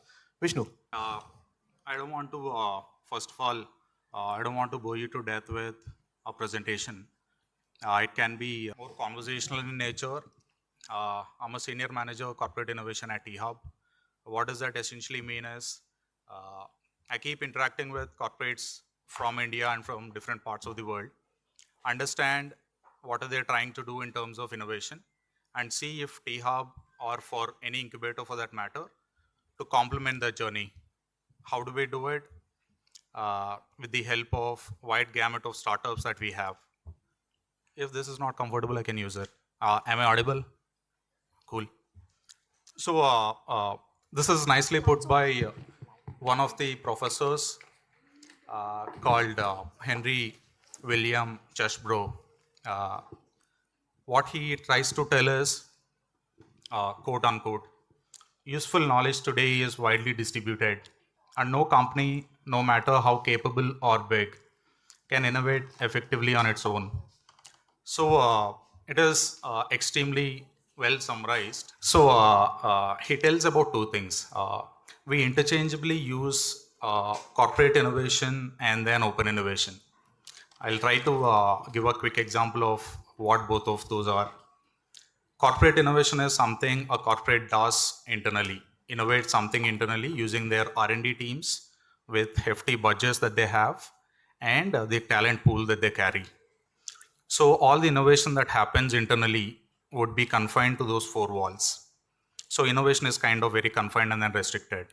On the other hand, open innovation is something you tap onto external networks of startups or various incubators like us, or industry bodies, and for that matter, even governments when you co-create something. The difference would be the later would get more access to talent pool and they could possibly see something which they have not thought about in their last few years of existence. That is what he's trying to tell here. I just want to quick set the context and then move into maybe specifically corporate innovation and then what T-Hub does. How do we build our industry pipeline? In a single line, how do I define this as from an incubator perspective?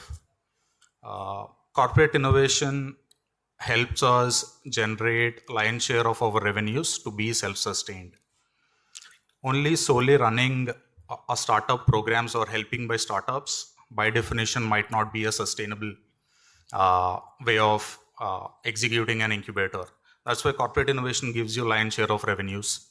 And what are some programs that we run at T-Hub from corporate innovation perspective? Corporates come to us because they always have this confusion of build versus buy.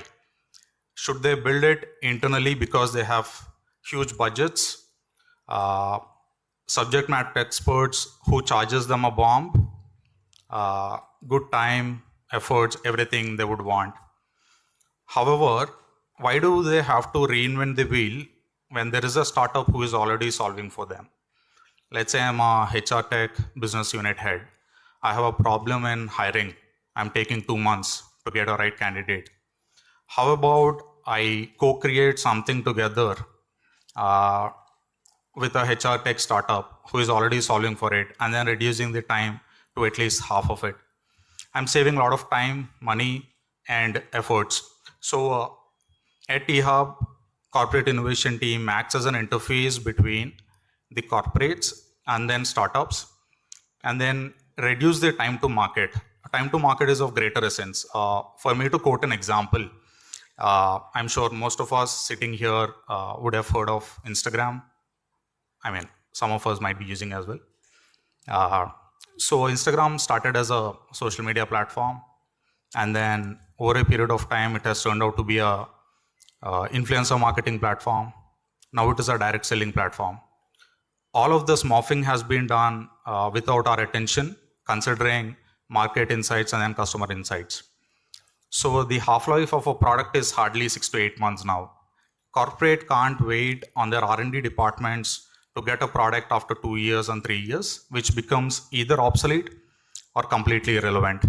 So that's where incubator plays a sweet spot role to engage startups with the corporates. And moreover, I'm quoting an example from yesterday's conversation with one of the consulting firms I'm talking with. They wanted to build incubator muscle internally by themselves, which is a great idea. We want to complement it. However, as an incubator, we have not just access of startups, but we have wider access of ecosystem entirely. You might be finding a startup by Googling it and then doing basic diligence. But incubator's expertise would come in place in understanding what is the startup's journey, what is the founder's composition, is he good enough to face a corporate and build a product at scale. All of these nuances are extremely important for a corporate to engage with startup. However, at this juncture, from various corporate interactions that I've had, they think they can do everything internally. So we as incubators should be thought leaders and then tell them what is our expertise and why do they have to rely on incubators like us, not just by giving startups, but also delivering proof of concepts within lesser time, because half-life is extremely important for corporates. These are some of the pointers I wanted to cover. I can get into a lot of details in corporate innovation, but we can make it more conversational if you have specific questions around it. Thanks, Vishnu. I think you had a PPT to run, but I had. Personally, I don't like PPTs, so I spoke. I can still give this PPT for you to consume. says a guy who who spends 80% of his time giving presentations to corporates. That why they should partner with T-Hub on corporate innovation. All right, Vishnu, why should what is your what is the biggest challenge you face when you pitch to any corporate, and how do you kind of help them understand that build versus buy, or is buy collaborating with an incubator is more important than not doing all the stuff in house? Cool. This is a daily question with every interaction that I have with corporates. We can do it by ourselves. We have a great team. We have subject matter experts, all of that. However, they see all of this by sitting in closed door or glass walls. They see everything we have is enough and sufficient. So it is important for us to make them understand how did we solve these problems for his counterparts. Example, let's say we work with a tire manufacturer. We have solved some problem within 3 months for him by delivering a proof of concept by using a couple of startups. Imagine you go with a similar concept or tell him this is the impact that we have delivered, and then time to product is hardly 3 months. Obviously, it creates FOMO, fear of missing out, for another tire manufacturer. That is a good way of making him understand if his counterpart has got benefited out of some solution. I think he would at least wanted to explore, okay, I think it worked for example, Seat, it will work for MRF, so something like that. I mean, that is one way I tell them. You can't keep talking. Gyan is not something they would like, so you should always show some tangible outcomes. This is the time you're going to save. You need not have dedicated teams working on this, because as incubators, we should understand talking with corporates is not their business as usual. That is our business as usual. We talk with corporates, we talk with startups. That is our business as usual. We understand both the languages. Corporates, for all good reasons, they are bureaucratic. We should live with it. Startups, for all good reasons, they are more agile and they have more risk appetite. We should meet the middle ground. That's our role. So inbound, we understand, okay, there's a lot of visitors who come in, there are a lot of corporates who show inbound interest. But what about outbound, Vishnu? What it takes for you to know, how do you identify who could be a right corporate? What is the right time to approach them, and how do you approach them? So from T-Hub's perspective, around 50% of our clients would come inbound. They want to explore what do we do here. Like you all came here. Every day, my job is to keep talking to them. They want to understand what's happening in this big building. That is one way that we have. Second way, with the existing corporates that we have, we reach out to at least 5 to 10 counterparts. Like I was giving an example, tire manufacturer, you reach out to 9 other 10 or tire manufacturers. Tell them what did you deliver. That's how you create that interest. It is a long process. Example for a pharmacy company or a pharmaceutical company. Personally, it took 2 years for me to convince them to get onboarded and then work with a startup. So that's how it is. There are clients who took 1 year, 1.5 years. But once they are onboarded, but make sure you keep giving them this flavor of startups now and then. It can't be always transactional in nature. Your startups would also need that face time. For a no-name startup, it is almost impossible to get 5 minutes or 10 minutes face time of a corporate. As incubators, it is our responsibility to do that. Followed by, you can always have business transactions over a period of time. That's why it is a longer process, but yeah. Thanks, Vishnu. I'll open up for questions if anybody has any questions. Yes. Thanks, Vishnu. This is Priyanka from CGLS Foundation. I'm Yeah, taking hi. a cue from you where you're talking about the value of giving the face time to the startups as well, and where you act as a conduit between the two. So in the background, what is a kind of, and this is probably a linkage to the previous session mentorship also as well. How do you really then prepare the startups so that they're prepared for the face time? And I think, and what's the frequency of it? How often, because a proof of concept may hit the point. It's a trial and error basically. So what's the frequency when you know it's a sweet spot, and when do you retract basically? Thank you. Cool. So if you ask me frequency, it is a need-based conversation. Apart from that, from T-Hub's perspective, every month we run an event called Innovation Dialogue. Meaning, let's say we have 10 retail customers. We get all of these retail clients, corporates, and then we get 10 good retail startups. Example, manufacturing could be a use case for them, retail guys, logistics, supply chain, etc. We get all 10, maybe creamy layer or a cherry pick for them to have conversations with them one-on-one. That's how you make them understand what kind of startups you carry, and then for them to have business transactions over a period of time. Yeah, that's what we do.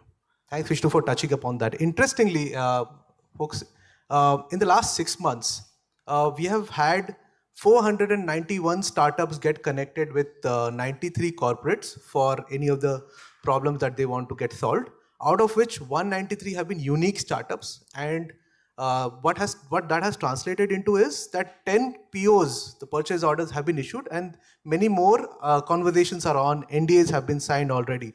So we kind of track this kind of engagement between startups and corporates.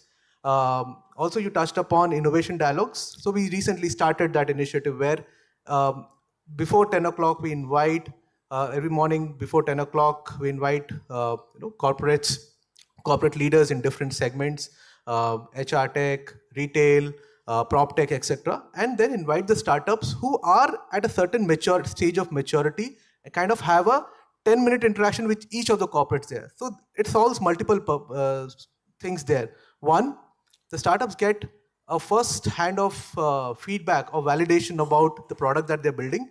Two, if the corporate likes that product, they immediately get a second level meeting. So that's the whole idea of that particular meeting. Thank you. Thank you, Vishnu. Any other question that we can have it answered on building a quality pipeline for industry? Maybe one or two examples on how you manage these conversations of IP. So one thing I want to tell, this is another question we get. It is extremely case-to-case basis.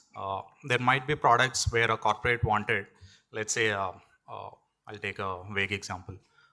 Let's say I'm a startup who's building a phone, which is a rectangular in shape. A corporate comes and then tells, Vishnu, you have already built a phone. Use same platform, same technology. Give me a circular phone now. So I have to use my existing technology IP and then build a product for him. It could be work for hire. I'll build a circular phone and then give it to him. This is one way. Second, I might be asked to build a completely different product, which might be a closest adjacency. Then IP might be belonging to a corporate. These are two usual scenarios. Apart from this, there are chances where corporate wanted to white label the startup's product. This is third. JVs could be done. Best case would be for startup, could be acquihire or acquisition completely. These are some of the forms. Not all of them, first two. Yeah. Thanks, Vishnu. One quick last question, then we'll move on to the next one. Yes. I do a very quick follow-up question. Is there any noticeable difference between, for example, say a product offering and a service offering in the approach? Like a proof of concept? So it depends on, whether you're trying to ask a startup to build a technology product or a hardware product. If it is hardware product, of course, the life cycle would be much longer. But if it is a software product or technology-oriented product, I don't think will take more than 3 to 6 months to deliver a POC, proof of concept. Yeah. Prasad, sir, for the felicitation, sir. See, I'm not missing it this time.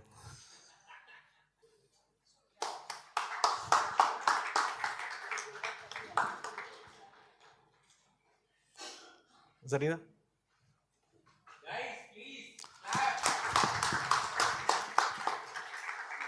Vishnu?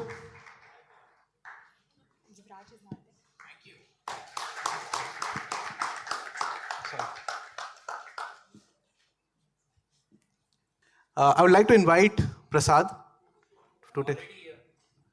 Okay, guys, we are not going to take break. because we are already running late, and then we are going to have a 6 o'clock ABI session. So today I'm going to cover management of grant and seed funding. That's what is the topic which has been given to me. But having said that, before starting the slides, I also don't like slides, but of course we have to discuss in slides only so that people will be able to relate it. What I want to know is what kind of a challenges you people are facing when managing grants and seed funding. So that I can, the main purpose of having this session, one is having collaboration. Second is how we can understand or learn from each other's mistake.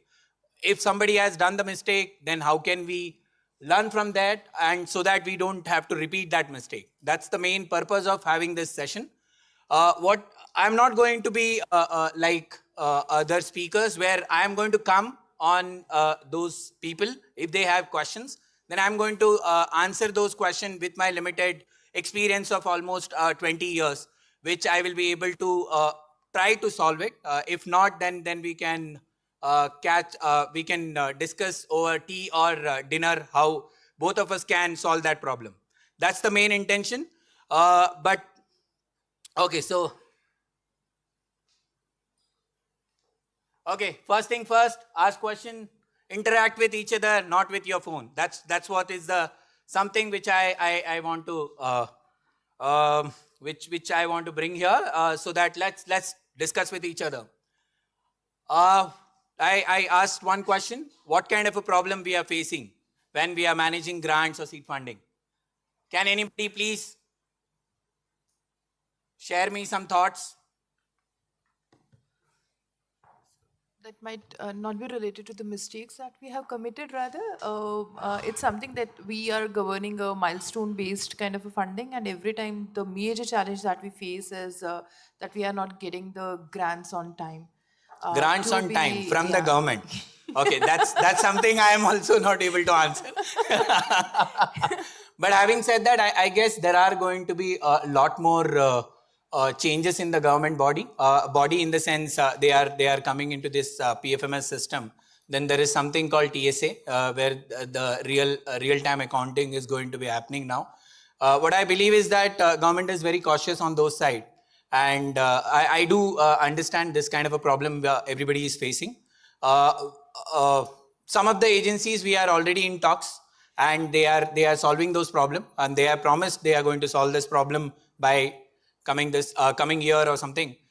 So we may have to wait till that time. But having said that, one important thing what we have to map is that when are we getting the money, and how are we mapping the milestones.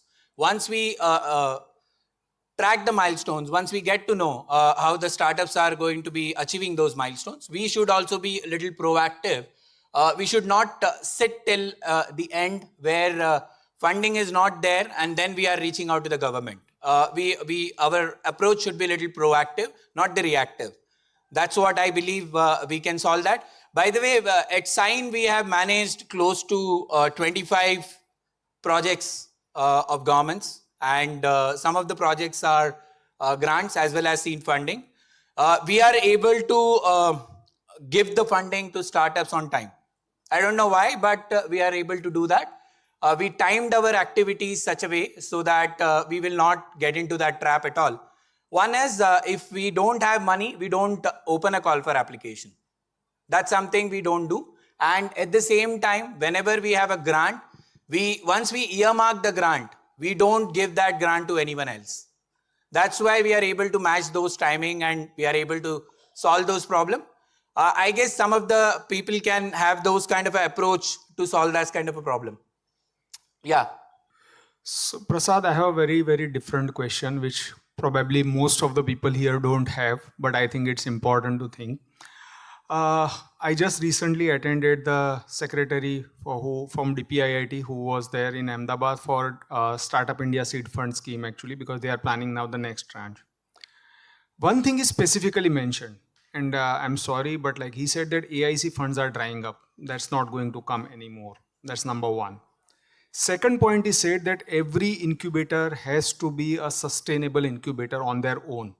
So have you got any thoughts? I'm sure like IIT Bombay doesn't require that from point of view that you get easy flow of funds and CSR registration, but and CSR funds actually. But honestly speaking, all the other incubators have a very different kind of challenge. And how are you as a leader in this incubation space planning to address that for other incubators, not for yourself?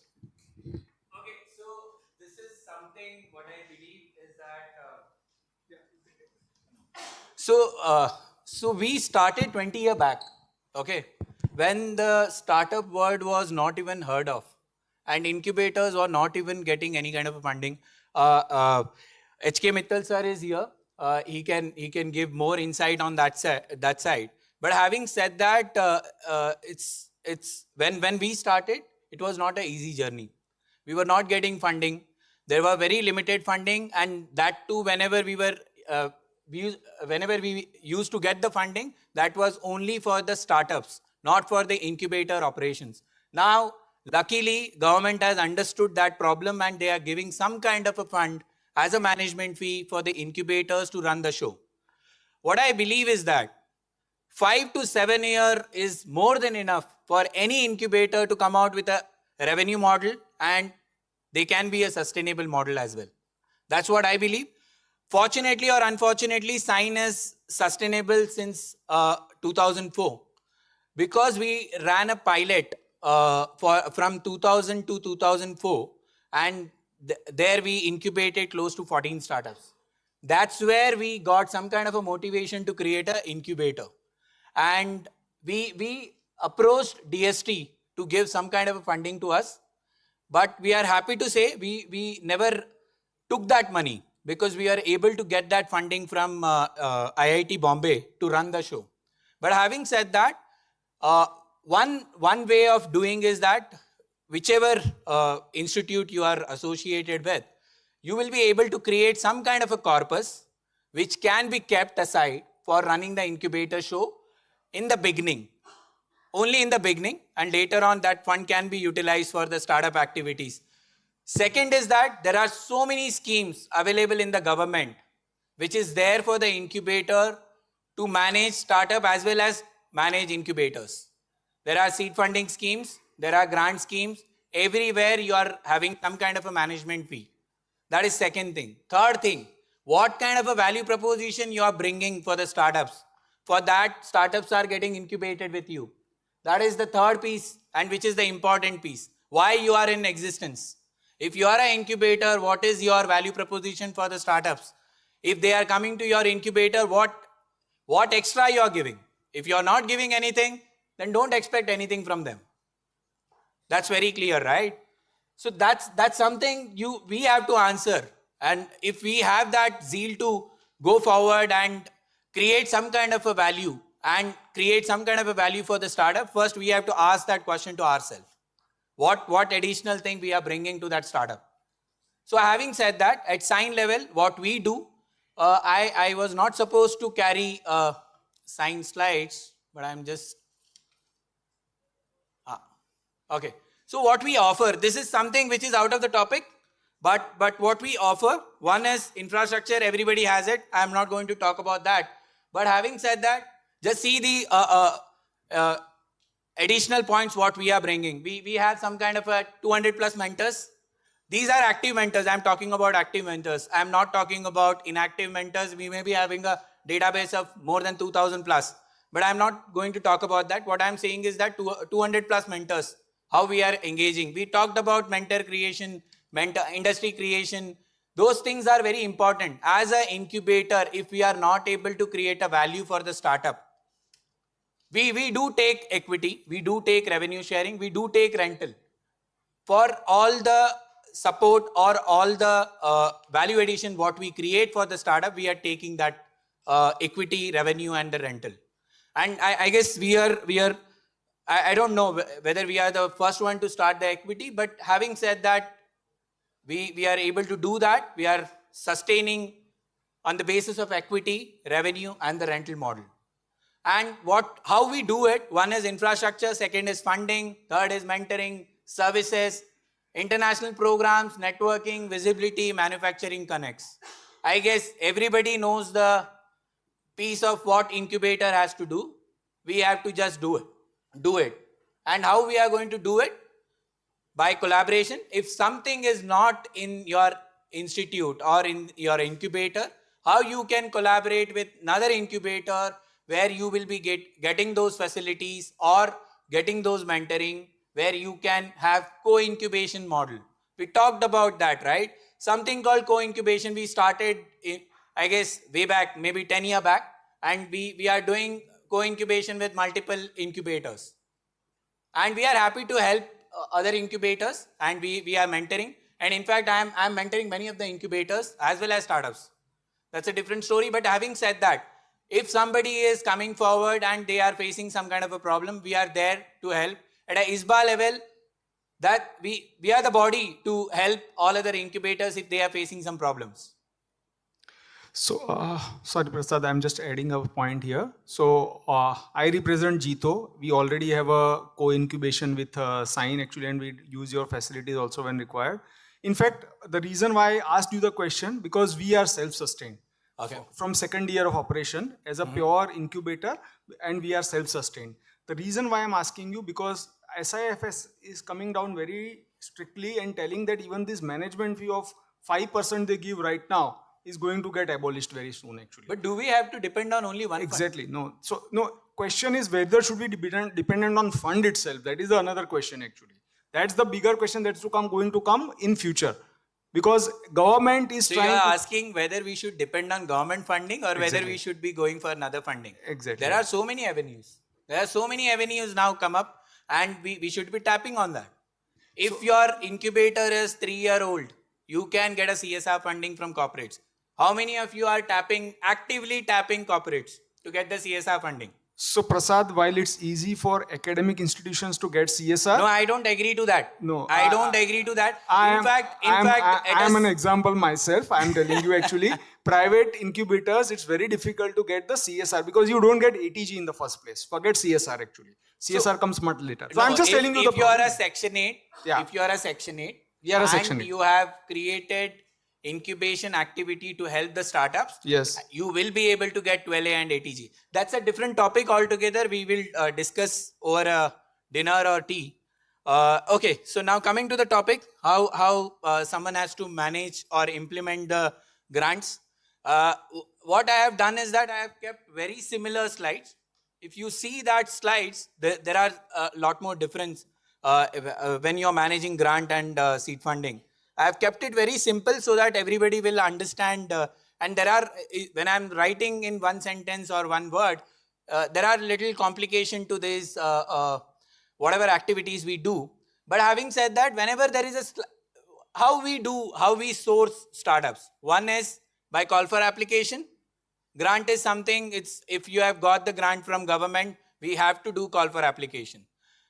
What we have to do is that we have to have some kind of a selection criteria which will help us identify good individual, good startup to come on our incubation, where you will be able to create some kind of a value to that startup, as well as you will be able to raise funding for them. So whenever we engage with any startups, for us or for whenever we engage with any individual, we see them as our potential startup.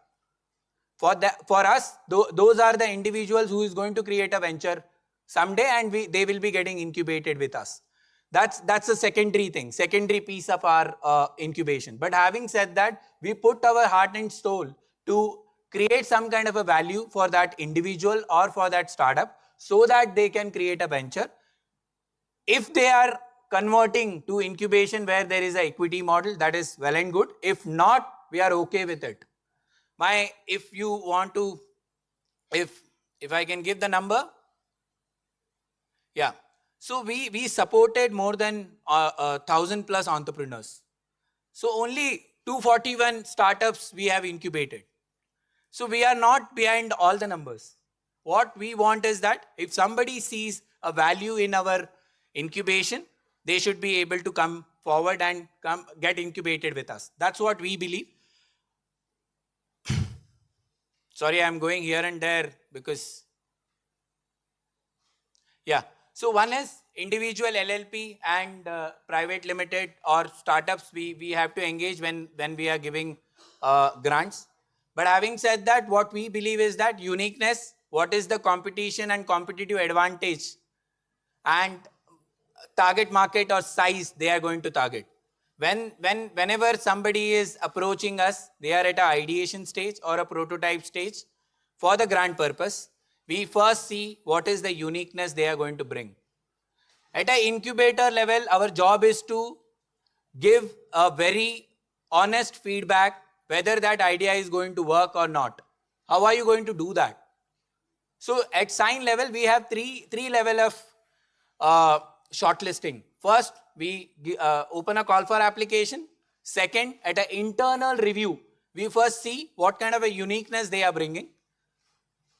Third, what kind of a competitive advantage they have, and the target market or size. If we have all the answers, then we take them to an external review. What we do at external review, we try to bring 3 experts. One is subject matter, second is investor, and third is industry. Whether those people will be able to survive. If the investor is happy to invest those kind of ideas, we are happy to guide them and take them in our grant program. If industry is planning to look into those kind of areas, we are happy to incubate them or give them some kind of a grant. That's what is some kind of a, and subject matter, of course, what kind of a tech they are talking, whether it is doable or not doable. That's something which we want to validate. And the stage, it doesn't matter to us if they are in prototype stage, product stage, or a revenue stage. Whichever grant we have, on the basis of that, we will be shortlisting. If the criteria is, if they have to be a revenue-based startups, we will be happy to engage with them. And what kind of a roadmap they are going to have. With that, whatever grant they are going to get, what kind of a roadmap they have, and what is they are going to achieve. And what after getting the grant, how they are going to use the grant, and do they have a capability to use the grant. This generally happens when you are giving grants to individual. At a startup level, we don't worry that much because we know this is a team behind that startup and they will be able to use that funding. That is something easy, but when we are engaging with individual, there you will be facing some kind of a problem, whether they have a capability to use the fund. That's something which you have to closely interact with them, understand, then only we will be. And some of the cases you have to take a gut, some kind of a gut feeling, then accordingly you have to take that risk. And grants, of course, when they are applying for the grants, there may be a grant which is 50 lakhs. But do you want to give that entire 50 lakhs to them? What kind of idea they are pitching? And do they require that kind of a funding? That is something is incubator's role, right? We have to see whether they really require, or you have to see, I am getting into a timeline where I have to disburse the entire fund, otherwise my money will go back. We are dealing with public money. We have to be mindful what we are doing. And something which we have to ask our question. So Nidhi Prayas is a scheme where you get 10 lakh rupees per startup. And in first cycle, I do remember we selected 18 startups. We had a big debate with DST. DST clearly told us there is only 10 lakh rupees. How can you select 18 startups instead of 10 startups? We gave them the indication. There are 18 startups who require less than 10 lakhs. That's why we want to support 18. Of course, there is a burden on us because 10 startups you will be able to manage properly. But why you want to go for 18? But having said that, what we believe in Sign, whatever money you are getting, this is some kind of a taxpayer's money. You have to be mindful when you are using those money. Objectives like what kind of objectives they are going to achieve with those funding. If some of the startup or individual, they are managing some kind of a project which is 10 crore worth and you are giving 10 lakh rupees, do you really want to give that? Are they going to achieve anything out of that 10 lakh rupees? They may be an excellent individual or a startup, but with that 10 lakh rupees, are they going to achieve anything? That question we have to ask ourselves. If yes, answer is yes, and you will be able to bring another 9 crore for them, then of course you may have to look at the individual or startup. Okay, usage of grant I have already covered. Milestones to be achieved. Okay, this is something. One is grant. You can give that grant in one shot. Let's say, for example, 50 lakhs, 10 lakhs, whatever it is. But what we believe in Sign, giving it in 1 or 2 tranches. The reason is that there is something, if somebody is not able to manage the grant, you have something called damage control. You will be able to save a remaining money. That's what we believe at Sign. But having said that, in some cases, some decision which has to be taken. If somebody is not doing good, you have to take that money back. You have to try to get that money back. But if not, then you have to report it to government. That's what is the process everybody follows, and we also follow the same thing. And after giving grants, do you have to guide them, connecting them, or engage with them for any other funding? Of course, you have to. Because as an incubator, our role is not only giving grant, even if they are not your incubatee, but your job is to support that startup. And that is where the value addition part comes. What kind of a value addition you are able to bring? If you are able to bring those value addition, of course, they will be happy to get incubated with you. Okay, the process I already talked about. One is grant committee, what we generally have. One is internal as well as external. External, I talked about what kind of a party we have to involve. And third thing is that legally vetted document. And these are available on Sign website. If you want, you can get that thing. Also, we are trying to put it on our ISBA platform as well, where you will be able to get those kind of agreements. Those are going to be indicative agreements, which may have to be changed as per your requirement. Okay, the monitoring on the basis of milestone. Of course, whatever milestones they have given, you have to track them on the basis of milestone, how they are achieving those milestones, whether they are lacking or whether they are requiring some kind of a support to achieve those milestones. Then the quarterly, half-yearly review depends. It depends on program to program. Some of the programs are 6 months. You have to achieve those milestones within 6 months. If not, some of the programs are 18 months and all that thing, where you have to have a quarterly and half-yearly kind of a monitoring process. Connection to mentors, investors and industry, which we talked about. And I believe whether you are giving investment or whether you are giving grants, you should be able to do that thing as an incubator.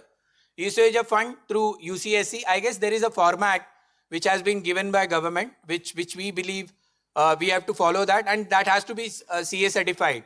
Because if you are dealing with hundreds of startups, every startup you will not be able to check their accounts. How are you going to check their accounts? So one way of doing is that you ask them to verify their UCSC through their CA.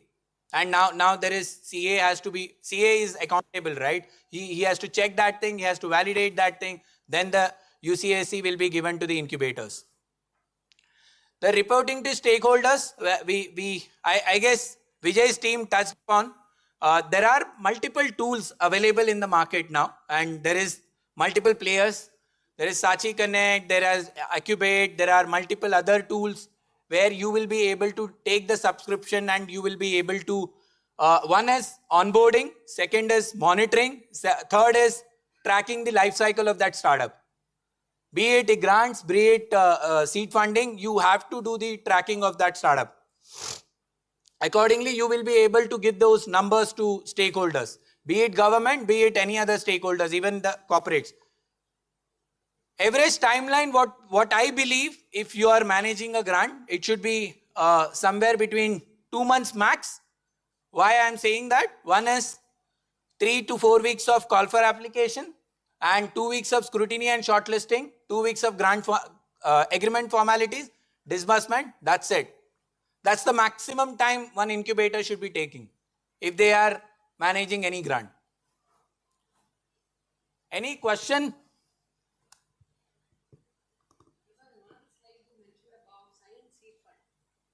Yeah, so I will come to that point.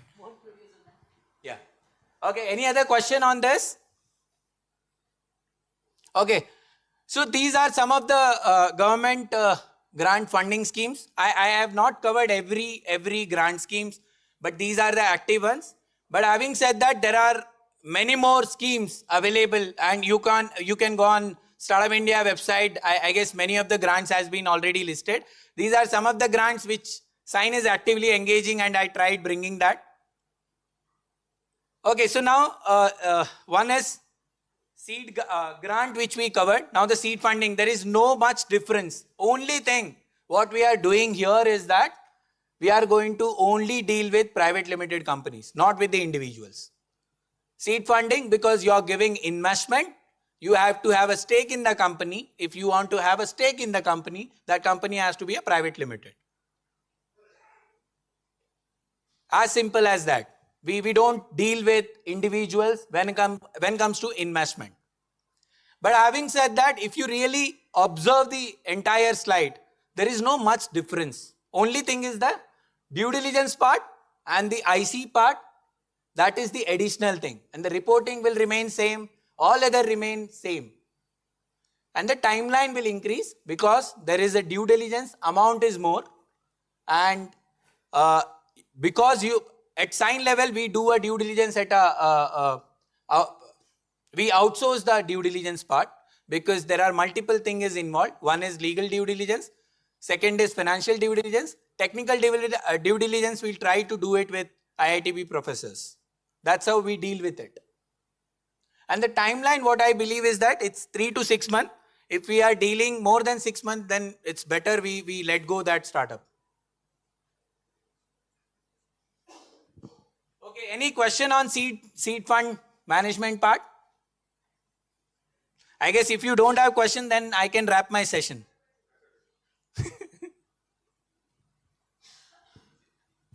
It's not linked to seed fund, but it's linked to, let's say we have funded this startup under some government scheme. Now the procurement, which procurement policy are we going to follow for the startup to procure the equipment or, any accessories? This is out of syllabus question for me. It's a tough question and I've been looking for answer. I guess there is already a template which is already available, which is called GFR 2017. Exactly. And there is some kind of a procurement which is already listed. But my question is, once the funding has been granted to the startup is a private limited But company. startup, they don't have to follow this They don't GFR. have to. So my question, but the government, enforces. They want I us. don't think so. Nowhere it is written. Nowhere, no policy, no sanction order which says when that. you do your UCSC, they would ask for when you funded the startup and how was the Ma'am, procurement done. I have to check which fund you are talking about, which sanction order and which I'm talking about UCSC DST which has funds written. only. DST funds. Okay, so we will take this offline. All right, no worries. Yeah, thank you. Okay. Any other question on seed grant or seed funding?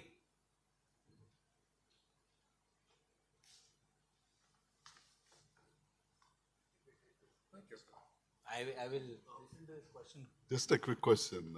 Are you incubating only IIT Bombay? No, we are open for all. Okay. That's the question. How diverse is it? Sorry? How diverse is it? Like in terms of geographically, are the companies I coming have from- not done that, but having said that, we tried covering startups from Kashmir to Kanyakumari, east, west. I guess all. Why would you Why would they select Sign versus T-Hub, for instance? That is a very tricky question. We can have this discussion over dinner. Sure, thank you.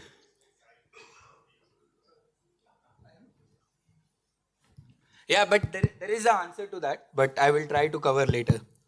Yeah. Sir, I have a question. Once you invest in a company, By the way, we have signed a MOU with T-Hub. Sorry. So I will tell you what happens. Sign also has some kind of a thing which is not available at IIT Bombay. So we believe in collaboration. What we believe is that we will not be able to fix all the problem of startup. There is ecosystem players, how we can work together and solve the problem of startup. That is what we believe. And I guess we were the first one when we met in Mandi I was the first one to go to Vijay and ask for can we sign a MOU? And I don't know after the MOU what we did, but having said that, there is exchange of startups that is started. Yeah, I have a question. Once you have your exit, so you will, you will get some return from your equity investments. So, do you create that as a pool for reinvestment? I mean, do Sign have own funds to invest? Yes, yes, we do have that. That is called Sign Seed Fund. Okay, so I will tell you there are two things. One is Sign do take a equity when we incubate. When we incubate and when we get a return, we don't distribute that. It goes into our Sign pool where we do a funding. That is one part of that. Second, wherever we do a seed funding, there is a mandate from the government how we can utilize that fund once we get the return. It is there in the government mandate how we can utilize some of the portion. Some agency asks return. For example, I can vouch for DST. DST never asks money return, right? What they say is that whatever return you get, you have to plow back and you have to reinvest in startups. And I guess it is already well defined, and I don't want to answer anything else on that. But having said that, at Sign level, whatever investment we do, some of the part goes into our pool. We call it as Sign Seed Fund, where we do investment. Yeah.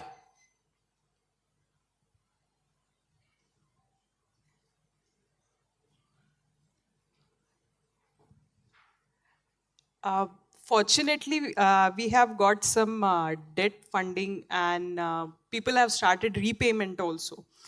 I just need to continue the consistency of repayment. I mean, I want to ensure that this happens continually. Because yeah, ma'am, what I believe is that many of the government agencies are not encouraging now loan, if I'm not wrong.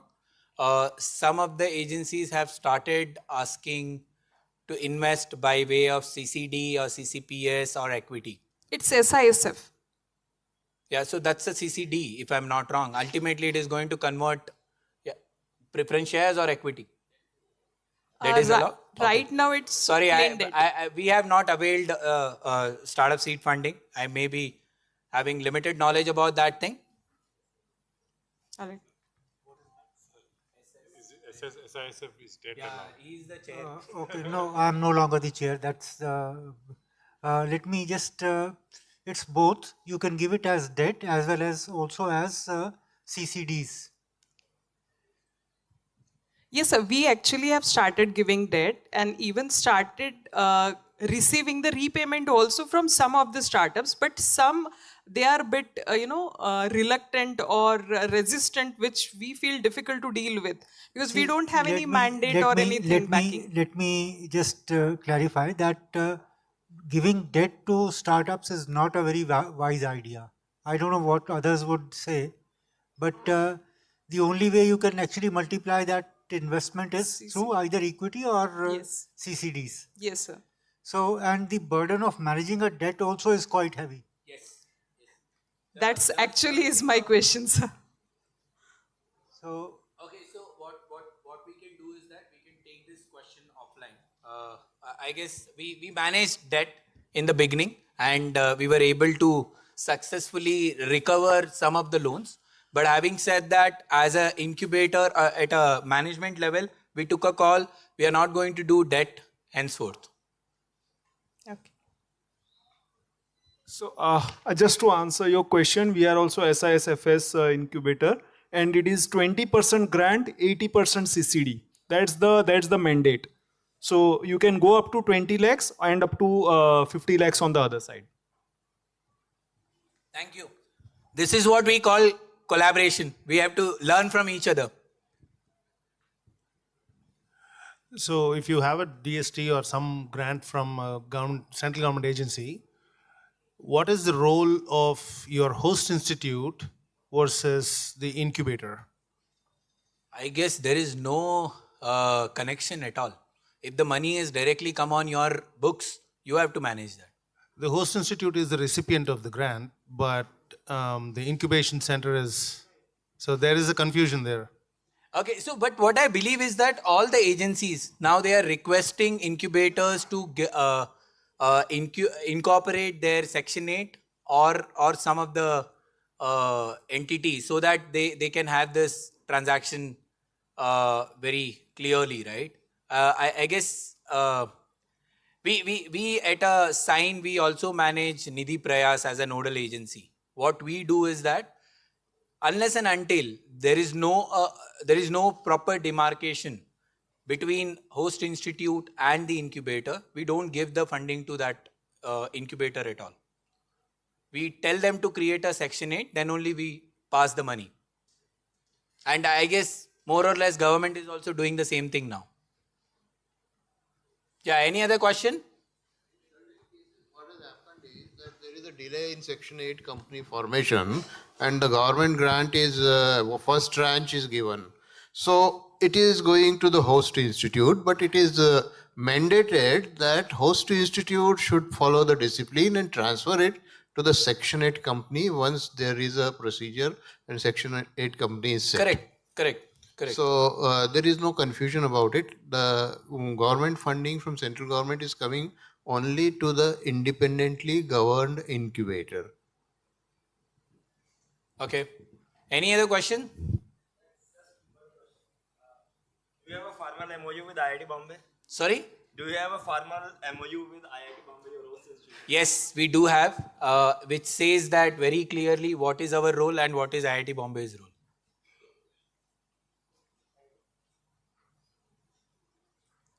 I guess any incubators to run successfully, you have to have a backing of host institute. And when I am saying backing, there has to be a proper roles and responsibility. What is the role of host institute and what is the role of incubator? And I guess if you have that clearly put on some kind of a document, and there will be no conflicts. Yeah, any other question? Just one question. We are an incubator in Punjab and we are a society. It is a standalone incubator. It is not associated with any institute or university. So societies are also eligible for this seed funding? Okay, so Sign is a society, by the way. Okay, fine. Thank you, you have answered. Okay, so what I wanted to cover. Since there are a lot of questions, I am Ramanan, former mission director of Atal Innovation Mission. There seem to be a lot of questions on the role of the host institution versus the incubator. The whole idea of the incubator, setting up the incubator, was to set it up in a host institution. And the reason was you first have a university resources which are available, the institutional resources. You have students whom we want to encourage to become startups, and therefore that student body is there. And thirdly, you have to have land and other facilities which an incubator will not have initially to begin with. So it has to have the support of the host institution in order to do that. But for the running of the incubator, almost all the government agencies now have ensured that you have a Section 8 or you have a private limited status, and that gives the degree of independence from the host institution in being able to execute more agile and quickly, and not to have the procedures, the bureaucratic procedures of the host institute imposed on the incubator. So I think this role is very important because India has almost 39,000 colleges and 10,000 engineering institutions, and incubators as a way of being supported by a host institution is really what India needs, and that is the reason why this whole setup was there. And many people, when I go to different universities, there is an active collaboration between the university and the host institution. And if you're not actively collaborating, it is to the loss of the incubator from my perspective, because you're not leveraging a whole lot of resources, capabilities, and facilities, as well as the reach. Take, for example, the universities. They have connection to the placement network. Now, all the companies who are coming for placement, why do we not leverage them for supporting the incubation and the innovation? We are all looking at placement, but we are not looking at innovation collaboration. And this becomes a great vehicle for, in fact, every university should have a chief innovation officer in addition to a chief placement officer. And they both should work together to make sure that innovation that is happening through the incubator is got to be known by all the private companies who are coming for placement, and then they can further support through their CSR funds or other research projects. I thought I would just add this. Yeah, so what I wanted to cover is that mode of investment, direct investment, everybody knows at an incubator level. One is loan, which we can give it to startup. Second is that co-investment and the grants. Grants, which we covered. Co-investment, which is both the incubators can invest in those startups. What I understand from government scheme, I may be wrong, but what I am saying is that if the scheme says we can invest 1 CR in startups, at sign level, if we believe we should be giving only 50 lakhs. And another startup thinks, another incubator thinks they can give or top up that another 50 lakhs from the same scheme or from the different scheme. We should be allowed to do it. But I guess there is little bit of confusion. But having said that, having different fund, investing in the same startup is possible at an incubator level. That's called co-investment. I talked about